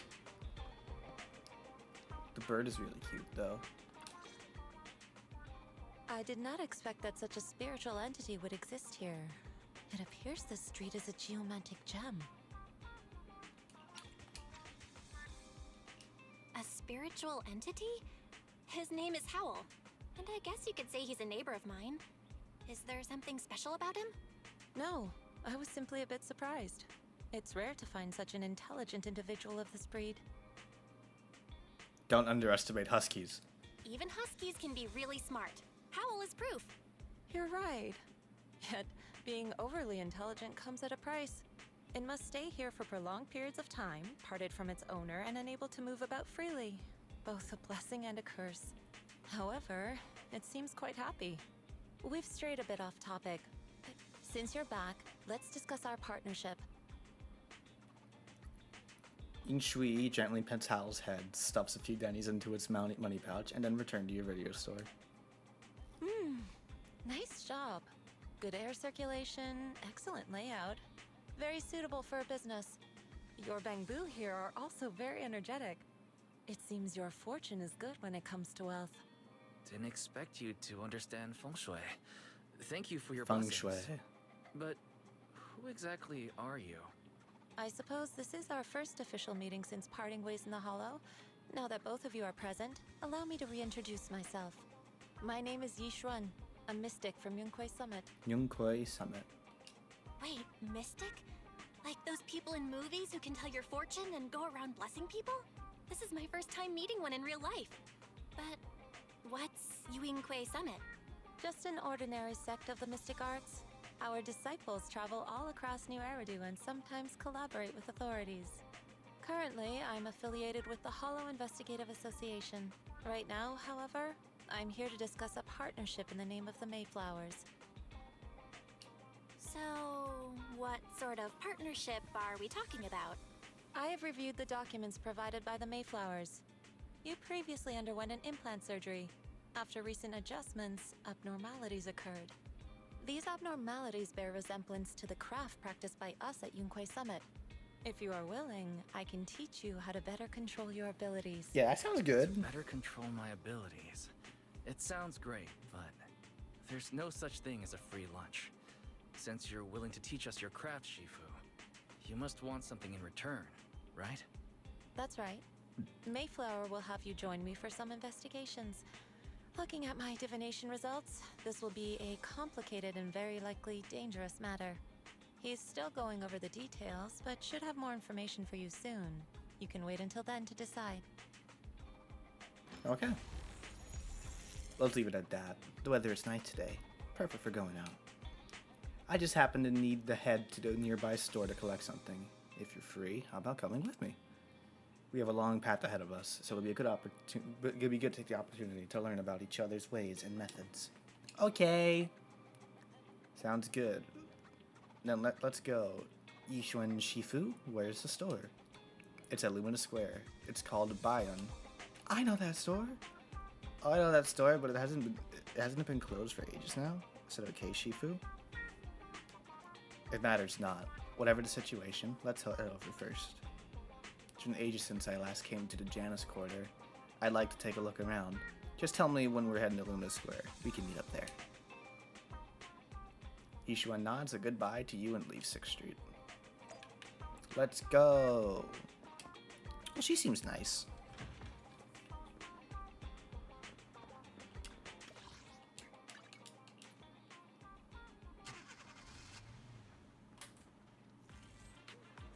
I mean, I don't know this Void Hunter as well as the other one, but as far as Void Hunters, I think Miyabi was a little more interesting. But that can change with time. Please help me check my fortune. Here's my palm. Look, doesn't this thick wealth line mean I'm about to strike it rich? Don't be weird. I've looked it over, and your fortune is decent. Huh? You barely looked at it, and you're already done? You have good fortune. What? You don't believe me? I do. Thank you so much. Next, it's my turn. Hey, wait, hey, quit cutting in line. So, this is where you were. Who are all these people?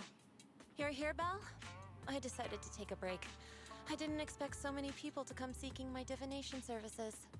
Don't worry, I need no more than a simple spell to solve this matter. Facing the crowd, Yishuan remains calm and composed and says, Fortune-telling services is 10,000 dennies per session. in an instant, the people standing in all line flee in fear, scattering in all directions. All gone? Good. It seems the banish wealth and desire spell is still effective. Banish wealth and desire? That's a spell? This isn't the kind of craft you said you were going to teach us, is it? Our video store has a business license, and we'd get complaints if we charged unfair rates. Of course not. This is just a trick to deal with trouble. I'll take my time showing you the true craft of Yunquai Summit. For now, let's find that shop.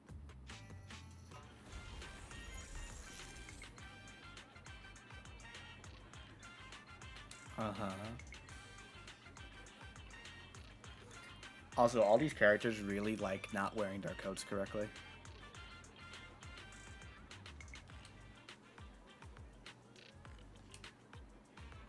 It appears you're in quite a pickle. Do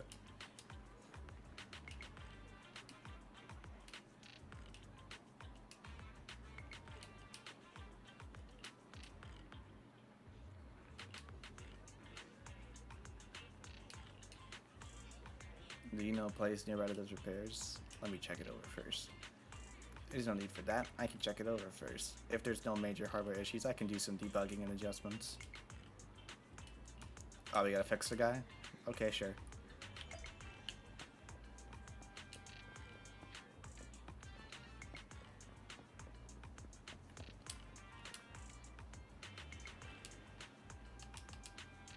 An immortal.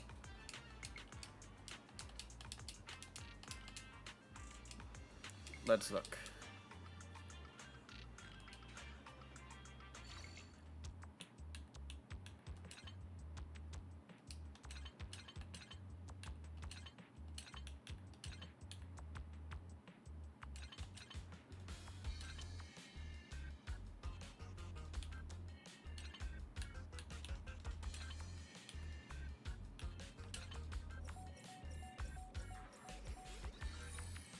Oh, okay.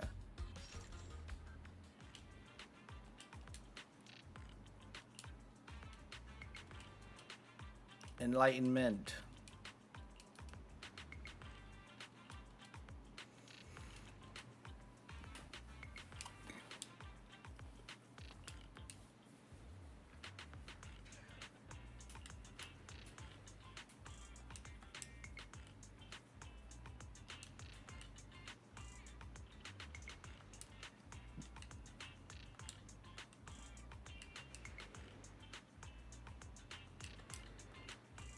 Sorry, I'm just kind of blading through this part since I kind of... The store is right up ahead.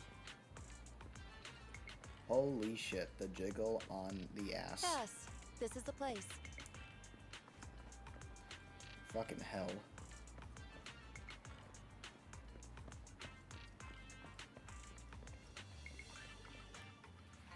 Ah, this is the one. Seems it's closed. Another wasted trip. Not necessarily. 1 second, please. Yishuan walks up to the door, gently knocks 3 times in rhythm, and then slips a note through the door. A moment later, someone coughs and cracks open the door, passing something to Yishuan. Huh? Is there someone inside?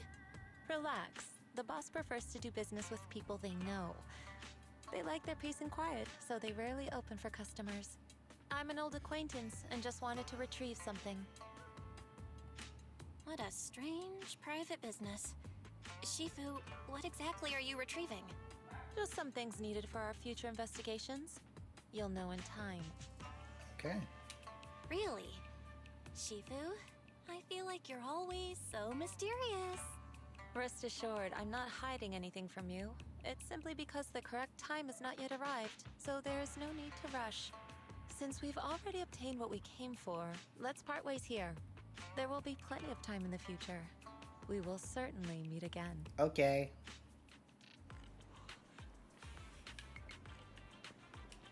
Well, that was neat. She seems cool. I don't like how unproportionately thick she is, but she's cool. Then again, a lot of these characters are very unproportionately thick. It went well.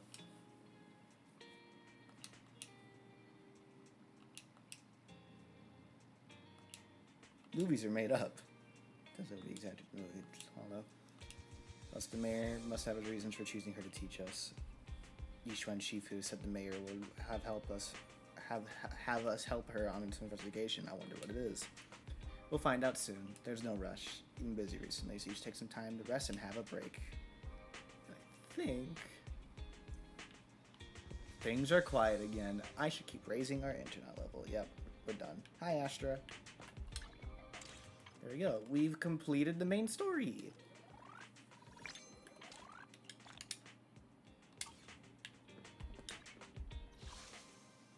Oh, I'd have to do that as well. I'll do that later. No rush to do that right now. I think with that, though, it's time to end the stream. We can go for 5 hours. Oh, man. Having a lot of fun.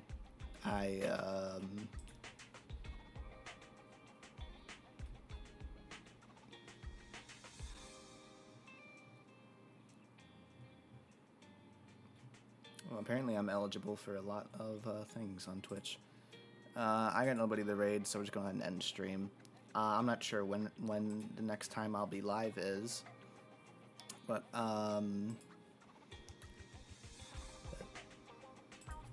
oops, bless me, sorry. Hopefully it'll be with something fun. It's been a good update, nice conclusion to the first half of the story. I can't wait to see what they have in store next time. Until then, though, it's time for me to do other things, so I will see you all later. Goodbye.